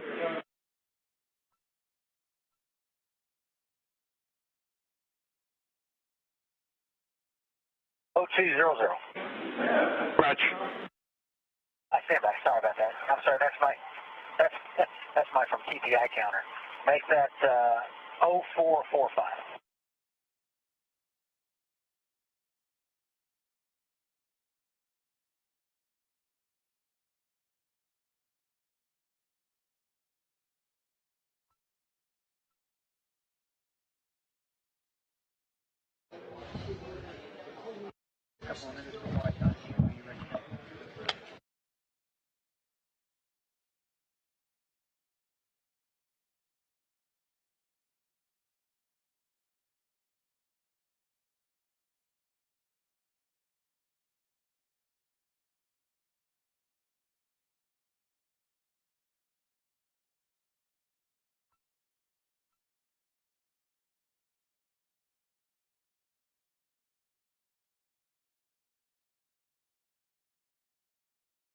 And Starliner, Houston, Big Loop, the Mustang cameras are off OFF.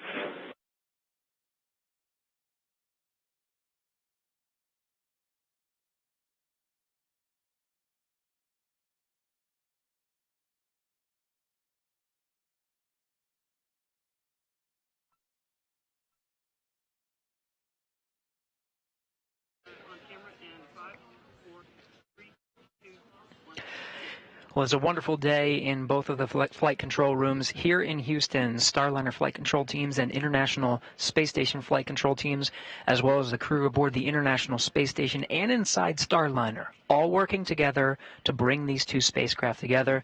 We have confirmed docking at 12:34 p.m. Central Time. That was a contact and soft capture.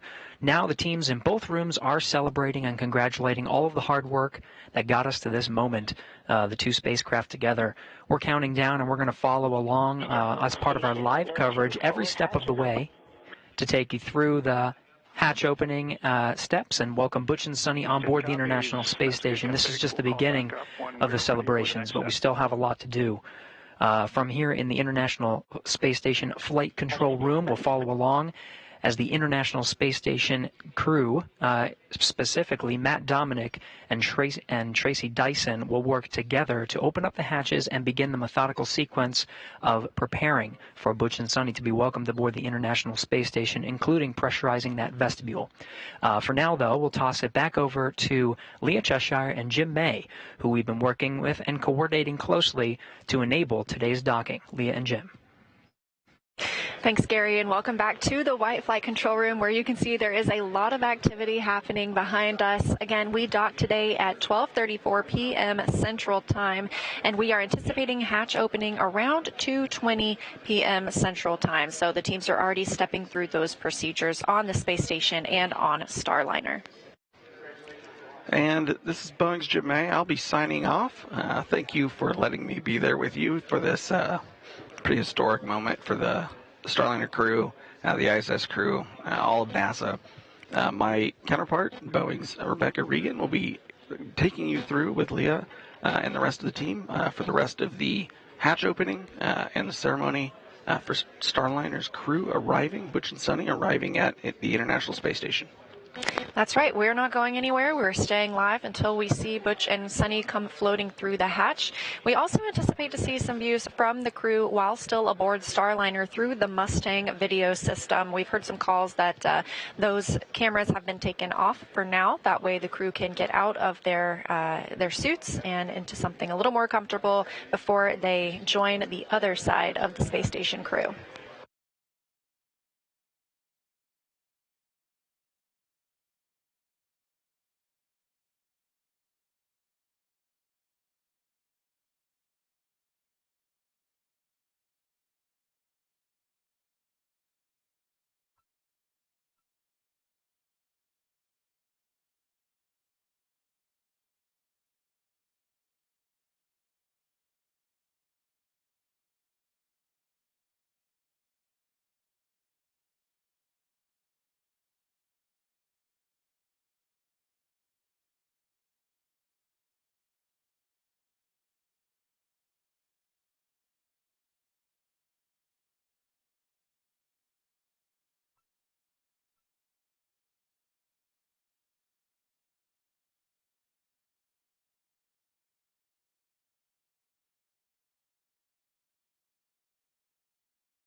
Again, still live here in the International Space Station, in the Starliner flight control room, as teams continue celebrating the arrival of Starliner today. That happened at 12:34 p.m. Central Time. Starliner, just curious, who is set prop today? Say again, Butch? Okay, who's sitting prop today? It's Mr. Lenort, sir.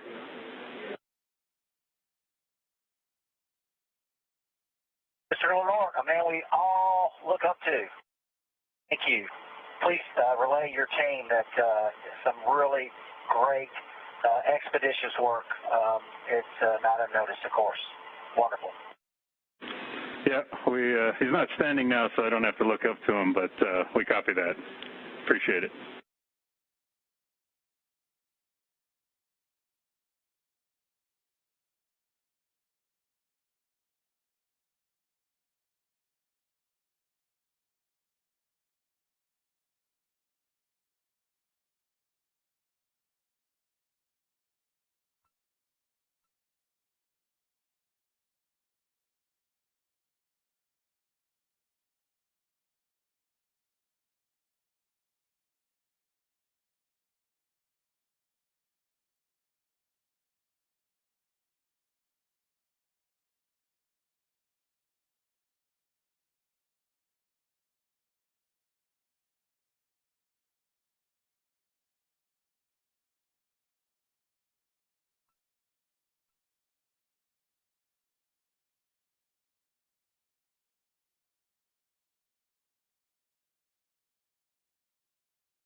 Station Houston on the big loop.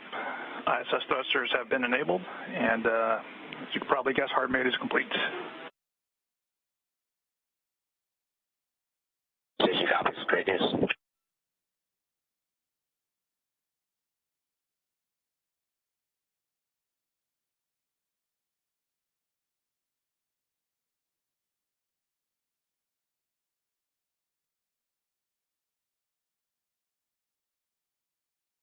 All right, so we're showing 10 minutes, and the numbers look the same, except the vestibule pressure went down 1/100th of a percent.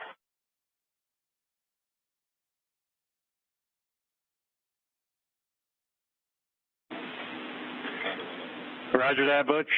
Good leak checks were good for you to pick up in 1.4. Okay, you got 1.4.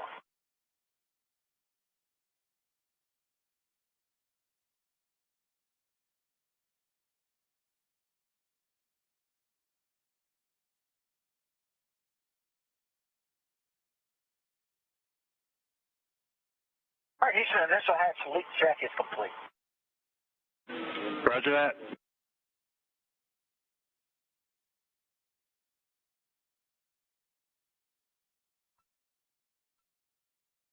And we'll stand by until you verify that the India's power down is done.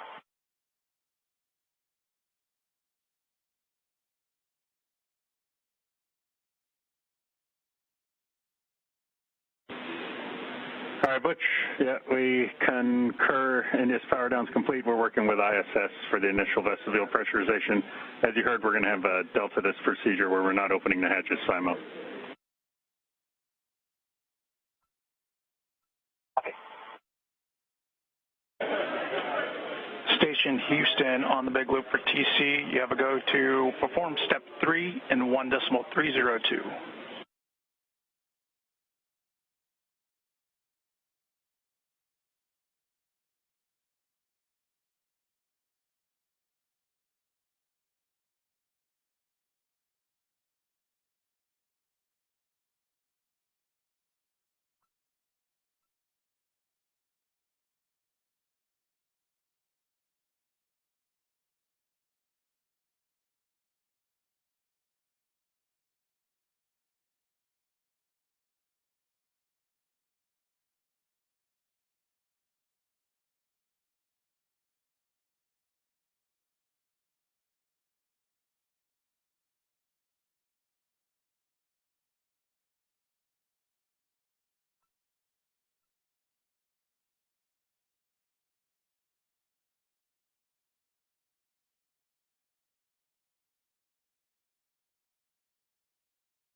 TC Houston on the big loop. We'd like for you to close the APAS equalization valve.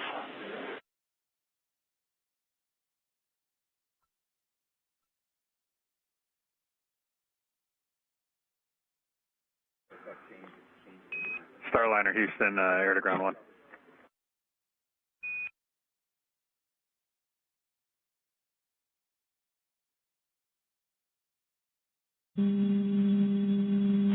Copy, good config. Houston, Starliner, we're at air to ground 1. Just to let you know, also the WAP and all the CNS stuff is stored down, and satellite cameras all stored down. Okay, hey, yeah, copy that. And then for your panel, Sunny, the pilot panel, can you take space talk listen, please? Absolutely.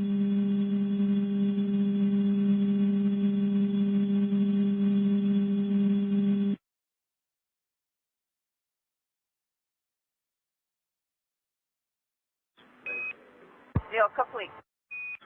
Okay, yeah, copy that. Thank you. We just get a hum because we got the big loop configured. Figured we'd move over to air to ground 1 just for a little bit to declutter the loops. No, we're not per timeline. So if you take a look at your timeline, we were calling up centerline camera WAP, and then you got all your suit DOF and those activities. You can reference your plan on the tablet. Just curious with the centerline camera, before we turned it off, did you guys catch a last battery reading, or maybe you saw something right as we got close? It was right about 3/4, actually, because that was the one that I had charged up overnight. So it was 3/4 when we shut it down. Okay, great news. Thank you so much. Houston Station on the big loop. Just a report per procedures. GMT 18:19:20 was when the APAS equalization valve was closed. Houston copies.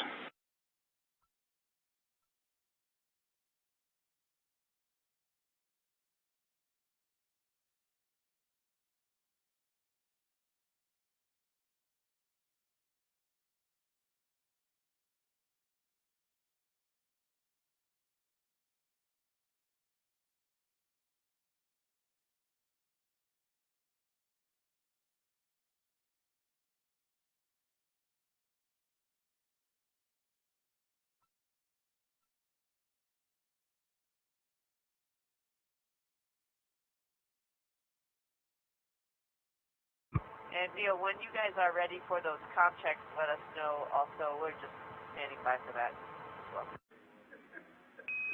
Yeah, copy that.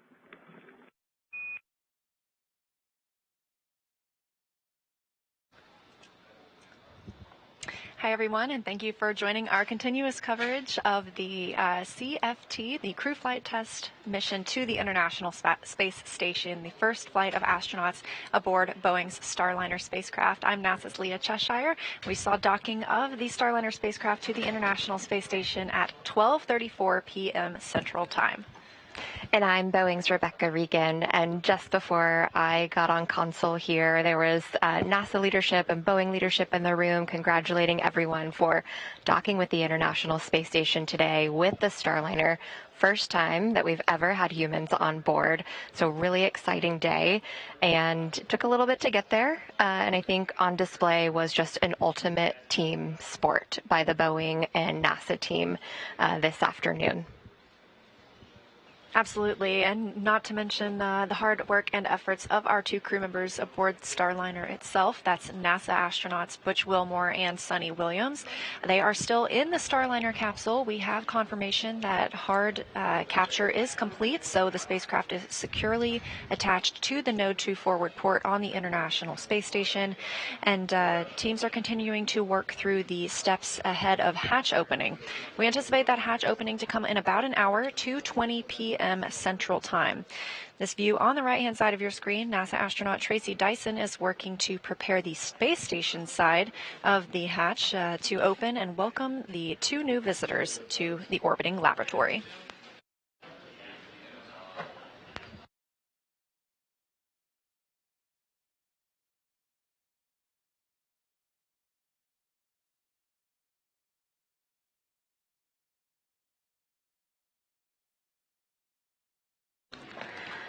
On the left-hand side of the screen, you see Starliner there docked to the International Space Station. You know, we said it took a little bit to get to this point today, and, you know, I couldn't help but think Butch used to say, you know, if I wanted to, I could do barrel rolls around the International Space Station, and while he didn't do that today, they certainly did put Starliner through its paces. Yeah, the crew had a couple of opportunities to do some manual piloting. One of those happened yesterday before their rest period. They did these far-field manual piloting operations, getting to take control of the spacecraft and maneuver it. This is a test flight, again, to make sure that Starliner is ready for operational rotation missions. And so with that completion of the manual piloting yesterday, the teams, or I should say the astronauts, did the same thing today at about 260 meters away from the International Space Station. Definitely got to put their test pilot chops to work today. Station Houston on the big loop for Matt and timeline. Go ahead. Matt, sorry for the delay there. So we're going to work through hatches as quick as we can. As far as we could tell, we're about an hour behind on the timeline. And for your awareness, the second PAO event on the timeline is canceled for today. Yeah, that's what we were looking at. He gave us the slide time, so we expect roughly an hour for each activity, which makes total sense. Yep. And did you copy the call on the exercise go? Did you copy the exercise go? We're busy with other stuff, but yes.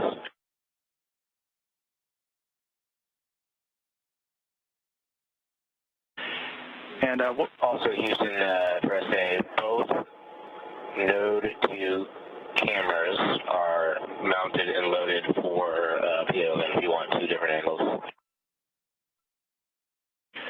We appreciate that. We'll take a look. And Matt, one additional thing for you. Depending on how things look like at the end of the day, we may slide your wake-up time to the right by an hour tomorrow.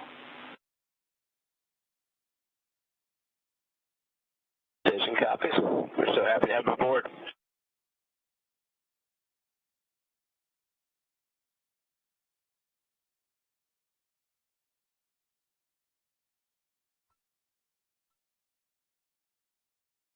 Comms continue from teams on the ground to the Starliner crew and the crew aboard the International Space Station. Now, we are in a satellite handover.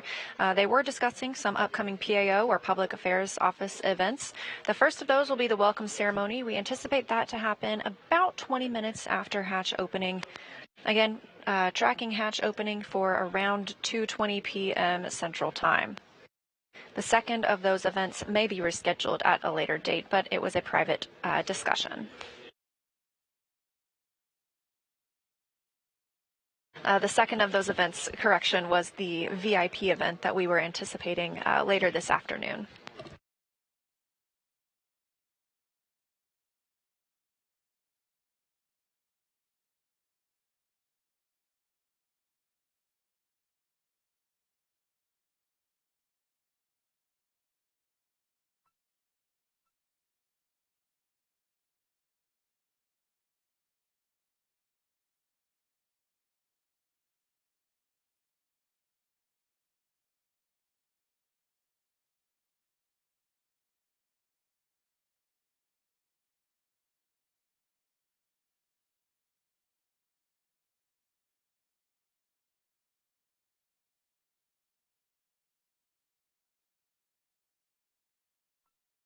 We previously heard the call that the crew is go to resume exercise on the International Space Station. This is something that they are asked to stand down from when it comes time for a spacecraft to dock or depart.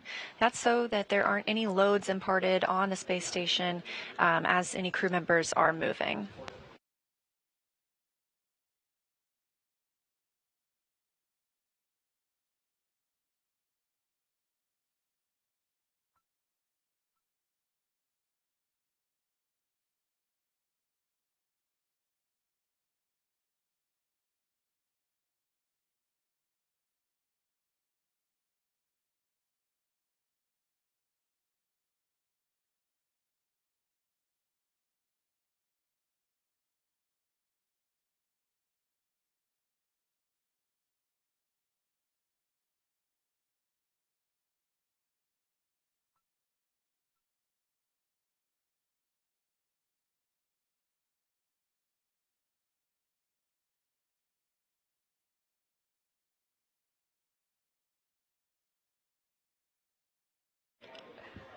You may see there on your screen someone familiar. It looks like that person's smiling, and it is Suni Williams, pilot of the crew flight test on Starliner.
Again, we are live here in the Starliner Flight Control Room at Mission Control Houston in Johnson Space Center in Houston, Texas.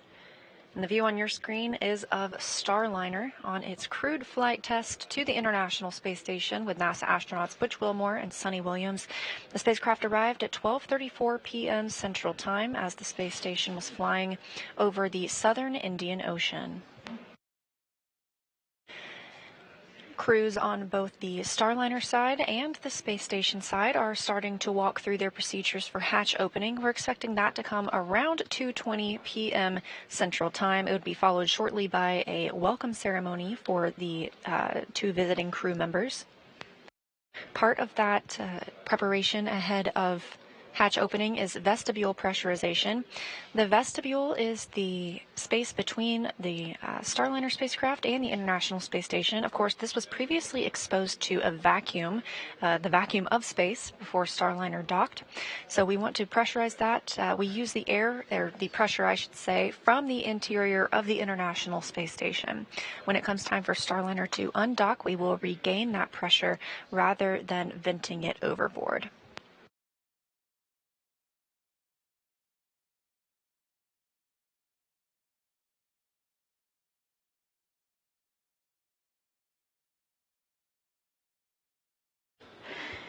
So as Leah mentioned, as we docked to the International Space Station, we were flying over the South Indian Ocean, and so much synergy there for Suni in particular. You know, she chose the gravity indicator, a narwhal, to bring awareness to research in space and research in the oceans. She says they go hand in hand. She also named the Starliner Calypso after Jacques Cousteau. So just really cool that she got a chance to do that today, and I certainly hope that people from India were tuning in, because Suni is from Indian descent.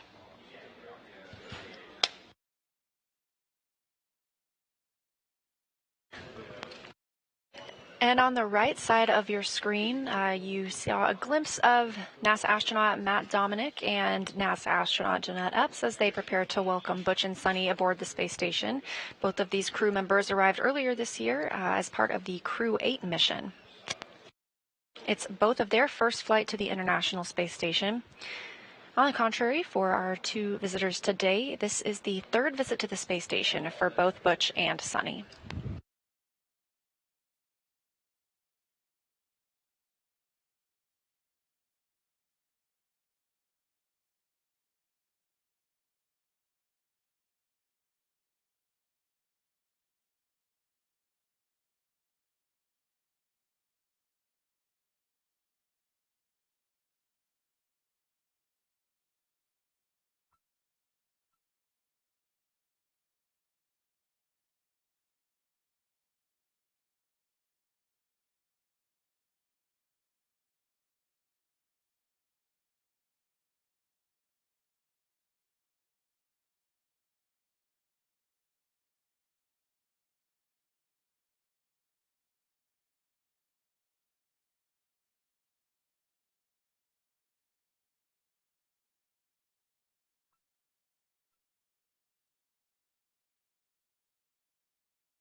Seeing live views now of Starliner outside the International Space Station through a space station camera, hoping to get at least 4 views of Starliner from inside the capsule here in just a few minutes. Crew's getting ready, and we'll, open the hatches and cross over soon. So if you all tuned in to coverage as they were making their way to the International Space Station, you may have heard Butch say a couple times that they had donned their fancy sweaters. So I'm very curious to see what they're wearing as they cross the hatch today.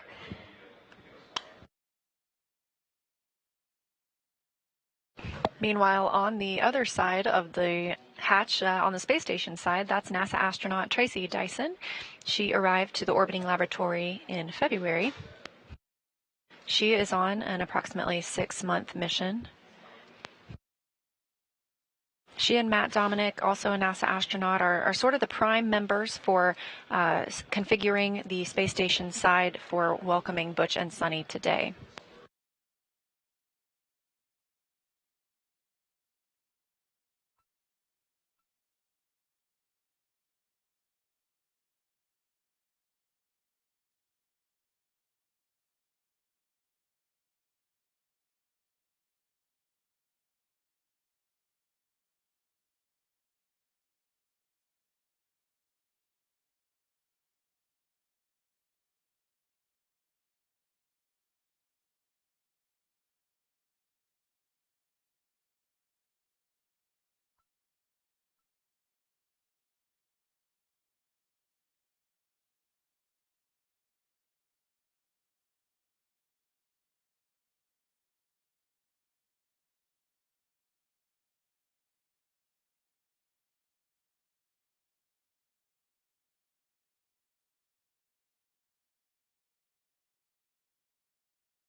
Station Houston on Space to Ground 2 for Matt and Starliner hatch.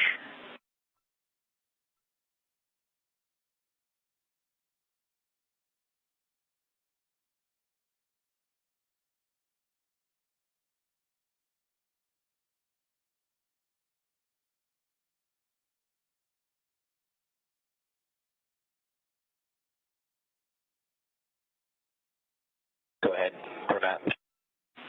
Hey, Matt, we want to go over the APAS hatch plan with you one more time. So once we get that APAS hatch open, we're not ready for that yet. We want you to do an inspection and take pictures of the Starliner hatch and the residue. Once you've had a chance to do that, give us a call and give us a description of what you see. Now, if anything liberates or you experience any irritation, we want you to close the hatch and give us a call. Okay, so I'm not doing it now, but when we open the APAS hatch, I will open it, I will use my eyes and my nose to smell, and I will take pictures with the camera. If there's anything, residue or anything, I will close the APAS hatch.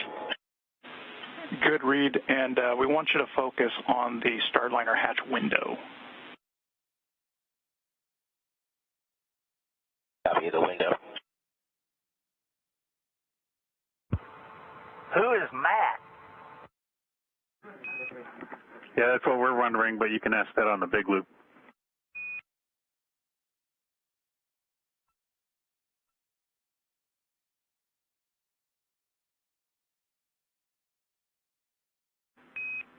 Who is Matt?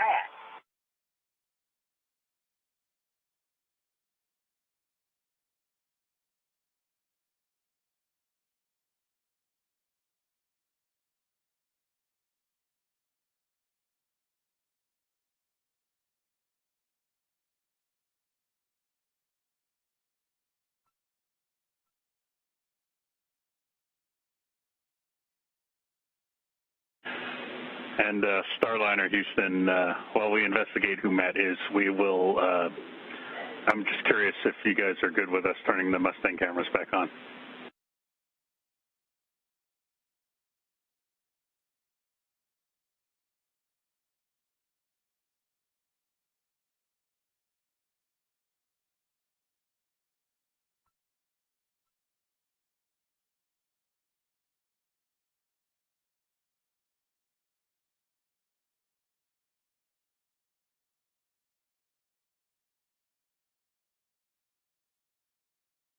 Give us a few minutes for Mustang. We'll call you. Yeah, no rush, no rush.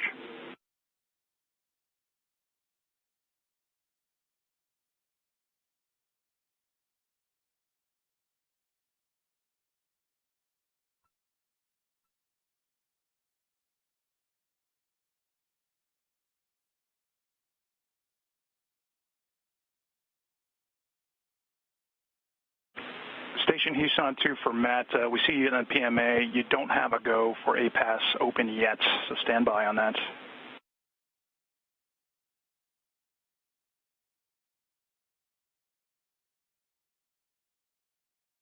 Houston, Matt on 2. I am not opening the hatch. I'm just setting everything out, so when the time comes, we can move quick. Houston copies.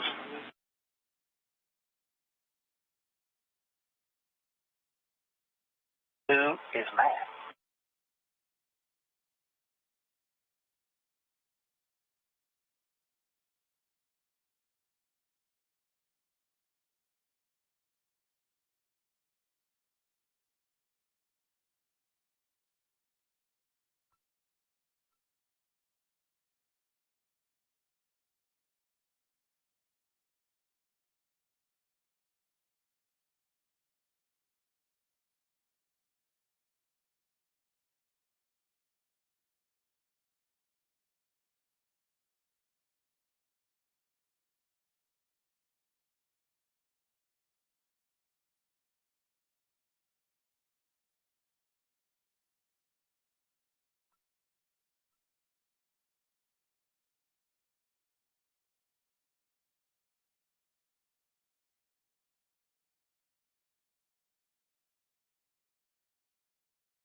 We are about an hour and 12 minutes post-docking of Starliner's first crewed flight to the International Space Station. On the left hand of your screen there, you see Starliner, and you may see a little black line, or maybe a bigger black line on the thermal protection system of Starliner. And that is because Starliner, this particular crew module, has been to space and back again on orbital flight test 1. And so that is residual marks from the ablation of reentry. You're also seeing the horizon there underneath Starliner, a beautiful view. And we're going to go ahead and toss it over to Gary Jordan in the International Space Station control room, who will cover what's going on the right-hand side of your screen. Thank you, Rebecca. Yes, we're here in the International Space Station flight control room, working hand in hand with the teams in the Starliner flight control room down the hall. Live from this view, you can see the flight controllers hard at work, looking after the procedures of opening up the hatches and making sure we are going through the methodical steps necessary to open up the hatches and welcome Butch and Suni aboard the International Space Station. Inside Node 2 right now, you see NASA astronaut Matt Dominic working through some of those procedures. Teams are working through a leak check just to make sure we can work through those. In the meantime, Matt Dominic has set up a variety of different cameras inside Node 2. Some of them will be used to live stream the welcome of Butch and Suni to the International Space Station. We're getting a view from one of those views now. Dominic currently donning some of the equipment necessary to perform an investigation once those hatches are opened. Now there are 3 hatches needed to be opened to welcome Butch and Suni to the International Space Station. One of them is already opened. You can see at the very forward end of your screen there, the Node 2 hatch. Once this is open, you can see through to the pressurized mating adapter all the way down to the next hatch, which is the APAS hatch. This is on the station side, and on the other side of that hatch would be the vestibule that separates the Starliner from the International Space Station. That vestibule right now being checked as part of the leak checks necessary to pressurize that vestibule and open up those hatches. There's another hatch on the other side. This is the Starliner hatch called the IVA. And teams will be working to work through those procedures to open that hatch, which is uniquely a free-floating hatch. It's not on a hinge, so the crew will work to remove that hatch and then temporarily stow it as part of the procedures to welcome Butch and Suni aboard. Now, some of the gear you are looking at, Matt Dominic, starting to don, is allowing for the inspection of those hatches. As part of any normal procedure of opening up the hatches, just to make sure it is truly safe, the crew inside the station dons some goggles that have, and you can see the headlamp to illuminate some of the working space that's necessary to look for any foreign object debris or anything that is part of the hatch opening sequence to ensure there's nothing obstructing the various hatch components, and we can ensure a good sequence of opening up those hatches. Now, Dominic is going through and getting just a jump start before giving the go to open up the hatch and begin that sequence. Just making sure he's got the necessary gear. In the meantime, NASA astronaut Jeanette Epps appearing in the foreground and working with Dominic there in the background, who will be leading the steps necessary to open up the hatches. Some of the reports you've heard on the big loop include inspecting some residue that was reported on the Starliner forward window. This is on the IVA hatch. With you on one. That we haven't skipped over anything. I know we're a little bit behind the timeline. Well, as far as I can tell, it's got almost everything squared away. Is there anything in particular you're looking for? No, just wanted to make sure that that there's nothing we've missed. Well, you know, what would be nice are some tablet battery percentages.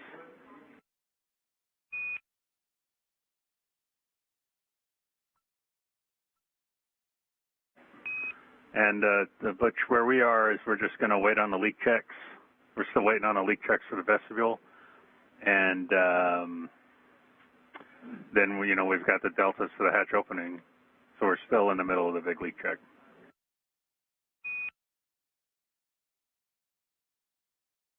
Okay, number 9 is 22, number 12 is 35. Neither one of them are charging right now.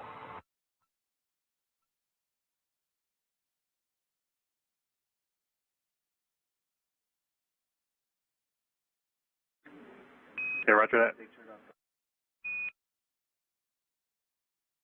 The voices you're hearing as part of that communication is that of Neil Nagata, the Starliner Capcom, over in the other room, speaking with Butch Wilmore on the other side of that hatch. Just as we are seeing. And Butch, Richie's suggesting that since we're going to be on the tablets for a little while, that if you want to, you can go ahead and put one on charge on the spider cable.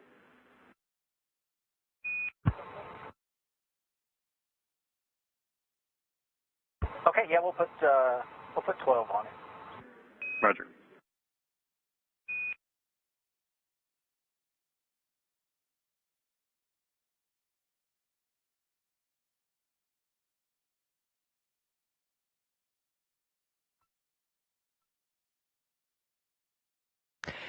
Again, hearing some of the comms between Neil Nagata, Capcom in Starliner Flight Control Room, and Butch Wilmore on the other side of the hatch. They have their own procedures to work through to prepare Starliner for the hatch opening operations. In the meantime, we're getting views from the Node 2 module of the International Space Station. You see there Matt Dominic in the foreground working with Jeanette Epps, both NASA astronauts working through the procedures to open up the hatches.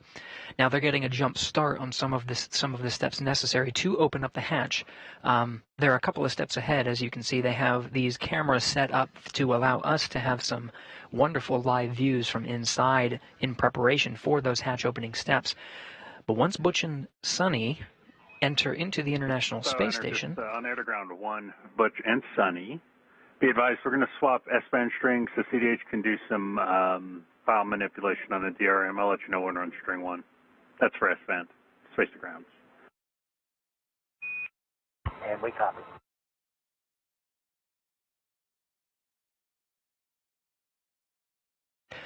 Now again, from inside Node 2, various cameras and lights set up to allow the best possible views of Butch and Suni's ingress into the International Space Station. So we're witnessing some of those steps. And Butch or Suni, for the tablets, we'd like to know if you've got both tablets now configured for airplane mode.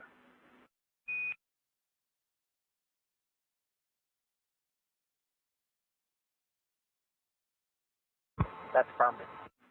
Roger that, thanks. Quick question. Yeah. The undergarments we wore under our suits for launching up till now, we're not sure what remained on the spacecraft and what was taken off. Do we have another supply of undergarments, or do we have to save these and wear them back? All right, we're going to check on that.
So a quick recap.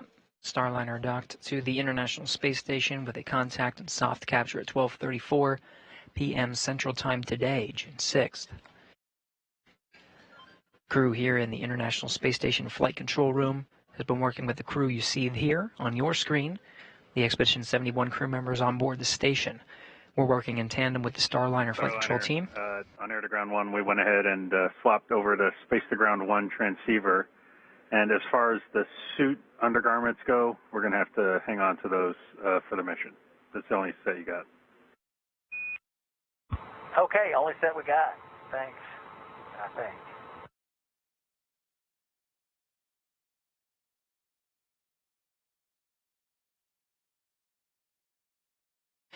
We're hearing some of the steps from inside the Starliner capsule, from inside Calypso.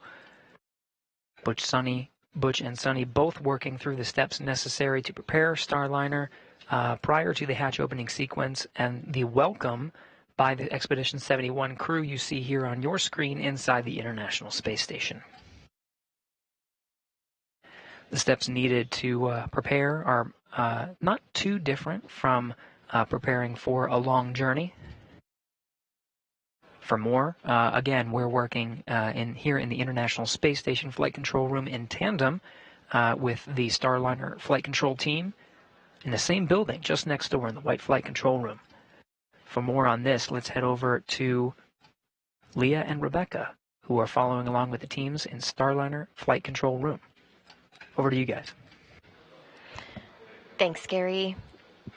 Yes, you're hearing Capcom Neil Nagata talk to Butch Wilmore aboard Calypso, the approximate size of a minivan. And so you're hearing that, and it's definitely relatable for a long trip with your family. You know, where did I pack my items? And, you know, what's coming next? I'm surprised we haven't heard anyone say, are we there yet? Or can we get into space station yet? So very relatable to a long journey that any one of us would take. Obviously a lot harder to get to. We saw that on display today.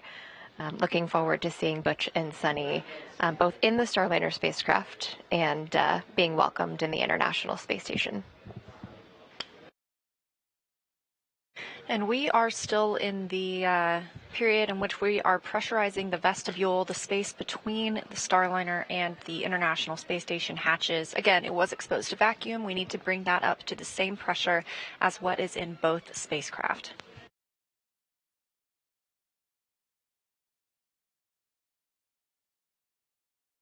But to take a look back At the timeline of our mission so far, launch occurred yesterday at 9:52 a.m. Central Time from Space Launch Complex 41 in Florida. The OI burn, or the orbital insertion burn, occurred about 30 minutes later, that coming at about 10:23 a.m. Central Time. Since then, Starliner conducted a few more maintenance burns overnight, and then this morning got back into its burn plan with the NHPC-1 burn coming at 7:52 a.m. Central Time. That's a height adjust burn, followed by the NHPC-2 burn at 8:14 a.m. Central Time. Both of those good burns and just fine-tuning our approach to the International Space Station. The TPI, or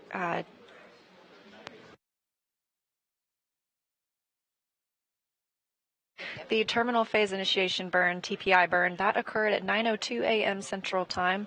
Also a good burn.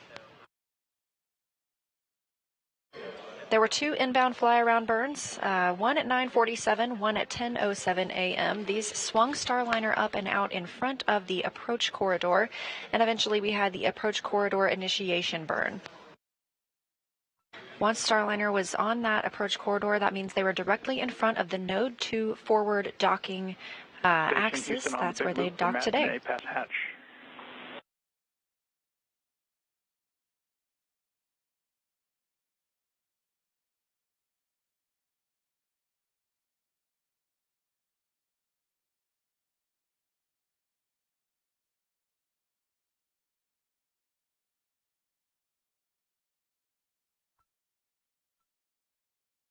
Go ahead. We could give you a go for step 5 and 1.302.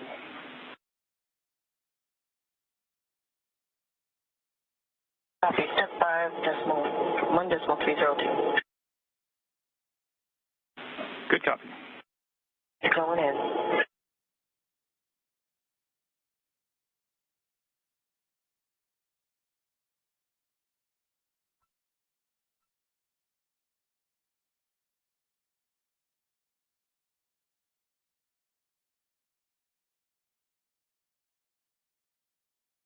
So ahead of that vestibule pressurization, we have to do leak checks to make sure the levels are balancing out before we bring pressure into the vestibule. So those are now complete, and we are go to proceed with pressurizing the vestibule.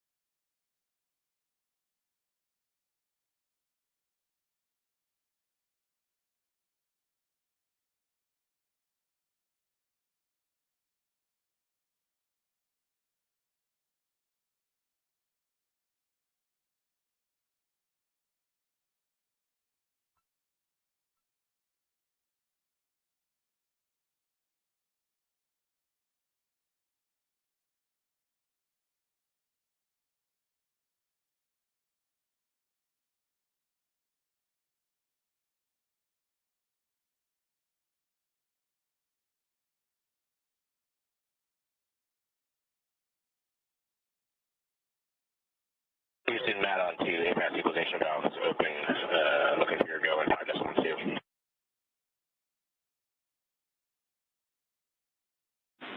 You have a go for step 5.2.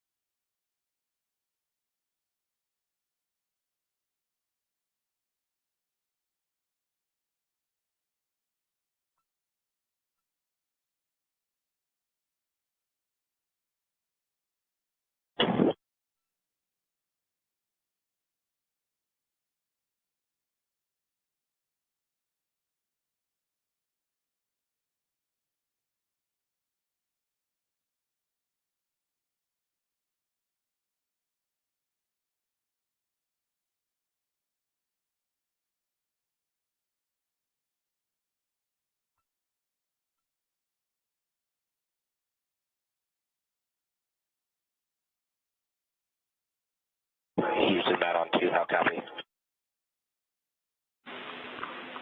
Matt, we didn't get anything if you called down earlier.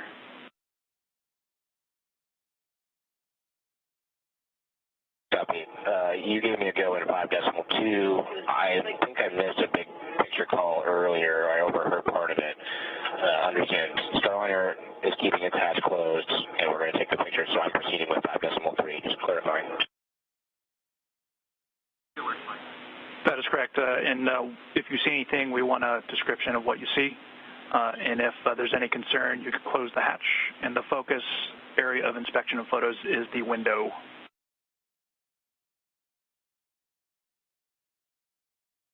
That makes total sense. I was just making sure 1,000% we were skipping that FCC call from Mission Control Starliner. Thanks.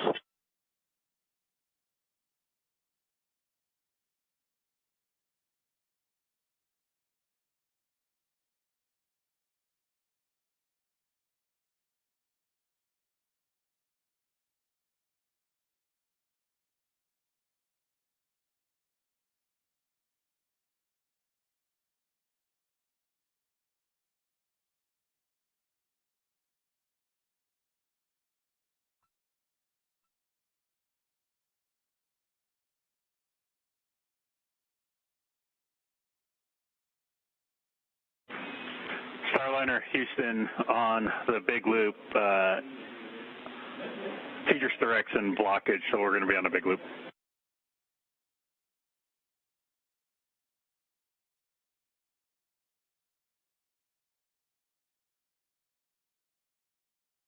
Starliner copy, big loop. All right, Butch, hey, we're ready for you guys to pick up in 1.302. It's going to be step 6.3 only, prepping for hatch open. Right now, I think you copied, Matt's got the APAS hatch open, so they're doing some work there, and then they're going to take a look at that stuff that you reported on the window.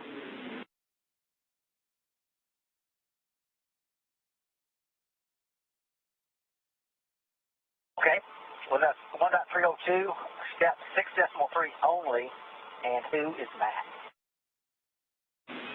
Still working on it.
Again, if you're just joining us, this is a live view of the International Space Station. Matt Dominic, NASA astronaut, there in the front of the frame.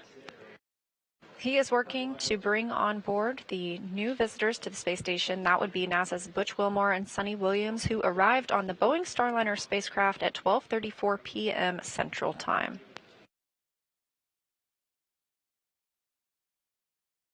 This is NASA's Boeing Crew Flight Test Mission. It's the very first flight of astronauts aboard Starliner to the International Space Station. Station Houston on 2 for Matt and APAS.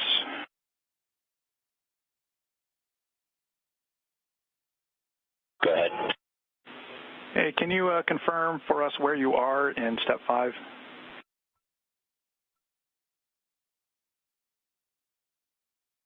We're waiting 5 minutes for hatch seal relaxation.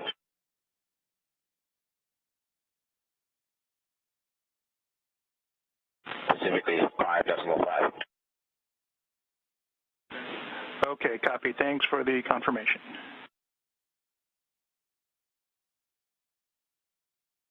Reviewing the crew's procedures, this is the next step ahead of opening the APAS hatch. That is the hatch on the space station side. Of course, Starliner has its own hatch that will need to be opened. That is the IVA, or the intravehicular activity hatch.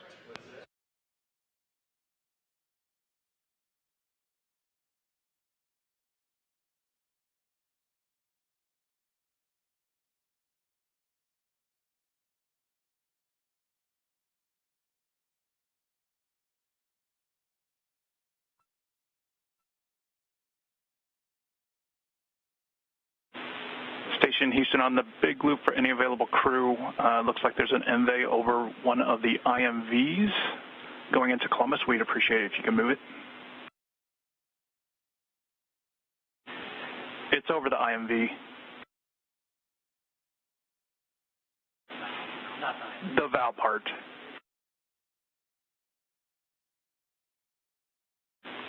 Appreciate it.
As you can see, NASA astronaut Matt Dominic has donned or put on some safety goggles and a mask as he prepares to open the APAS hatch.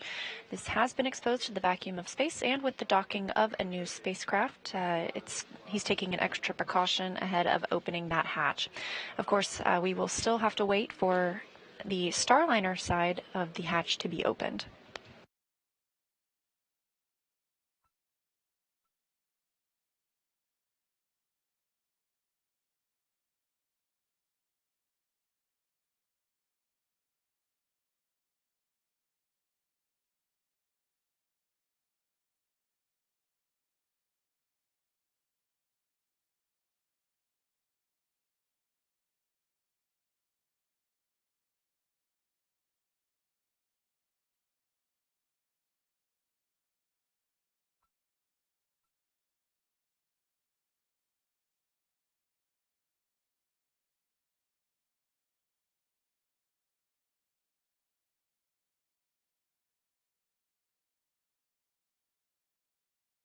Matt Dominic, NASA astronaut, has opened the APAS hatch. He will go in and take some photographs of that space between the APAS and Starliner hatch.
Starliner Houston, big loop. You okay with us activating Mustang?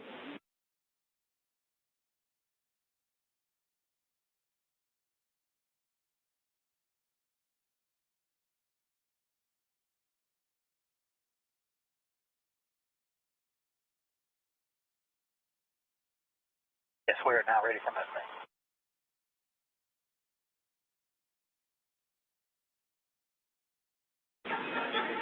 Okay, it's coming up.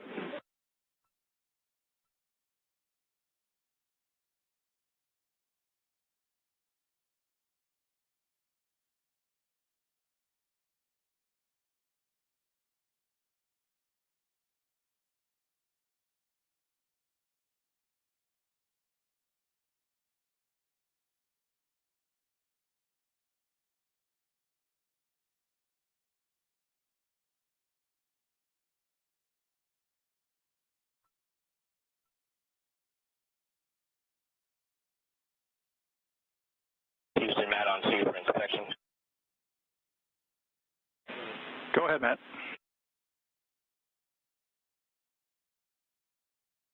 From what I can tell, nothing looks unusual. Was able to yell at Butch through the window and Suni, which was great. Now that we have light in there with the helmet lamp, neither Butch nor I can see anything of interest on the window. It looks nominal. I think what we saw was dust, maybe on our side. There is some stuff on the outside of the main window, the cabin window, but that one looks good. I agree.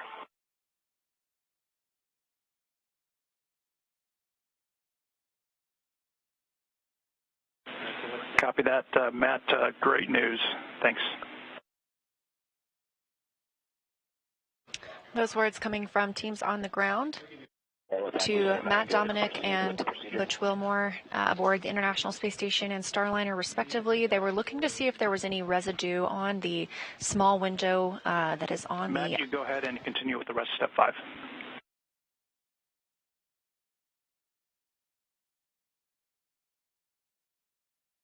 Welcome. Starliner, no action on a prop caution. It's expected. Again, they were looking for any residue that might be on the window on the IVA hatch, the intravehicular activity hatch. This is the hatch that is on Starliner. Hearing a good report and no further actions there, so they are going to prepare to open up that hatch and welcome Butch and Suni to the International Space Station.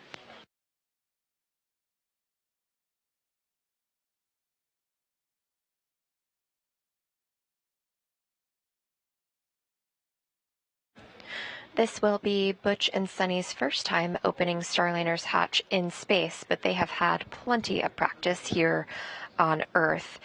They've trained extensively with Boeing's mock-up trainer hatch and a standalone hatch at Johnson Space Center in Houston. They've also worked with the pad abort vehicle hatch in Florida, which is very bulky and very heavy. And your report about your window, I can give you a go now for step 6.2. In addition to the go for step 6.3 that I gave you a few minutes ago, but stand by for the next go.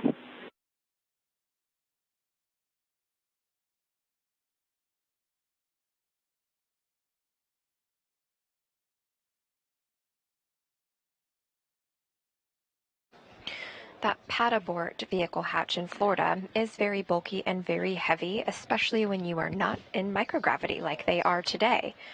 But the Starliner flight crew integration team, made up of mostly human factors engineers, came up with a way that allowed Butch and Suni to train with the bulk of the hatch without the 100-pound weight of the hatch by using a 15-pound foam replica that helped validate hatch stowage and moving about the Starliner cabin.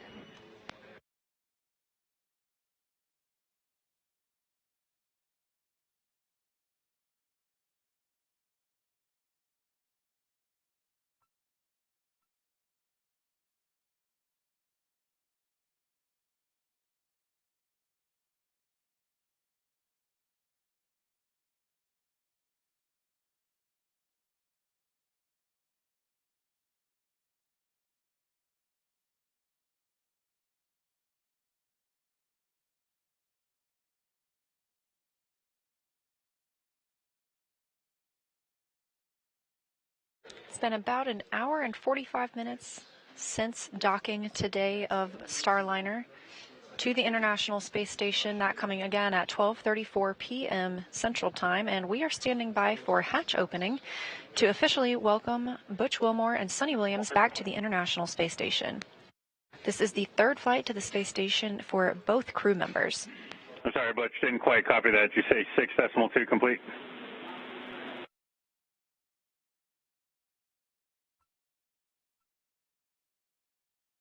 Affirmative, 6.2 complete. Roger.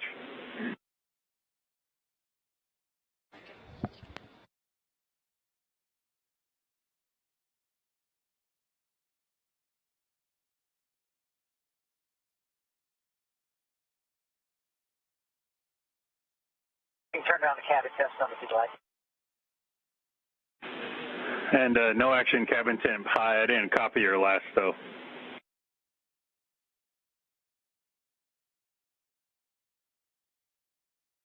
Ted, I can turn it down. It's getting, remember how it was cold earlier, but now it's fine, and we can turn it down some. It's currently at the 230 position.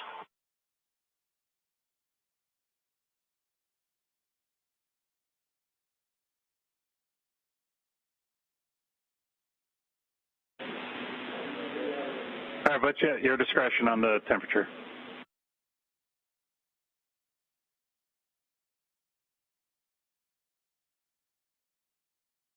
Okay, it's at 11 o'clock. Roger.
Starliner Houston on the big loop.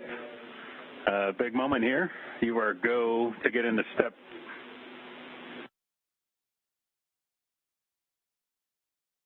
All right, no action message. You're go to pick up in step 6.4 and through the rest of step 6 to open the hatch.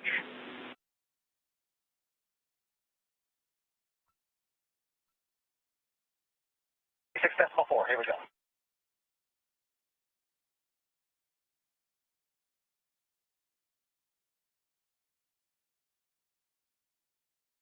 We are standing by for the opening of the Starliner hatch.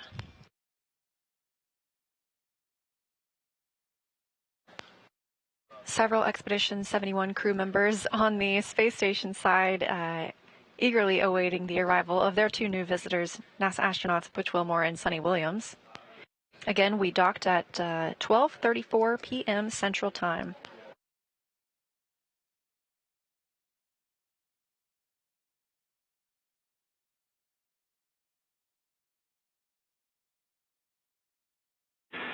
Station Houston on the big loop. We're about 1 minute out to a handover. We'd like to hold off on ingress. We'd like to get this on video.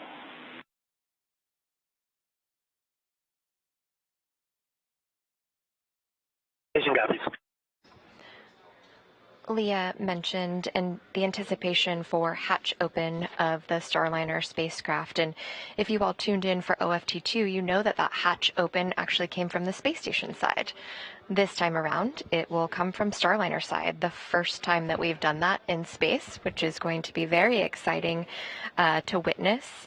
And this time will be a little bit different too. Last time we turned the latch inside counterclockwise, like lefty loosey, righty tighty. This time we will actually have Butch or Suni, depends on who decides to do it.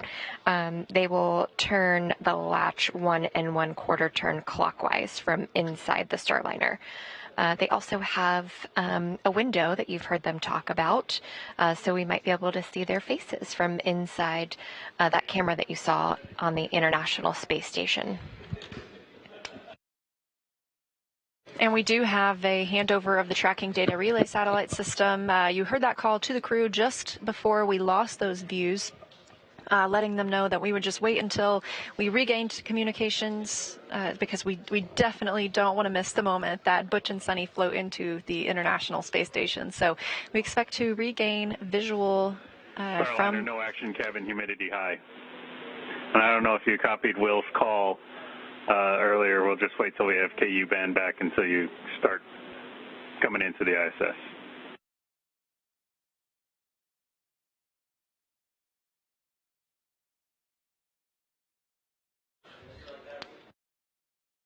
That's Capcom Neil Nagata speaking with the Starliner crew, letting them know we are standing by for hatch opening. And we have regained video. With KU and video. With the exception of crew sleep, Butch and Suni have been very busy aboard the spacecraft. And I know that our Starliner and Boeing and NASA teammates here on the ground just can't wait to talk to them about their experiences, so that we know how to make adjustments for future missions, longer duration missions to the International Space Station. Earlier this afternoon, I got a text message from former NASA astronaut Chris Ferguson, who helped in the Starliner's development, and I bet he can't wait either. His fingerprints are all over the spacecraft, and now so are Butch and Suni's.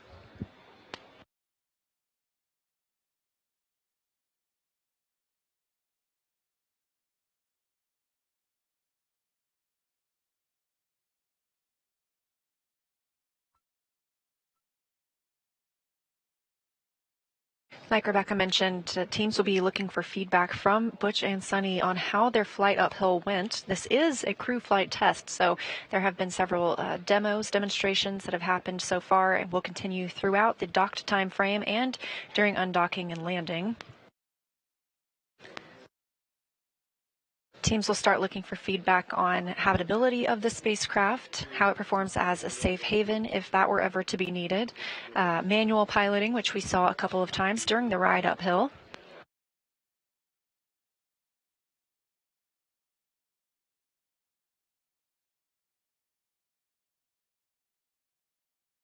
And once the hatch is open, we'll be waiting to see the bell on the space station side be rung to welcome 2 new visitors to the International Space Station.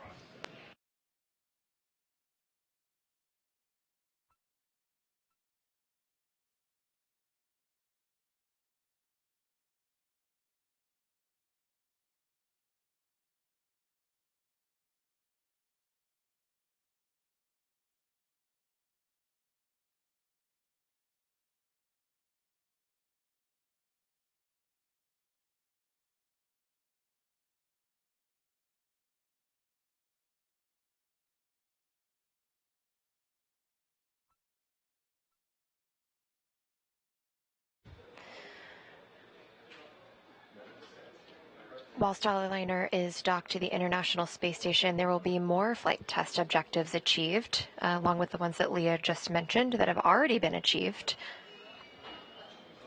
as well as operational capability checkouts.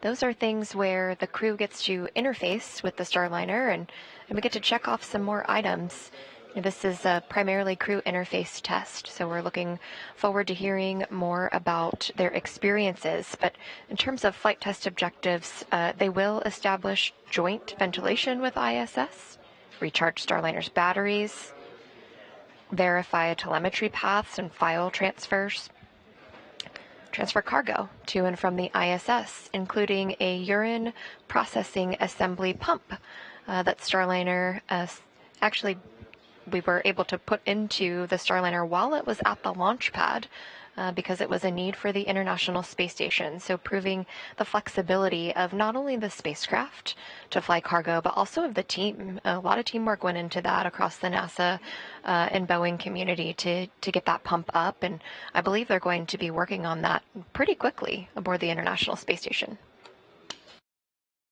And while Starliner is on the International Space Station, when we docked earlier and confirmed that we were hard-mated, the umbilical started receiving power from the space station. Starliner will also be put into a quiescent mode to minimize the power it's taking from the space station during its docked time frame. It can be turned on very quickly if that were to be needed.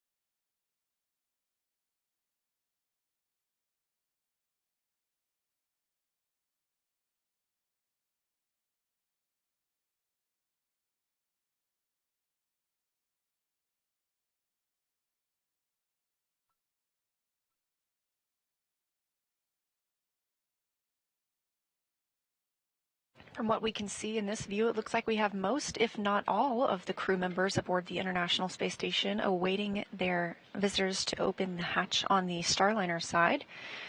Currently living on the station, we have the Expedition 71 crew, including NASA astronauts Tracy Dyson, Mike Barrett, Matthew Dominic, and Jeanette Epps, and Roscosmos cosmonauts Oleg Kononenko, Nikolai Chub, and Alexander Gerbyankin. Of course, we're adding 2 more NASA astronauts to that mix today, bringing the total of people living and working on the space station to 9.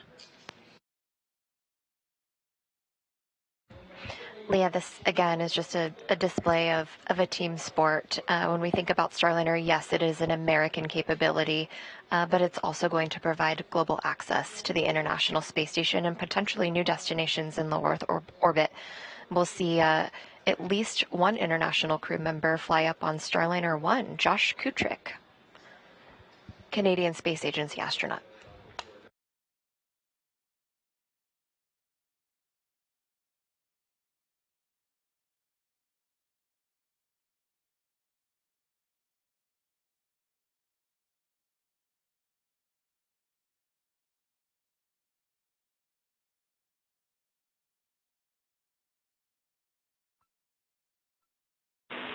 Station Houston on the big loop, just for status.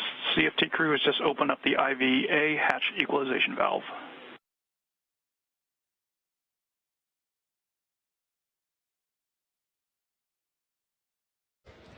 Cannot rush into opening 2 vehicles that are connected in space.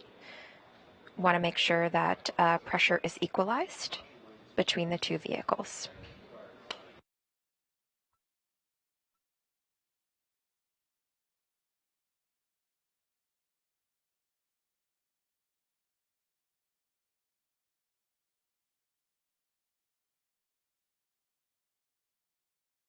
All eyes on the IVA hatch. Maybe they're not in a rush.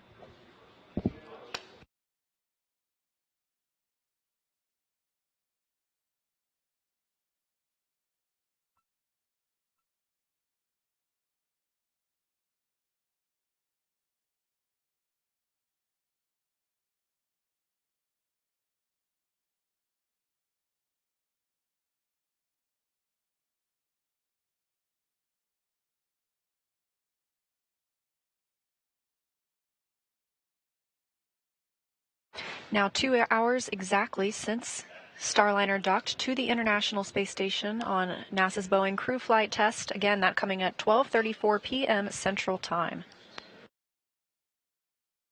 We are just standing by for Butch and Suni to float in as the first crew members to fly aboard Starliner.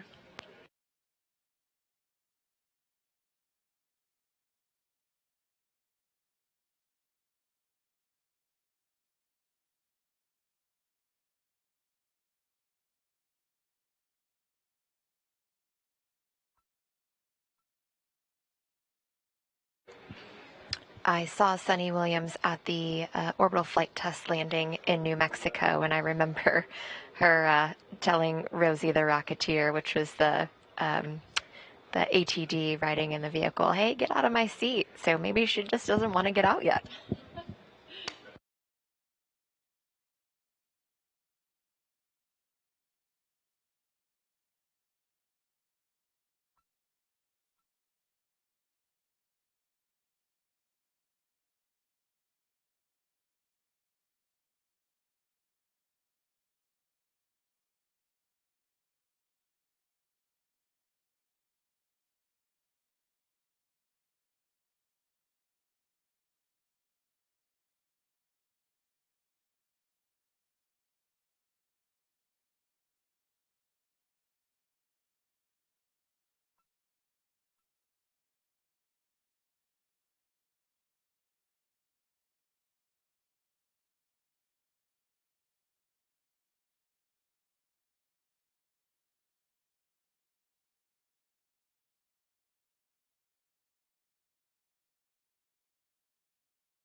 While we can't see what's happening inside Starliner right now, we do know that after lessons learned from Orbital Flight Test 2, the teammates for Starliner actually redesigned the hatch stowage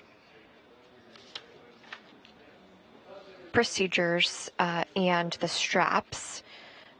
So basically modifications to securing the mechanism. So it floated around a little bit more than we anticipated for OFT2.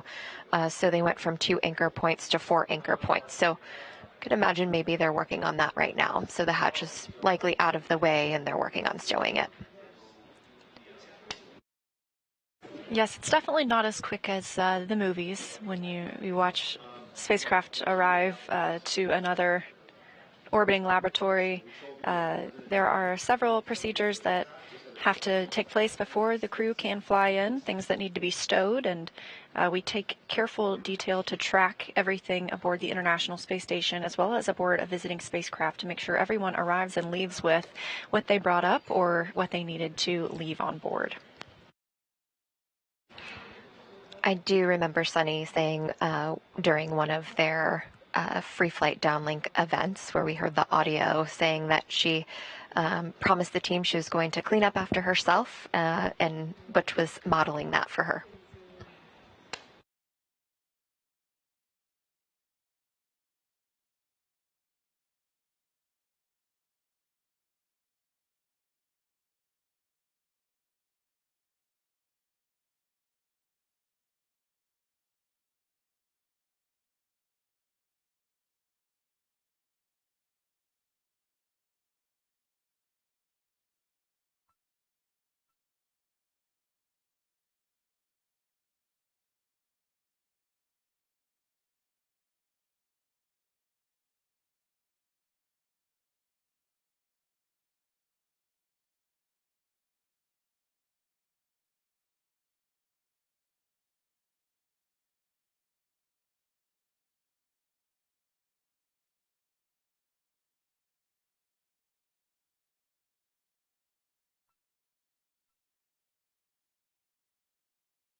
Looks like the anticipation is building with the International Space Station crew. So, we kind of talked about it before, like a road trip, like little kids waiting for your parents or grandparents to arrive for the holidays. It's probably really exciting and also really like, hey, come on.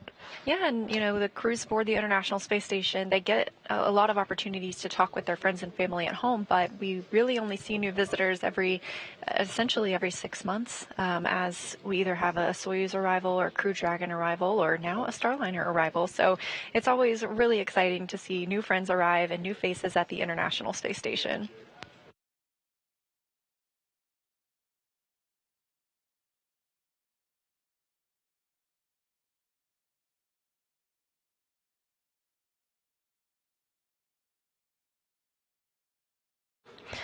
NASA astronaut Jeanette Epps seen in view on the left-hand side of your screen, and she actually trained to be on the Starliner 1 mission. So I'm sure she's very excited to get inside too and actually see it from space and not just from the ground. Yeah, Jeanette flew up on the Crew 8 mission, and having that ability to cross-train on 2 different vehicles is a pretty special opportunity.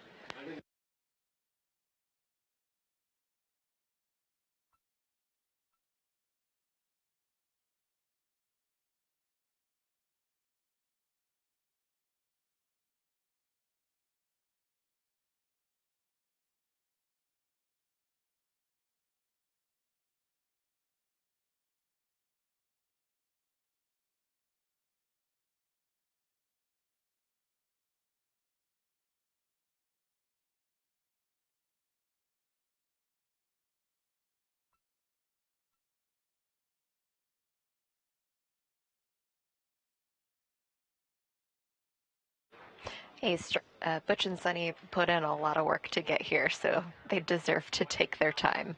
We're looking for a grand entrance.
Teams here in the white flight control room are conducting a handover between shifts. The new flight director on console is Rick Henfling.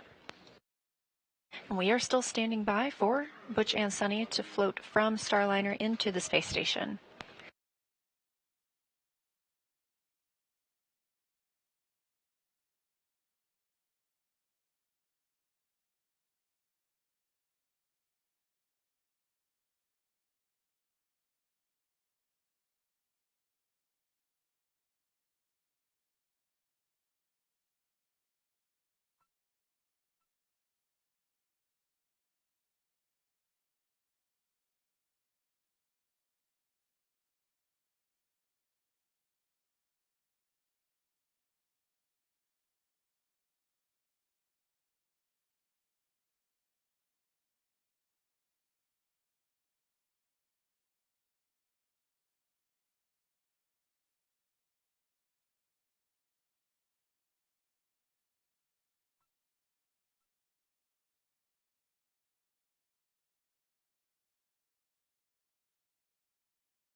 Lots of cheering here in the room. Big hugs. Suni William coming through in her blue flight suit. Oh. And followed shortly behind by Commander of Starliner, Butch Wilmore, now back on the space station, the third visit for both astronauts and the first crewed flight test of the Starliner spacecraft. Everyone looking very happy, like they had a great ride.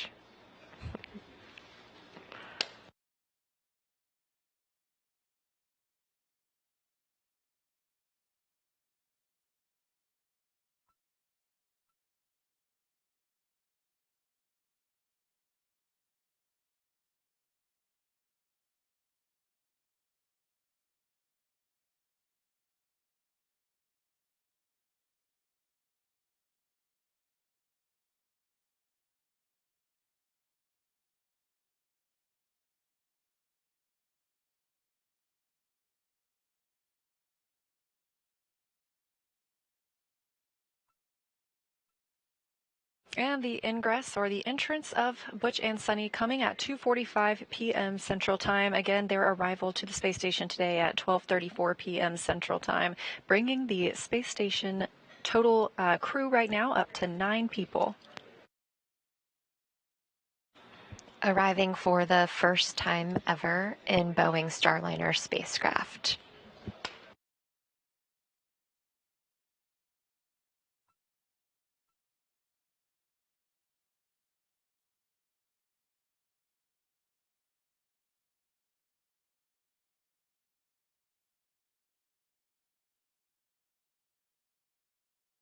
I can imagine they're very happy to see people without masks. You know, they've been in quarantine since a couple of weeks before the first launch attempt in May, finally launching, earlier this week on June 5th, docking on June 6th. And so big smiles there. I'm sure seeing those not behind masks is probably something they're really excited about.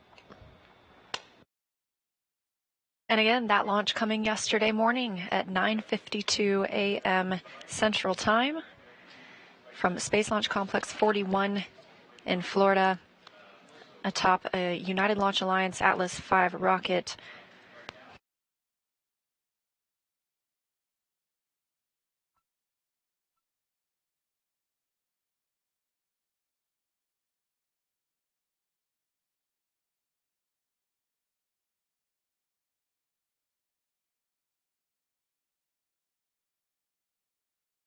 And the crew is going to give us a little bit of a welcome ceremony. Available crew in PAO events.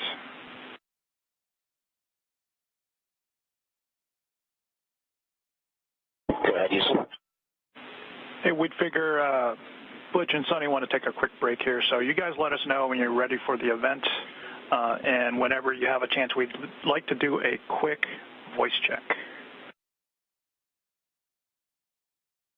Okay, we'll get that set up. Thanks. Yeah, Houston, you want, which camera you want the microphone on? Are you using both cameras or just one?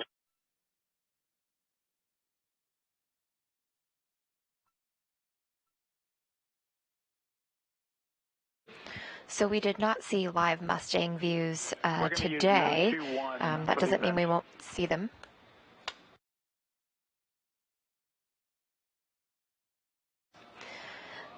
But teammates here in Mission Control were working an issue with an IP address. So very similar situation to that you might have at home, but we will get to see that. And we will also get all of the downlink events that you heard via audio transferred while they're docked to the station. So we'll be able to put those out on our channels after we get through this big milestone where we welcome the crew.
Again, live views here aboard the International Space Station as we have just seen NASA astronauts Butch Wilmore and Suni Williams float through the hatch from Starliner into the orbiting laboratory, being welcomed by 7 crew members, now bringing the total of people living and working on the space station up to 9. They are getting configured for a welcome ceremony. We expect that to begin shortly.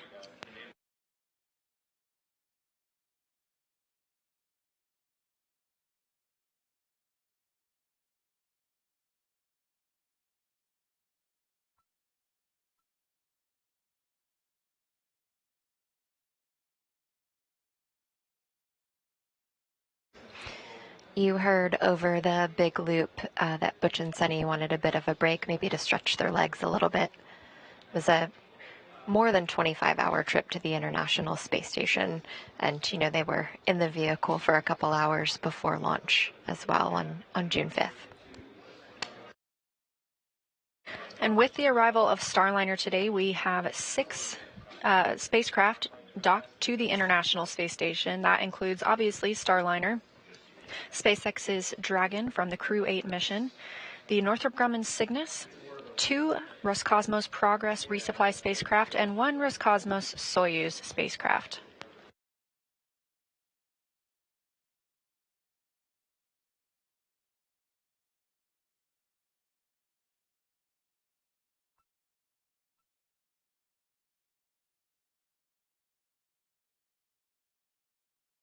Houston, Matt 2, you ready for senior voice check?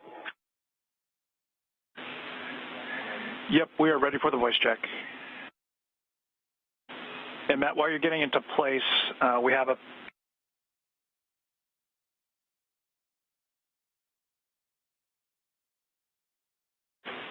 Matt, can you give us a full 10 count, please?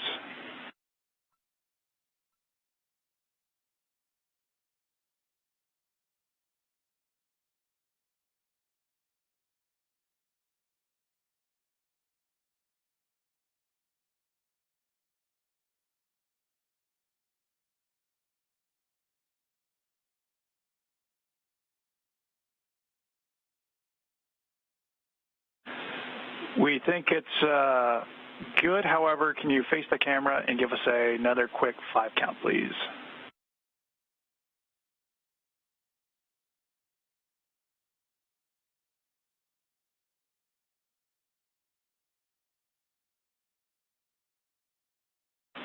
Good. Voice count. Just a heads up, we're about 7 minutes out from a teacher's handover. We're going to start the PAO event after that handover at about 20:02. That's if you're ready. Copy. Let me see where people are at, and I'll let you know start time.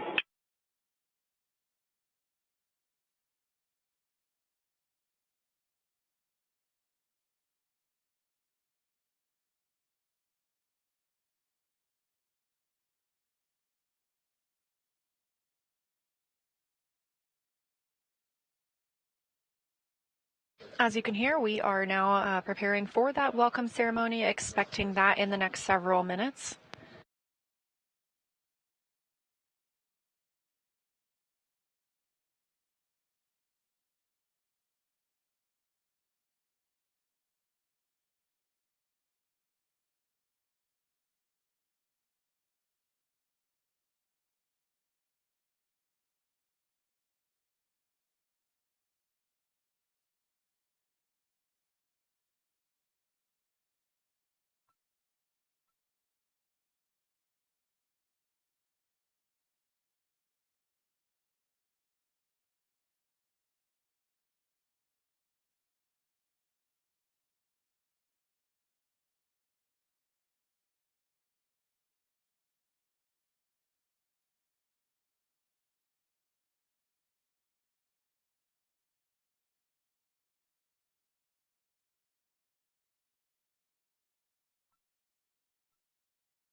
As we await that welcome ceremony, we are hearing in the room here Ed Van Cise, our flight director for Rendezvous and docking today, just telling the team that they are top-notch. They worked through a lot to get here, and they need to celebrate their success tomorrow after they sleep.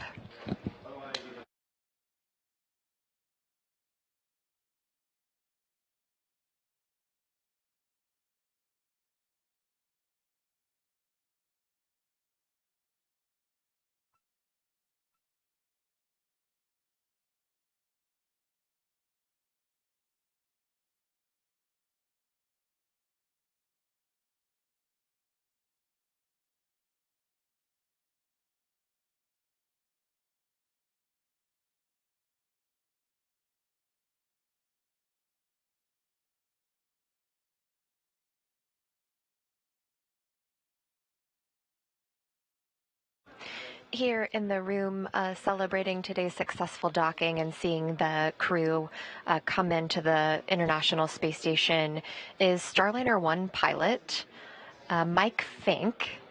And we actually have a couple pictures of him here in the control room today wearing his flight test orange tie. He also has on some socks. Well, actually, here you see him doing his Ironman pose. If you follow him on Twitter, it is Astro Iron Mike. He actually has been doing a great job showing behind the scenes of what Butch and Suni have been going through for training and even during launch attempts. So just a all-around good human being. If we want to take a closer look at his tie and his socks, we can do that as well. See here, signed by Butch Wilmore and Suni Williams. Flight test orange is important to them. This whole experience has been a flight test from them from start to finish. They've been able to write the procedures and make the Starliner better for what's to come. And that is a flight with Mike Fink next year.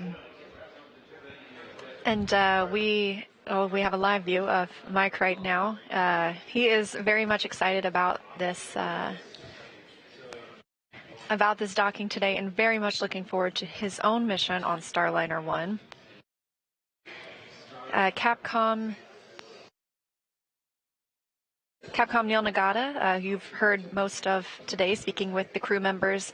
He is also wearing a signed tie. He's got some flight test orange on as well.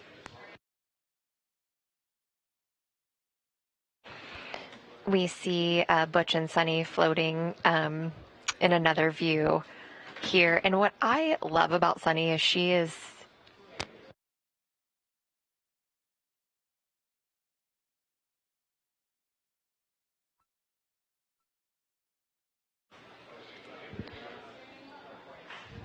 we actually do see Neil Nagata too. He is wearing a blue and orange striped tie, again representing flight test orange, and likely Suni's love of the ocean with the blue, also signed by the crew.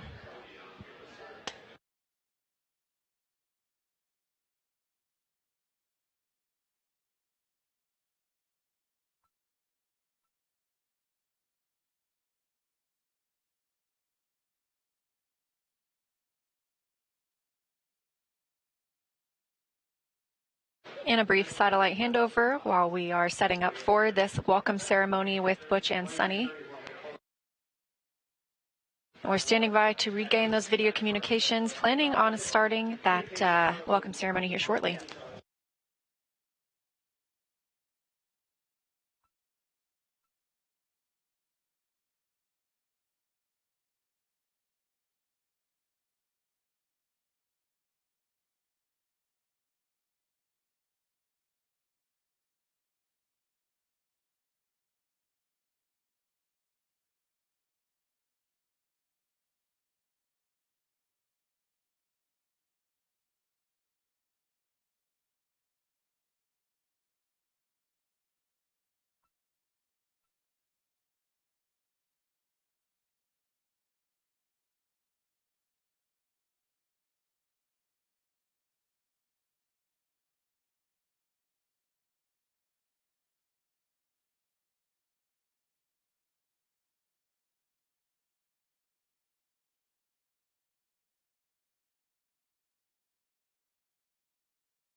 Houston, Matt, we are ready at your leisure.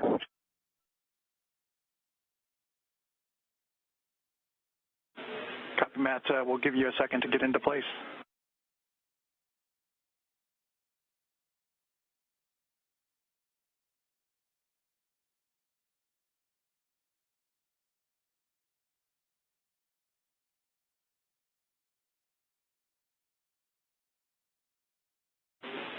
Station, this is Houston. Are you ready for the event?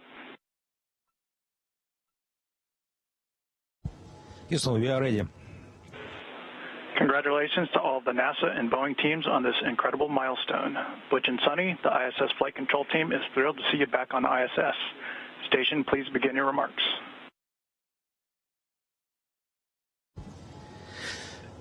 Butch, Suni, we are glad to see them all here in International Space Station, and we want to congratulate the whole team in different mission control center for launch, for docking, and of the end, we are very happy.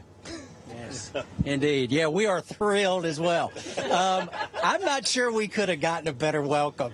I mean, we had music, we had Matt was dancing. It was great. What a wonderful place to be. Great to be back here. It feels like, I mean, obviously, Sonny and I have been gone for a little while, but it's very familiar. There's only one problem. Matt is in my crew quarters. So I don't know what we're going to do about that. But, hey, thank you all for the great welcome. And thanks to ULA, got us going. Boeing kept us going. Mission Control MO kept us going and got us here. What a great, wonderful team effort. I mean, team. This organization, these organizations are the epitome of teamwork. And it is a blessing and it's a privilege to be a part of it. It's just amazing. Yeah, and I just want to say a big thanks to family and friends who've lived this for a long time. And I think you're glad we're not with you anymore.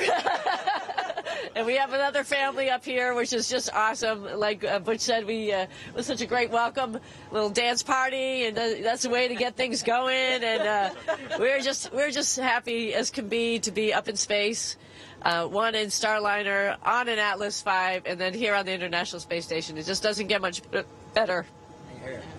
Yeah, we're ready to go to work for the international partners here. Whatever it is you got us to do, we're ready. All right. Yeah. We're ready. Thank you all so much. All right. That concludes the welcome ceremony. Station, we are now resuming operational audio communications.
It's been such a privilege to witness this historic moment. Butch Wilmore and Suni Williams, beautiful words and welcomed by the Expedition 71 crew led by Commander Oleg Kononenko, hugs and handshakes, and just getting to really, truly bask in this moment of all of the years of hard work by all of the team, Boeing, NASA, ULA, all the partners that enabled for this moment aboard the International Space Station today, June 6th, 2024.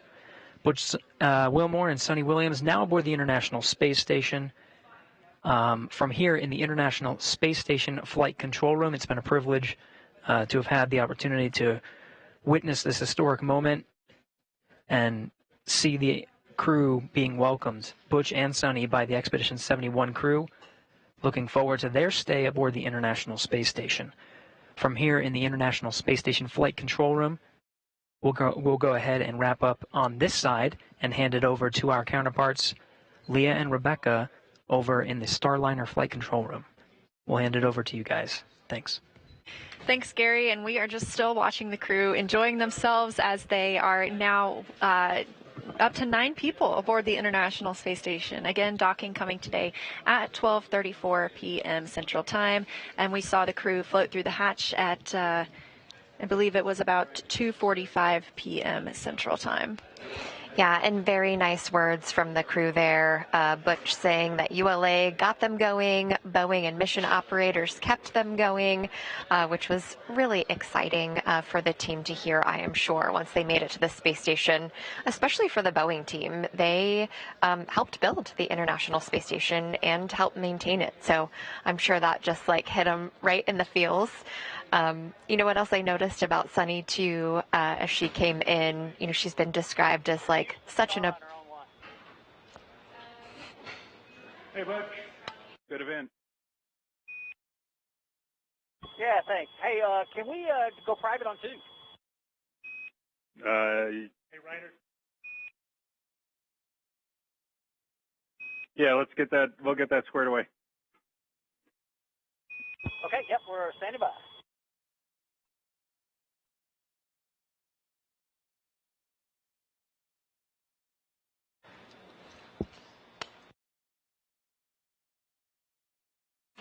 So Suni is described as the most approachable astronaut, and I noticed as she was floating in, she actually had like a little piece of fairy hair, which was like as sparkly as the narwhal gravity indicator, which is so fun to see.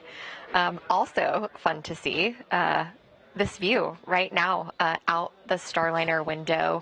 The team was able to get the IP address right and get the video unrestricted for us to use here. So you can see the ESA Columbus module, you know, the International Space Station being just this point of pride and unity, not just for America, but the entire globe, and it all coming together on space, which we saw with the crew coming together with those fun family photos.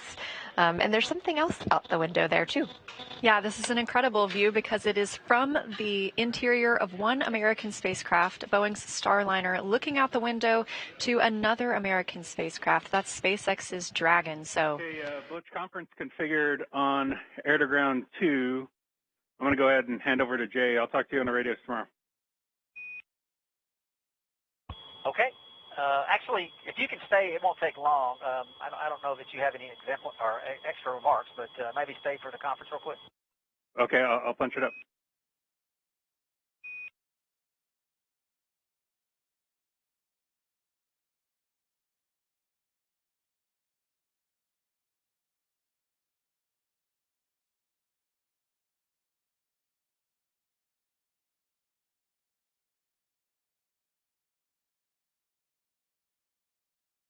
as we were saying, this view from the window of Starliner, now looking out toward the Dragon crew spacecraft, SpaceX's Dragon,